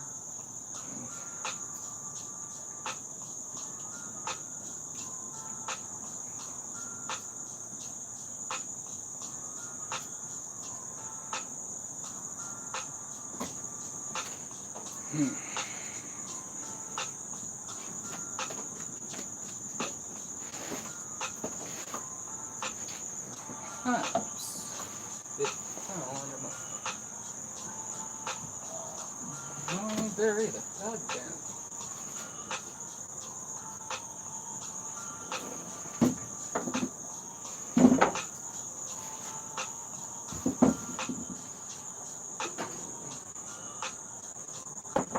Yo, my fucking headband. I'm looking for this motherfucker.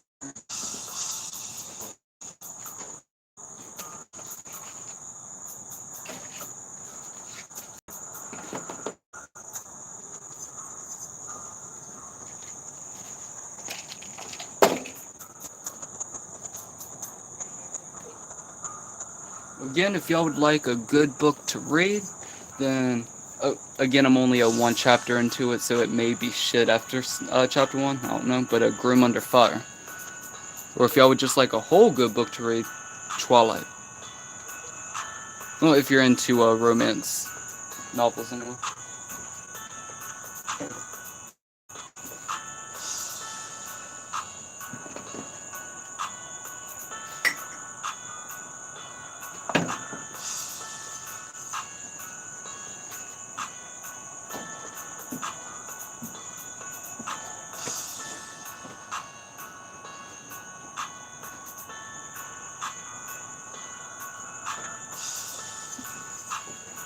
You know, it'd be awesome if I had like one of those 360 cameras,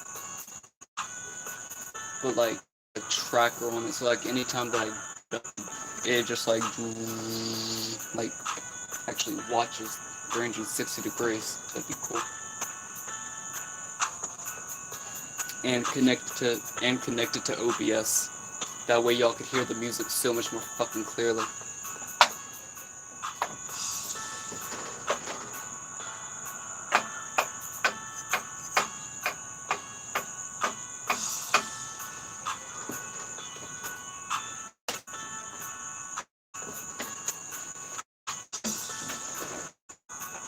This makes no fucking sense whatsoever.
don't know, y'all. I'm sorry, but I might have to, we might just have to, end the show without a dab.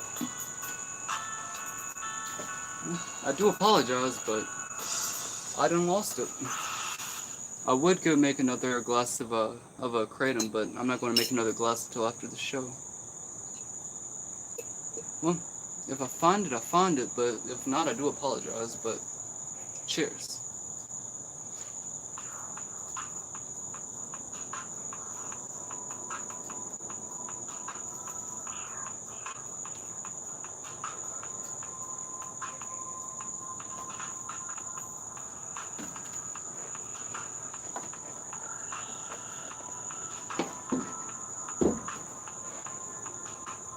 That don't make no sense. Wait, has it been raining? The fuck? No? Bro, that don't make no fucking sense. Alright. Anyway. And now.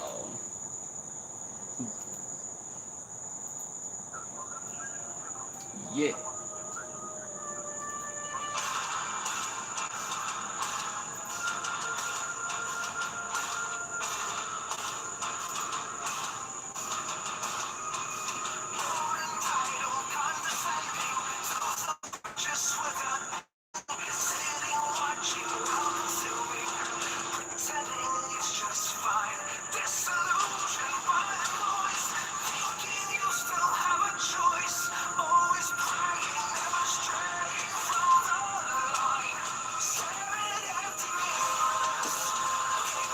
Fucking love this man's voice right here. If y'all checked out Empty Mirrors, Everyone Loves a, go check them out. Or maybe it is Everyone Loves a Villain by Empty Mirrors.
I also recently started an account on Odyssey. I just recently heard of it, but it's been a very beneficial platform.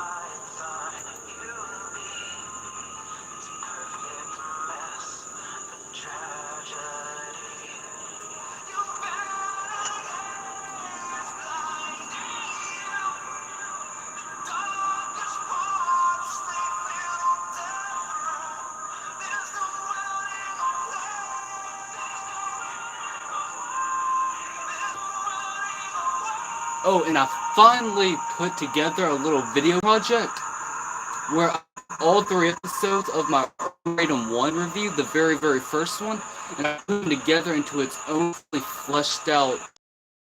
So if y'all haven't seen that, then go over to cocoscope.com/DMT Infinity to check it out.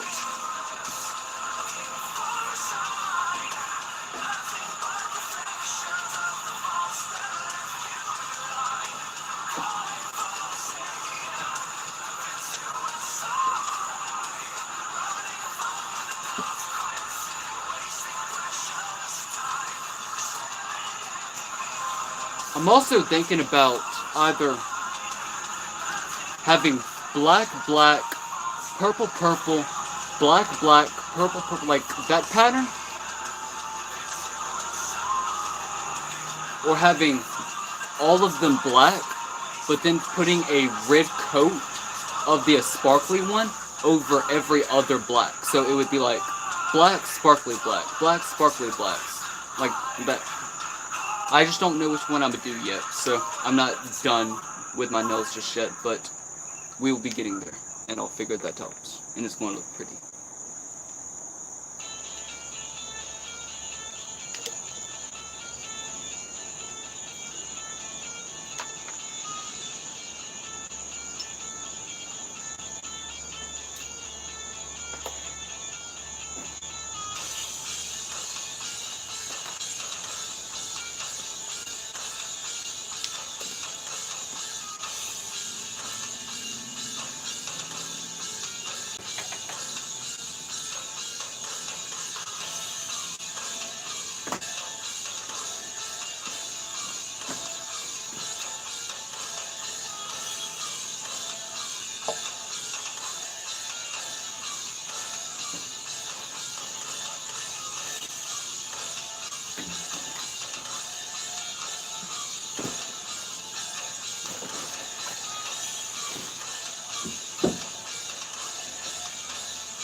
Again, if y'all have not checked out Silence of the Lambs, go check out Silence of the Lambs. Pretty fucking sick-ass movie.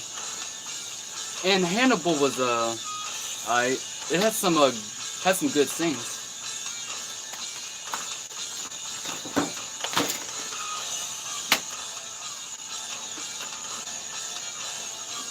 That don't make no goddamn fucking sense. How the fuck is there water dripping? It ain't even fucking rain. And it's fuck.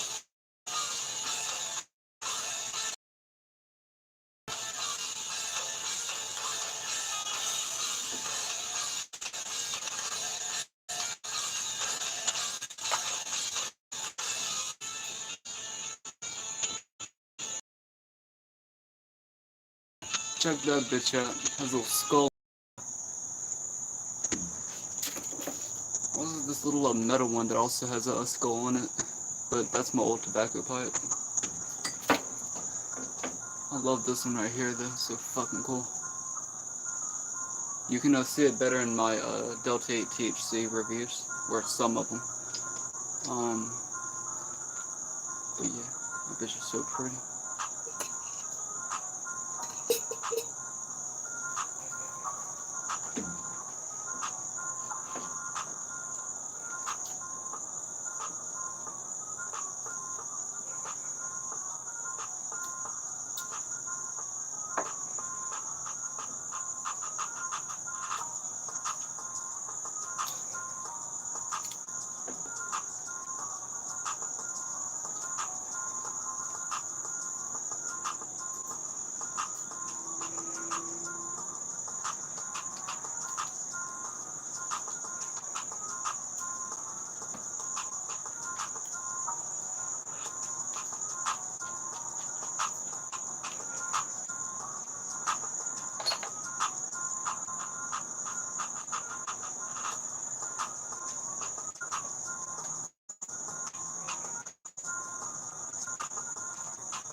Oh my god.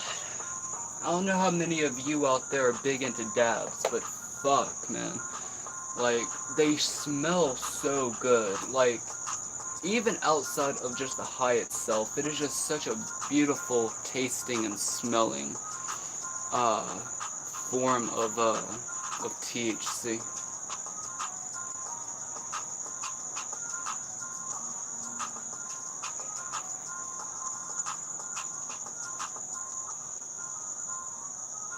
I think my vape is dying. Is my phone at 100%? Yeah, my phone's at 100%. We're only going to go for about another like 30-ish minutes. That way we can get to like the 5-hour mark, or almost to the 5-hour mark. So.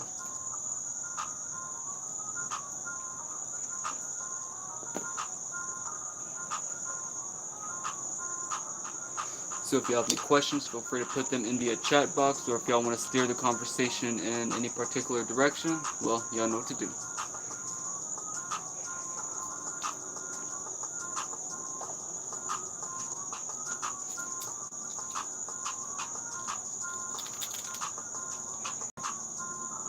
Oh my god, y'all, next month I'm getting, what is it? Let me find it real quick. Well, sometime around the 1st or 2nd, I'm getting, it's a new dab. I haven't tried it yet, but oh my god, I'm so fucking excited for this one. Because it sounds so fucking delicious.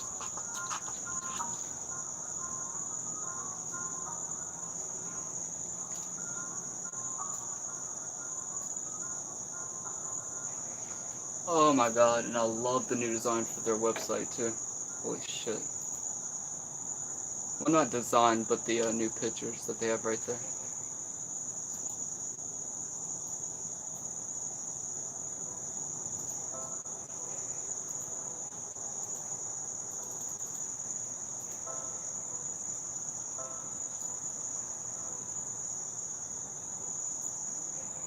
Fuck, I can't find it. Hold on. I'm getting there. Fuck, where is it? Oh, okay. I think I found it.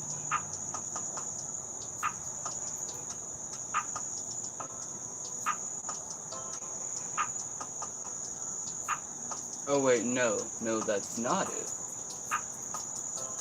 Fuck, which one was it then?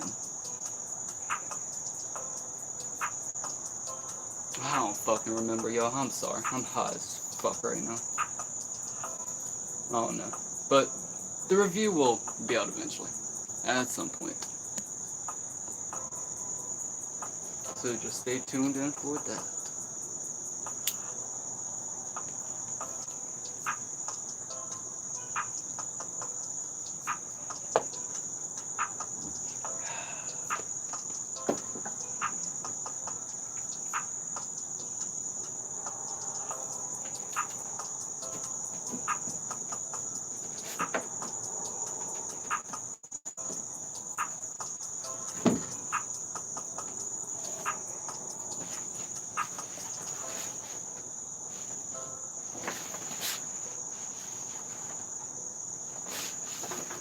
So far though, I think I'm going to have to say the best dab that I've tried so far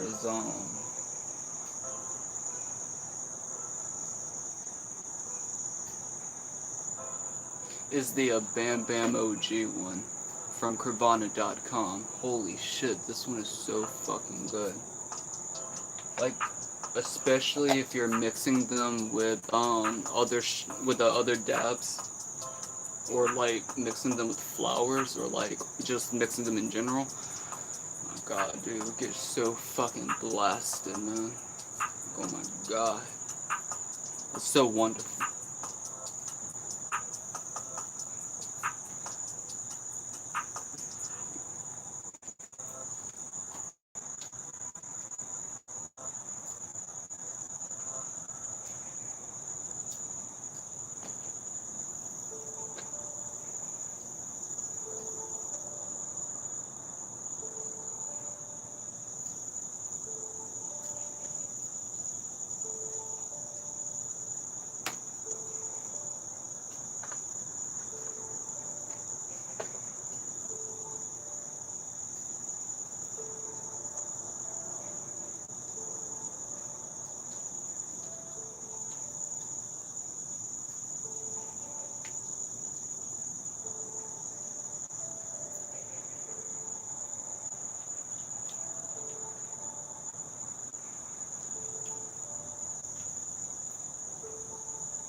Alright, I'm sorry, but I'm gonna have to change that. It gets a little boring after a while, in my opinion.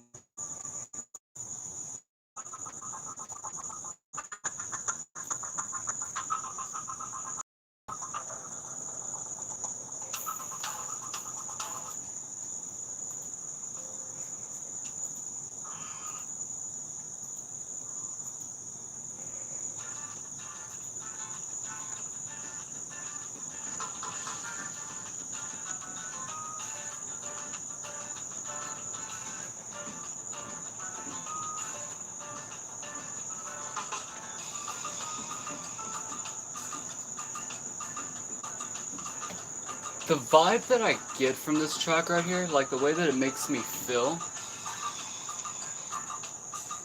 it remember the three-part South Park episode with the giant hamsters that were killing everybody, and you had the mariachi bands, and then like whenever like they would see one, like Kenny would like start like dancing and just like getting like that is how I feel on the inside whenever I hear this track.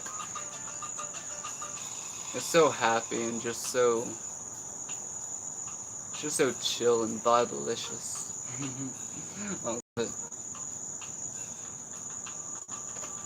Alright, so here's the plan. Like I said, I'm going to let this live stream go on up until about the 5-hour mark.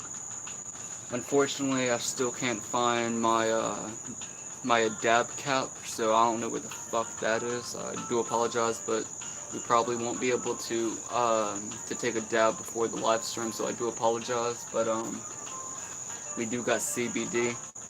I think 30, 40 grams in my experience, so we're pretty fucking loaded. But I'm gonna go make some more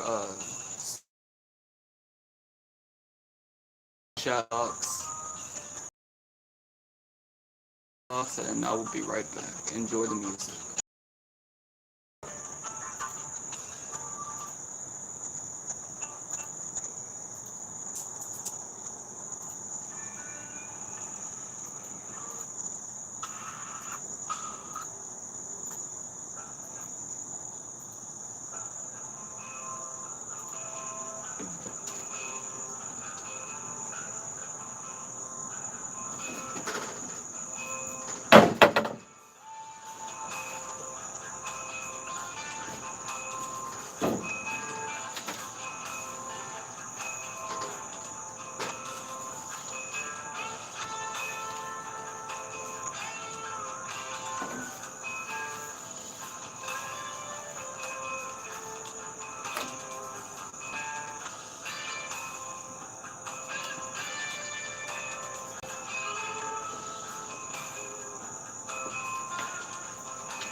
And I am back, ladies and gentlemen. How the hell are y'all doing? I'm doing fucking amazing. Just made myself a glass of milk because, well, I made some soda, so gotta try and even out the healthy shit that I'm putting inside of my body.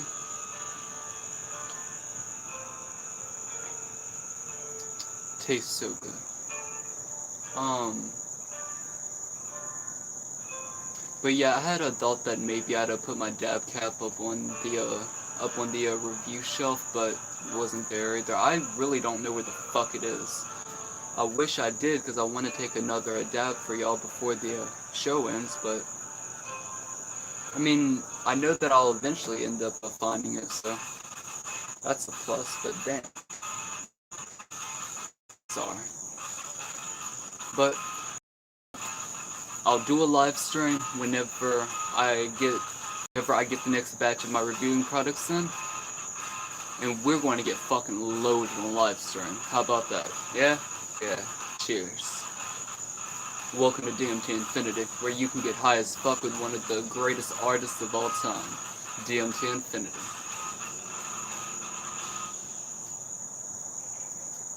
Sparrocaster. And Sparrocaster comes back into the live chat and says, "Hey man, I fell asleep and woke back up from the audio still being on. I'ma fall back asleep. I'm glad I got here when it started. Good night. Sweet dreams, brother. Have a wonderful fucking night. And yeah, you know where you can always get your fix of DMT Infinity."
It would have been fucking hilarious if that was the dab cap. It's like spins half the fucking live stream wondering where the fuck it was, and just like randomly in like the last like 16 minutes of it just like randomly just falls from the fucking roof.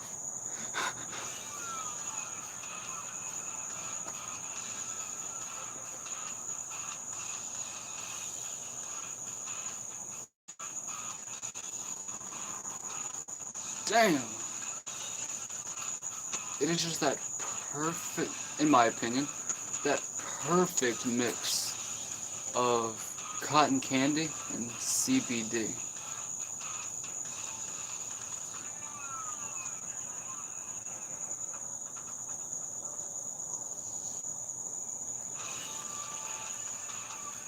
It's like some really good dip, but even better.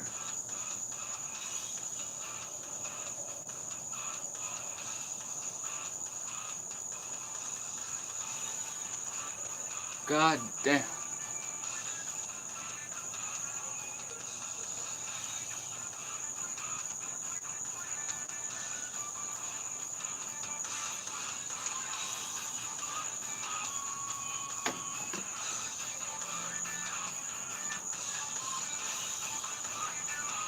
Hey, good news though. Good news. Niggas still like a hit of a dab up on this bitch, so I'll take that hit for y'all. And then whenever I find my fucking cap after the show, fucking find that bitch eventually.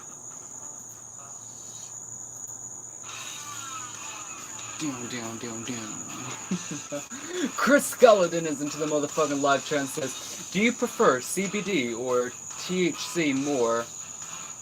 Wait, do you prefer CBD or THC more in the last months? Well, of course, I mean, for me personally, I much prefer THC because I love to get high.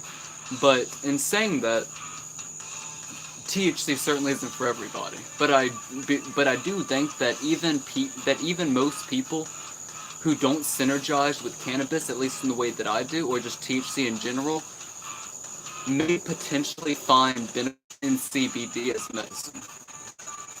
But just for me personally, THC, because I love to get high.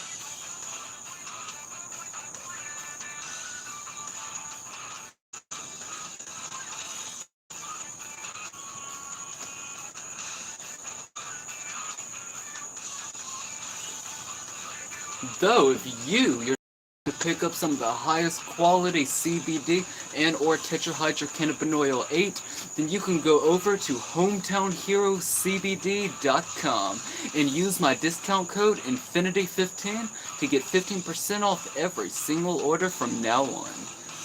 And also look out for the next upcoming contest where you can win yourself a $15 code for hometownherocbd.com. That way you can get $15 off of whatever product you want, on top of using my 15% discount.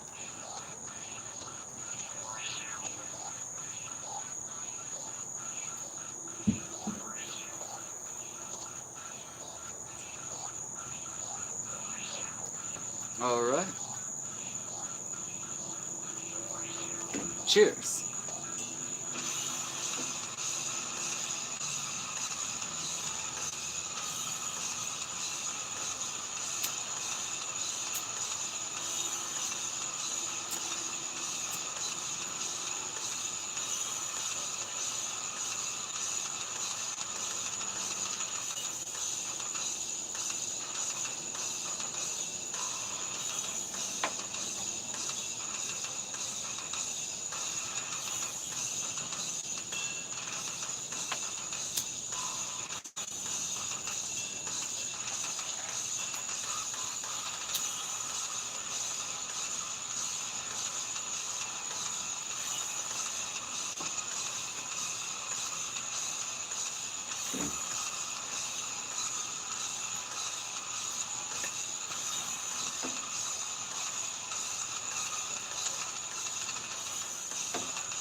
Ooh, god damn! Oh, that tastes so fucking good. Chris says, many channels are deleted because they speak out about psychedelics or politics. Do you fear that this will also happen to you? Sorry for my bad English. Well, DMT Infinity is not a psychedelic channel, at least not in the sense of like psychedelic drugs. Yeah, the brand name itself has DMT inside of it, but N-Dimethyltryptamine is just a natural neurotransmitter that is present in the human lungs and liver and theoretically in the human pineal gland, because we do know for a fact that rodents produce N-Dimethyltryptamine in their pineal gland. Um, but as much as I love psychedelics and as much as I love cannabis, that isn't all I do on here. I'm a poet. I make short films. I write scripts. I'm a commentator. I do reaction videos. I make reviews. I do top 10s. I make tutorials. I make instrumentals. I have my own podcast. I do so many different things other than just talk about drugs. Like, don't get me wrong, I love getting high. Of course I do. I'm DMT Infinity. I love blasting the fuck off all the fucking time 24/7 if possible. But that isn't what I want to talk about 24/7. I want to make art. That is what I do. First and foremost, I am an artist. I have been making videos, and not just videos, but content on the internet from writings, whether they're lectures, which are a short film, making videos, just content in general on the internet since I was 12 years old. I'm 24, so I've been making videos on the internet somewhere around 12 years now. And even before that, I was always on the internet. I love the internet. I remember back whenever MySpace was still a fucking thing. Oh man, dude, I wish that YouTube would just set up their fucking, I wish that they would set it up where whenever you go to your channel, you could customize it like you could on MySpace. For any of you who remember or are old enough to know whenever MySpace was in its prime, what you could do is you could set up your own pictures, you could fucking design your own fucking layout for your channel, you could even put music. Like, if I wanted to put like I don't know, fucking John Lennon's Imagine, I could put that, and as soon as you click on the profile, boom, it plays. That'd be so fucking cool to have. Or in the very least, if you are a music channel, then you're granted that feature. That way you could play like your newest track or your album or something, you know?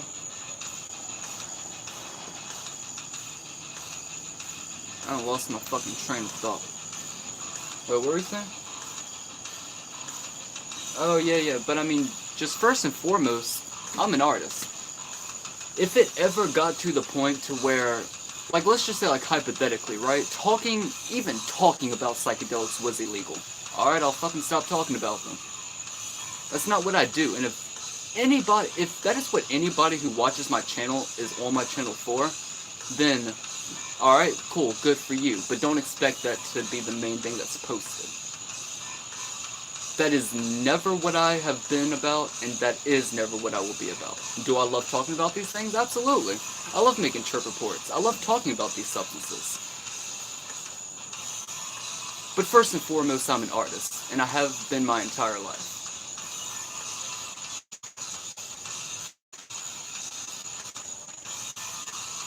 I'm watching the feedback on my laptop right now, and I can see like minutes ago or whatever.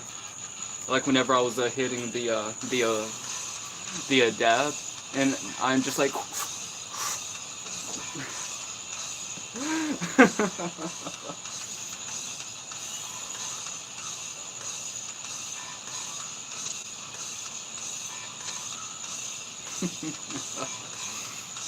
But I do need to find that dab that I was talking about so I can tell y'all what it is, cause Oh, okay, I think it was on Curvana.com then. Okay.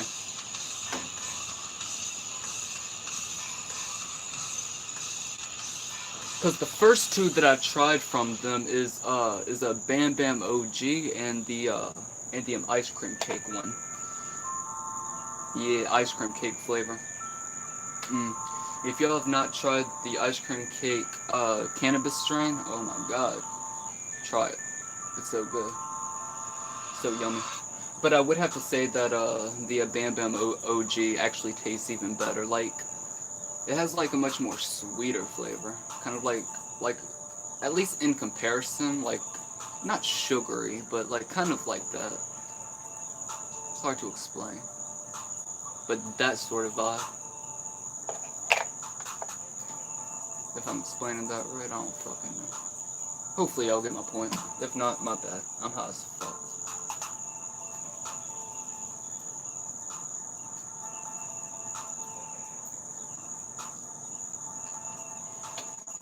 Y'all can also use the site's code.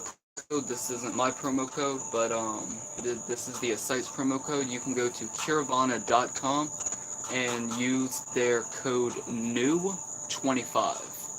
So NEW25 when checking out, and you can get 25% off your order.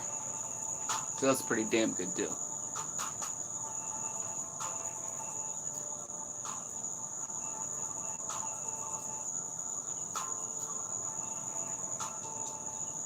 They even have a Delta 10 THC on here. Ooh, hookah shisha. What the fuck? Oh, okay, I see. That's cool. That's cool. I don't have a hookah though, unfortunately, but I would certainly get a few of those if I did. Oh, right. I'm here for the adabs. Caravana.com's website is just so fucking beautiful that I just fucking got lost in it for a minute. Alright, let's see here. Alright, so I have,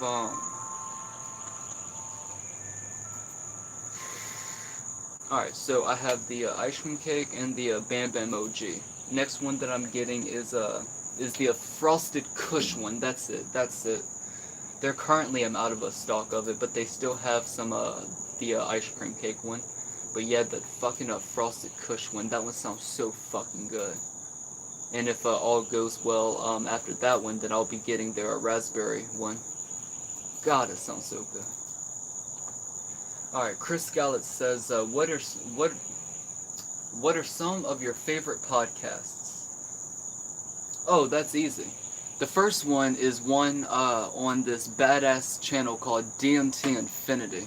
The podcast is called A Psychedelic Point of View, and you can subscribe to DMT Infinity by going to youtube.com/DMT Infinity or cocoscope.com/DMT Infinity, or basically almost anywhere where video content is posted, even minds.com and Odyssey. But aside from DMT Infinity's sexy ass, the Lights Out podcast is certainly one of them. I think that the Lights Out podcast, I think that what him and Joel are doing is fucking amazing, because even whenever it gets down to the instrumentals, like, fun fact, like, whenever you hear that music being played on the show, that's Joel, and a lot of that is a fucking banjo being played.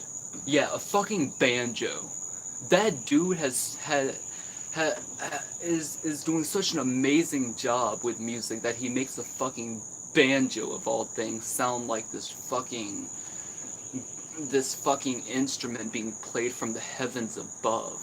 Fucking love that man's music. But yeah, I mean, like, the podcast itself is great. In fact,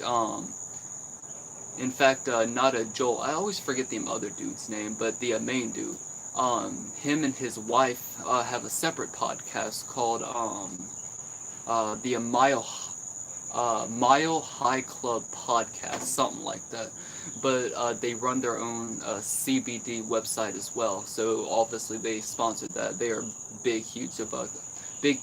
They are huge fans of cannabis, and yeah, they run an amazing show over there as well. And of course, what's his name? Fuck, can't remember his name.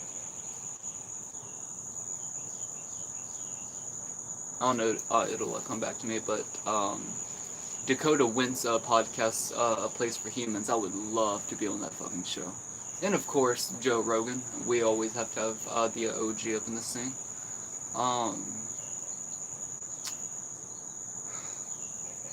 Oh, and I also love Nux Taku and Briggs's podcast. It is called something to the degree of like the Anime Virgin podcast, or yeah, and it is, or something like that, and it is on their channel, Anime something cafe. I don't know, something like that. But just check out Nuxtaku. Dude's a fucking G. Um,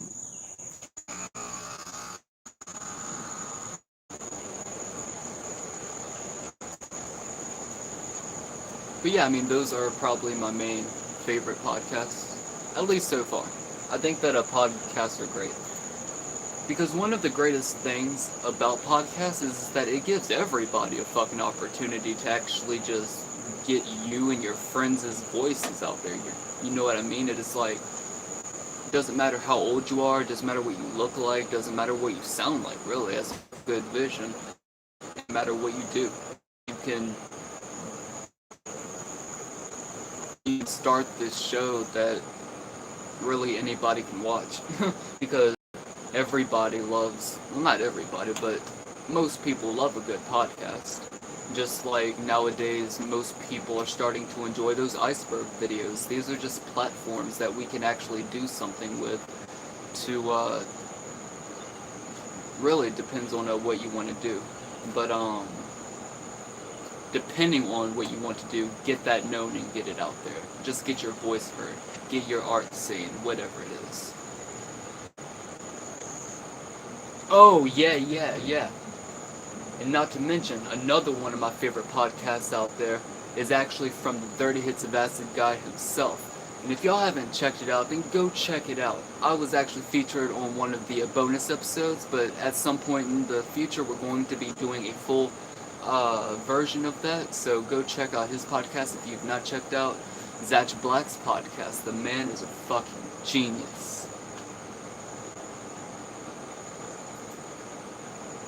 I also used to love a podcast called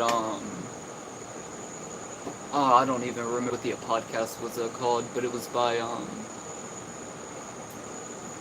Andrew Dennis Biersack's friend. I can't remember. Joe something. I know his first name was Joe, but I can't remember the fucking podcast. But it had Andrew Dennis Biersack on it, so. If you know what I'm talking about, then you know what I'm talking about. If not, my bad.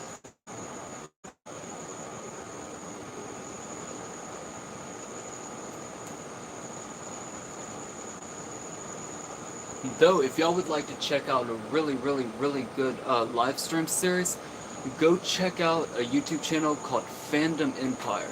It is an amazing place to just spend your time and just hang out. A really good group of people, but there are a lot of different series on there. For example, one of the hosts, Kieran, has a show called the Rick and Morty Fan Show. You also have older ones where they would talk more Star Wars, so you would have Sean, Tony, and Johnny up in there as well with Kieran, but sometimes it'll just be one of them, sometimes two of them, sometimes three of them. And then they also have a couple of homies over on the channel as well that have their own podcast called the IPC podcast. But, I mean, they've been at it for a long-ass fucking time. And they usually talk about things like Star Wars and everything as well. But their show isn't as frequent on there versus, like, Sean's show or Kieran's show. And they also have this new motherfucker up on there. Fucking asshole, like I would fucking punch this dude in the fucking face if I ever met him in real life. But dude's name is Terrence, and all the dude fucking does is go up in there and just fucking bitch and complain about the fucking movies and oh, there's too much fucking sin in this fucking scene, yada yada. Terrence, shut your hating ass fucking mouth, dude. Beat your fucking ass, son. But yeah, everyone else up on there, pretty cool fucking people. If y'all would like to check out Phantom Empire, then go check out Phantom Empire now. Oh yeah, and also forgot that oh no, that's technically not a podcast. That's a live stream series. Yeah. And hopefully at some point as well, Mark Dreams of Mark Dreams 2 is going to be starting his own podcast. I know that a Quantum Kitty used to have a podcast. At the moment, it is currently discontinued, but hopefully sometime in the near future it will be continued. Chris Scullin asks, are you taking any food supplements? I'm drinking milk. And it has a bug in it. Come here, bug. Oh, that bug is dead. Yeah, my bad. Wait, did your fucking fight you flew up in there? Alright, I'm drinking Kratom Mitragina speciosa. If you would like to pick up some of the highest quality Mitragina speciosa that you can find online, then you can go over to bigbearkratom.com. Currently at the moment, I'm drinking on some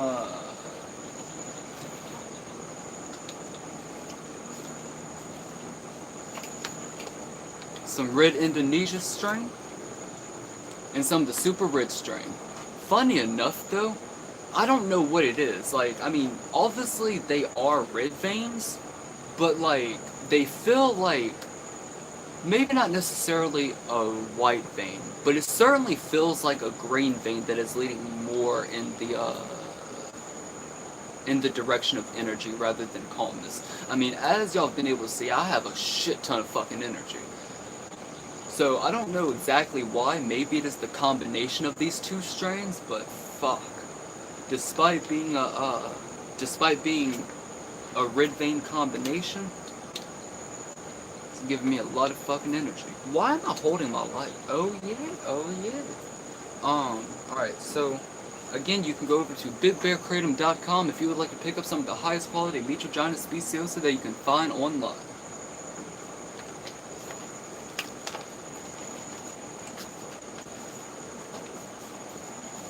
These were 3 other ones that I also went through. We got the, okay, so of course we got white veins, super white. This is a good one right here. But this one right here is called Super Signature, that you can only get on bigbearkratom.com. And for any of you who are kratom enthusiasts like myself, then you already know that the super white is fucking powerful. At least in the realm of giving you energy. But my god, this doubled that. And I fucking loved it. Wait, do I still have a dose of this one? There ain't no way I still got a dose of this one. I could have sworn I went through the whole bag.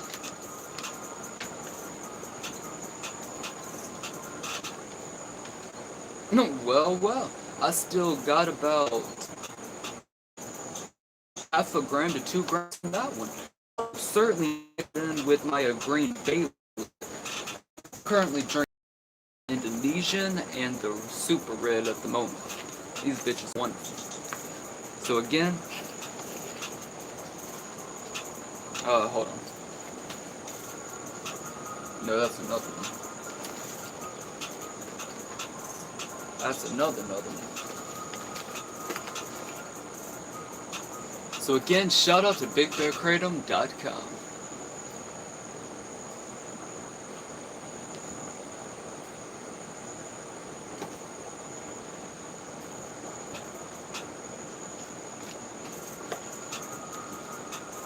Oh, and if y'all are not subscribed to DMT Infinity on cocoscope.com, that is cocoscope.com/DMT Infinity.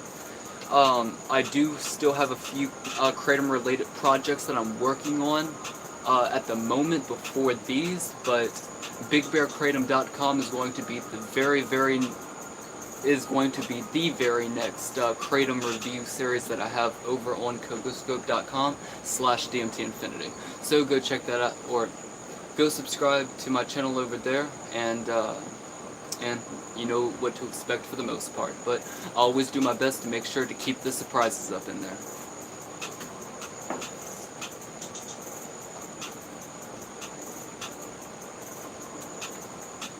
Gatsby B enters into the motherfucking live chat and says, "Let's go!"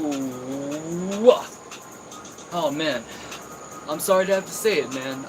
Look, if you want to, you can rewind the live stream or just go watch some other DMT Infinity content, but we are going to be, it's actually over a time right now. So we're probably going to let the live stream only go for about another 10-15-ish minutes. I'm smoke on this, maybe take one more dab, and then we're going to call that a show because, as you can see, it's already morning time. So I have to get back to work, and I don't know when the next live stream will be, but just keep the bell notification button turned on so you'll be notified each and every single time that something new comes to the channel or whenever I do a live stream. You can also go subscribe to DMT Infinity over on Minds.com, on Odyssey.com, and Cocoscope.com, and basically almost everywhere where content, where video content and written content are posted.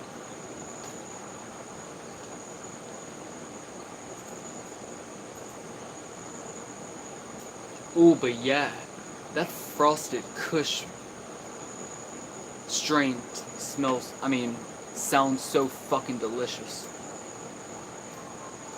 Gatsby BR sends in some thumbs up emojis. Well, it's just 3, but y'all get the point. Alright, so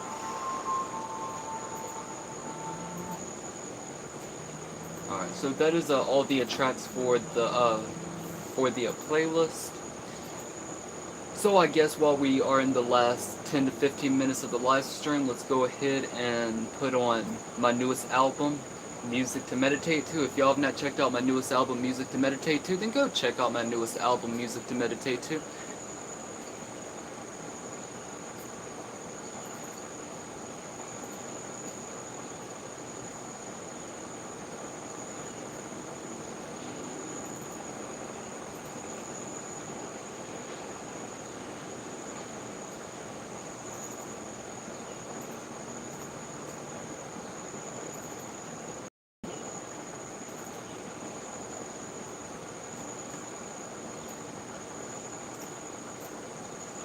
Alright, we're going to start off with meditation medication, and then we're going to go through a few more of the tracks, just put everything in order.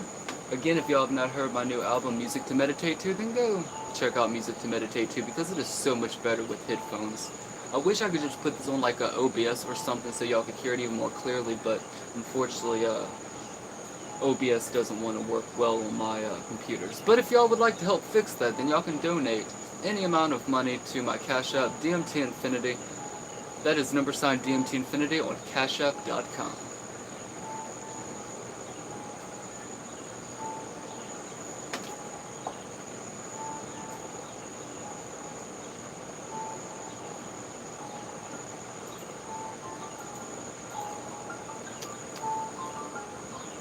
What the fuck was the plan? I don't remember.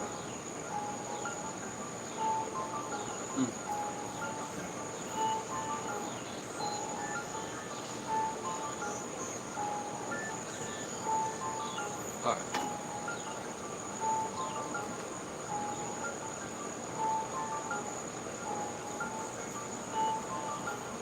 Dang. Alright, well, I may be held back on that plan for a minute. Let me see something. I will be right back. Enjoy the music.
Y'all want to know what is really fucking insane?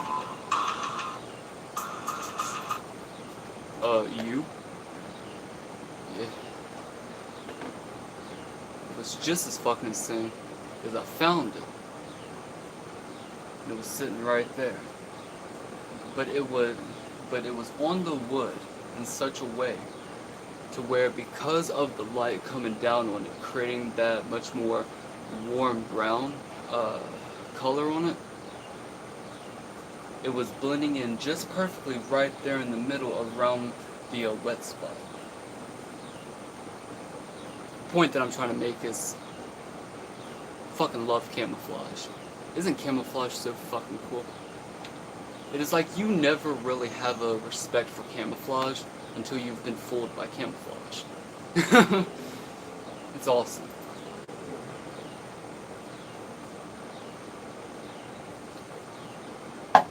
Chris Gallett says, you think any substantial psychedelic trip will alter the brain chemistry in a way that can't be reversed. Therefore, any beginner should dose his way up to a dose that is specific right for someone. I think that different doses are better for different people. For example, let's say someone like me, right?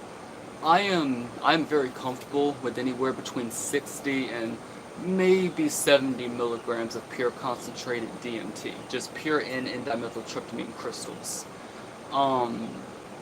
Whereas if somebody who has never done it before, I would personally only give them like, well, first what I would do is I would give them 5 milligrams, and I would say, smoke this out of a bong and just hold the hit in for as long as you can.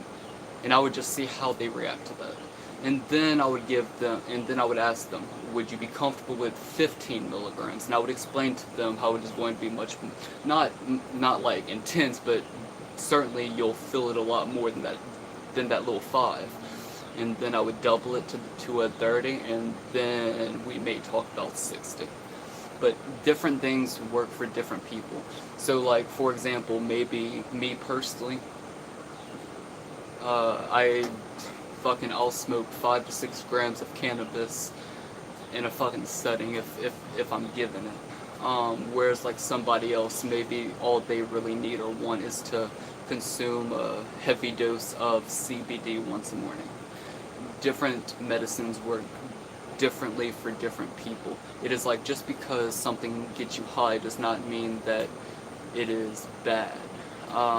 There can be a lot of medicinal benefits to being high on certain mind-altering substances. So, I agree with your statement in saying that,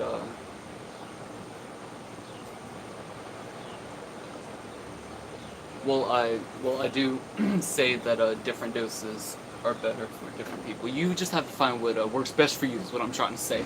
I can't English right now either, man. But you had also asked, you think any substantial psychedelic trip will alter the brain chemistry in a way that can be reversed? I think that is one of the most powerful and most beautiful parts about psychedelics, but is also one of the greatest reasons as to why people should not just be randomly giving out psychedelics to random people, or selling to random people, or just random people just taking psychedelics. Psychedelics are not for everybody, just like cannabis is not for everybody, just like caffeine is not for everybody, just like CBD is not for everybody.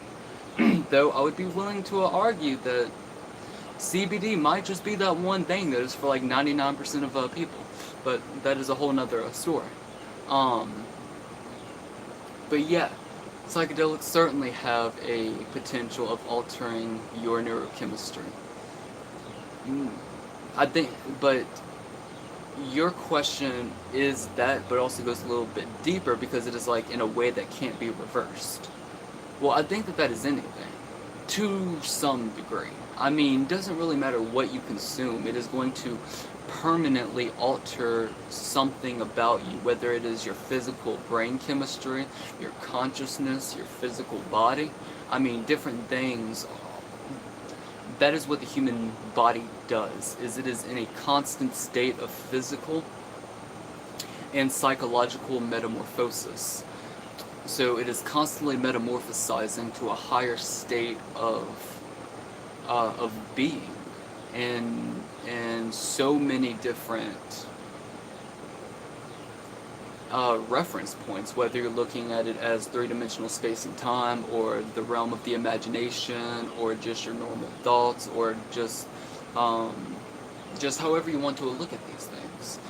And yeah, we are either psychologically and or physically evolving, or psychologically and or physically de-evolving. So we always have to make sure that we are on the most beneficial and healthy paths for ourselves. For example, I'm drinking milk right now, but I could be choosing to sit here and drink more soda. I love soda. I love caffeine. I could also be chugging down a shit ton of coffee right now. But you always have to make sure that if you are going to do things that are unhealthy, that you balance it out with things that are healthy. It is kind of like I hate the idea that consumption is a bad thing. To never consume. I think that is a very, very small-minded way of looking at these sort of things, don't you think? Like, you need to have a healthy balance between consumption and production. Like, for example, like, let's say that I'm editing a video, right? But I don't need my headphones, I don't need the sound, because maybe I'm doing some clip-by-clip editing, maybe I'm just making some visuals, maybe I'm making some transitions, or whatever I'm doing, right? Maybe I'll have, like, a movie on right beside me. Maybe I'm watching an anime, or whatever. Maybe I'm watching some Yu-Gi-Oh! Maybe I'm watching some Dragon Tales or Kim Possible. And I have it on, I'm consuming, but I'm also producing.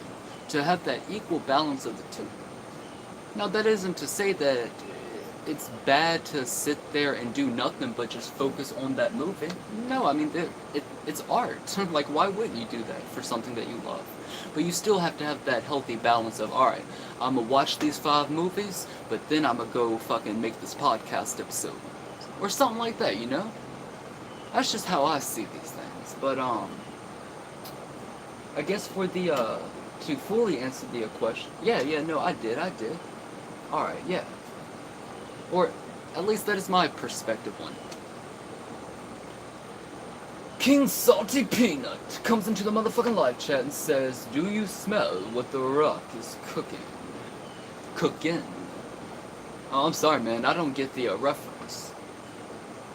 Feel free to elaborate on that, but your username is funny. I do like that. King Salty Peanut.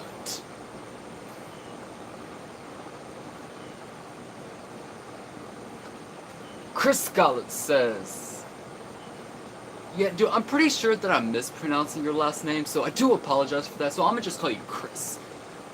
Chris says, why you not consuming K? I assume you were talking about Kratom. In capsules. Oh, it ain't powerful enough for me, my man. Hell no. Whenever I consume Mitragina speciosa, I'm looking to consume massive doses. But in saying that, nobody should do that just because I do it. You need to do your own research, do your own experimentation, because different mind-altering substances work better or worse for different people, and different doses affect them differently. Everybody differently. So you have to find what works best for you. Personally, me, I synergize with Mitragina speciosa. I can consume massive and heavy doses every single day, and I have been for years and years and years. Somewhere between 6 and 7-ish years now. I did one time take a 1-year break, and I have taken different small breaks for like maybe a week or two to build my tolerance back up, but I've been consuming Kratom since I was 16 years old. But in saying that, Kratom is not for everybody, because there are some people who do react violently to it. There are some people who, once they start consuming it in heavy doses all of the time, and then they quit cold turkey, they start getting all these negative withdrawals and shit, like really, really fucked up shit. And just some people just react violently to it, like they consume a heavy enough dose and it makes them throw up. Whereas me, I mean, any of you who attend my show, y'all know I'm chugging like fucking like 3 to 5 to 10 grams at a fucking time. Just all fucking night and day. But again, I don't want people doing that just because they see me doing that, because it may not end well for them. You have to find what works best for you. That is like one of my family members, she cannot smoke cannabis. Like, if she smokes cannabis, it makes her black out. Just some normal fucking pot, you know?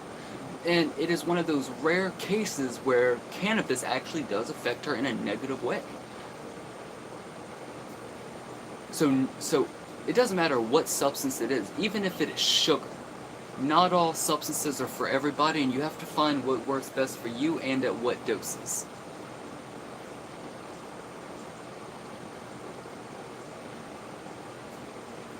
Oh, yeah, see, okay, hold on, yeah, and then, Chris goes on to say, the power tastes very bad to me, even with fruit juice, etc.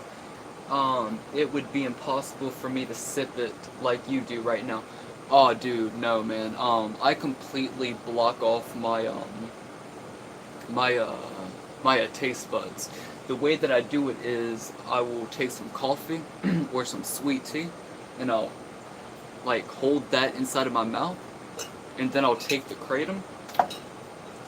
So you can look at full videos over on my Cocoscope if you want to see like the full process in action, or watch my kratom short films or reviews. But just to try and simplify it, I make unsweetened tea, and then I pour just like a shit ton of fucking kratom into a measuring cup, usually about like anywhere between like that fucking much. So like we're talking like 10-20 grams at a fucking time. And then I will pour the unsweetened tea into that, and then I will heat that up, and I'll just keep stirring it till the tea and the kratom are one, or one enough, and then I pour that up in there, so it usually fills up to about here, and then I take unsweetened tea, and then I poured that up here. Not sweet tea, I mean, I guess you can, but for me personally, that tastes like shit, even worse. But just unsweetened tea, then I mix it up like that. I take the sweetened tea or coffee over here, hold it in my mouth, and then I just start chugging as fast as I fucking can, and then that way I get it down as quickly as I possibly can without it actually interacting too much with my taste buds. There's still that obvious aftertaste, but just keep sipping on just the normal tea or whatever you have. But again, I do want to keep saying this, because though a lot of people do interact positively with kratom, at least if they're not like, I hate to put it like this, because people can easily say, well, you abuse kratom. I don't think that I abuse it. I just think that I am a rare case that can consume stupid amounts of it, because I actually have a genuine connection and friendship with the spirit of this plant, and it has done nothing but good for me in my life, whether it's psychologically or just generally. What was my point? Oh, talking about my friend there, I just lost my fucking point. I'm high as fuck. Hold on, let me turn off the blue light bulb over there. That way I can conserve it. Because for those of you who saw how it changed whenever I had two of that light bulb, and it was like kind of like shining the blue last night. I like that. That was a good choice. That was pretty. Wait, what was your question though? Okay, and then.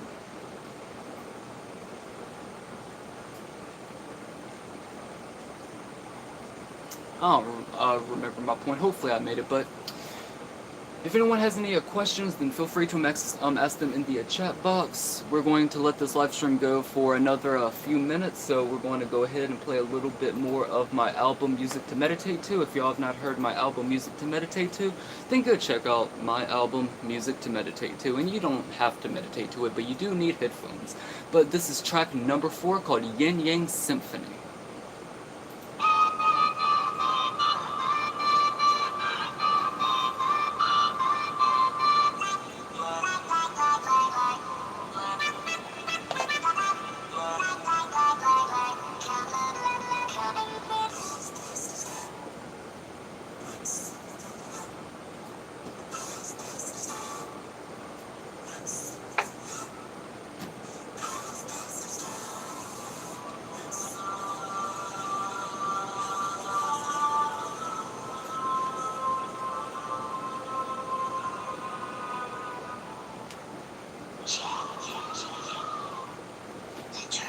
Also, this cap, it comes from a little dab jar that I got from a SteveGoods.com. I have yet to actually do the full review because I got 2 for them coming.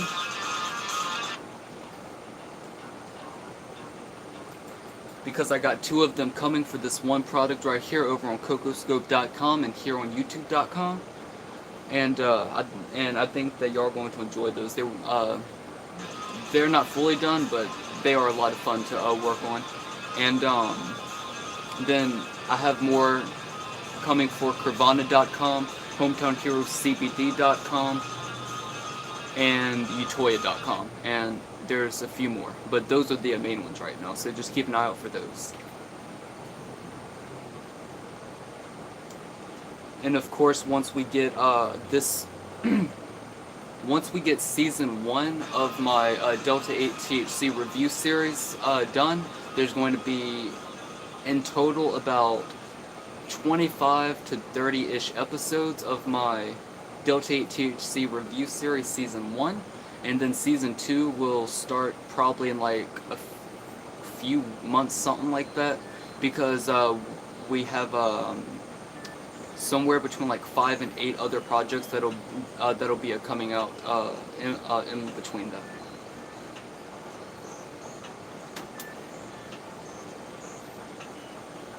So pretty much we'll just be like following the same DMT Infinity formula as usual, just with more bonus stuff in between. So basically, every month is every 1 to 2 months is one season of whatever show I'm working on at that time, with other things just being bonuses, and then forward to focus on the next one, and then of course different things on different websites like minds.com or cocoscope.com or here on youtube.com. But yeah, y'all know what's up. And if y'all don't, then subscribe to DMT Infinity for brand new videos every single week. And don't forget to hit that bell notification button to be notified each and every single time that I upload a brand new video and or do a live stream.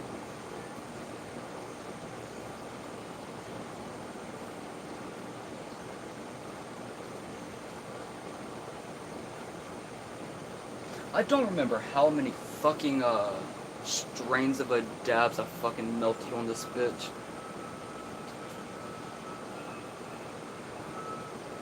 I mean, I ain't entirely complaining. Like, I kinda am, because, like, fuck. It was like I almost wasted a whole fucking half a gram of fucking dab on this bitch, but at least it didn't melt to the fucking plastic, though. So fucking stupid. But I learned my lesson, and hopefully nothing bad happened, and I ain't wasted.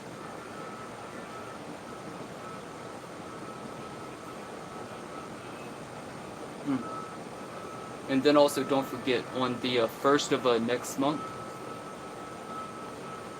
it is currently August 26th. So September 1st, I will be starting the next string of season 1 of my Delta 8 THC review series, because I'm getting a bunch of different products in through the first 2 weeks, and I don't want to spoil everything, so it'll be like miscellaneous kind of thing, just like going out at a random, but one that I do want to, well, I already told y'all what it is, because I'm so fucking excited for it. It's not going to be the first one that I post, but it'll be one of the first. I want the first one to be a surprise. But this one is called, Frosted Kush or something like that. Hold on, let me see. Yeah, Frosted Kush. So it is like Frosted Flakes, but also has a Kush flavor. Or something like that. I think that's what that one is. But it sounds good regardless.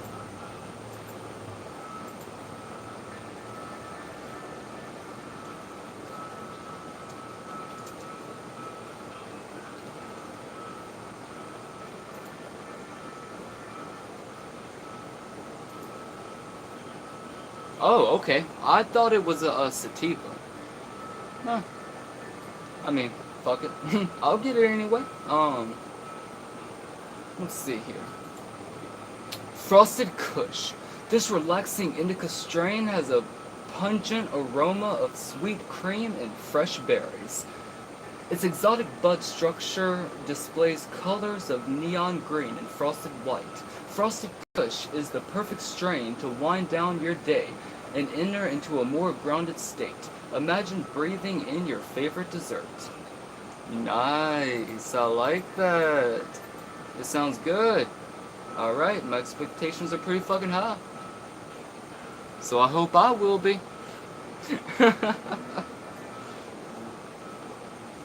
But yeah, if y'all would like to pick yourselves some up, then y'all can go over to Curvana.com.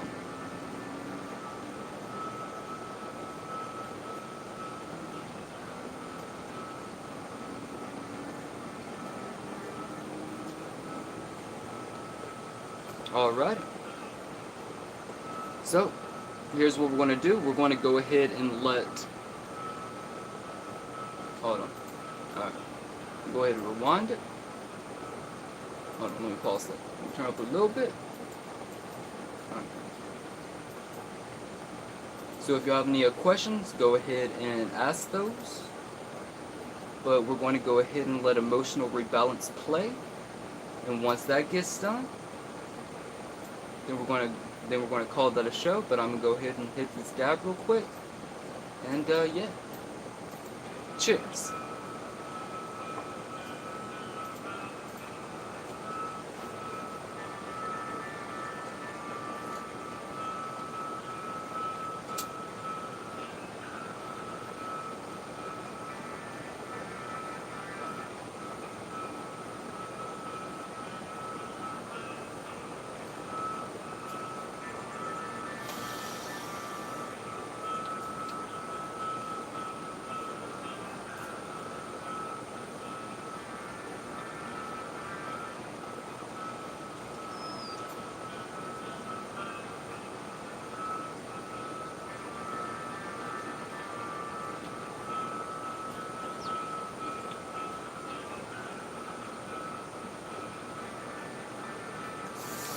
God damn.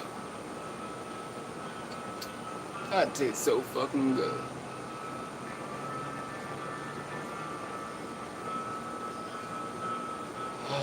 Oh. Whew. Good morning.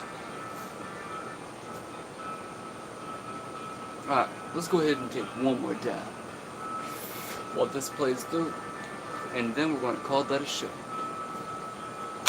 Because we've already been at this for almost 6 hours, and I need to fucking get back to work, because I have to get at least 2 of these projects done before 12.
You know one thing that I do love so fucking much about these, like, little, on the collectible side anyway.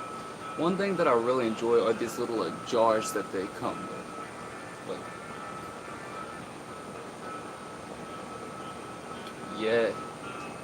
This one right here is the ice cream cake one. I love these little jars right here. They're so pretty, but also, like, even after you finish the dabs, it still has that smell. They're so nice. So again, if you'd like to pick yourself up someday, you can go over to Curavana.com. They also have Delta 9 tetrahydrocannabinol as well. Alright.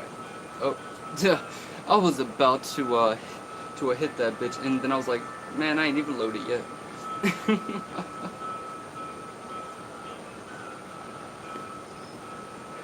Though, if y'all need some good vaping devices, then y'all can go over to honeystick.com.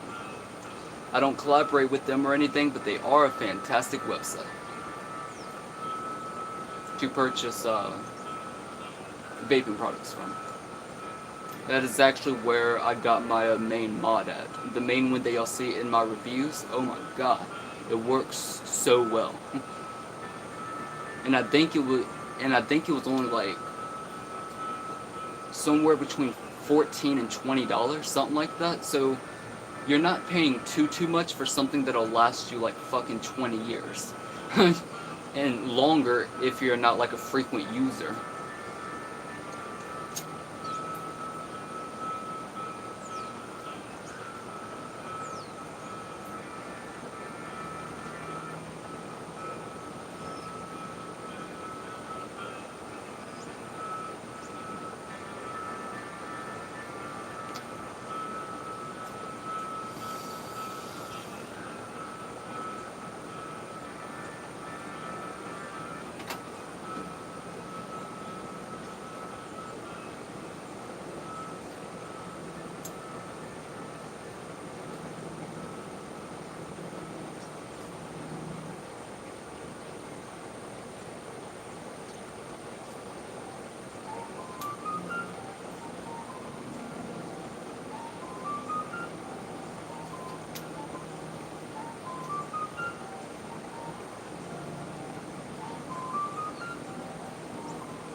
Alright.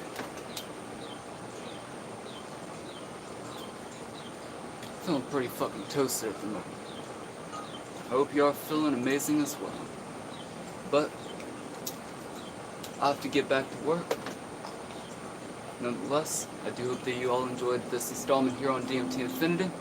If you did, leave a like, subscribe to DMT Infinity if you haven't already, and hit that bell notification button to be notified each and every single time that I upload a brand new video and or do a live stream. And as always, I'm your host, DMT Infinity, and I will catch you all in the next one. Peace.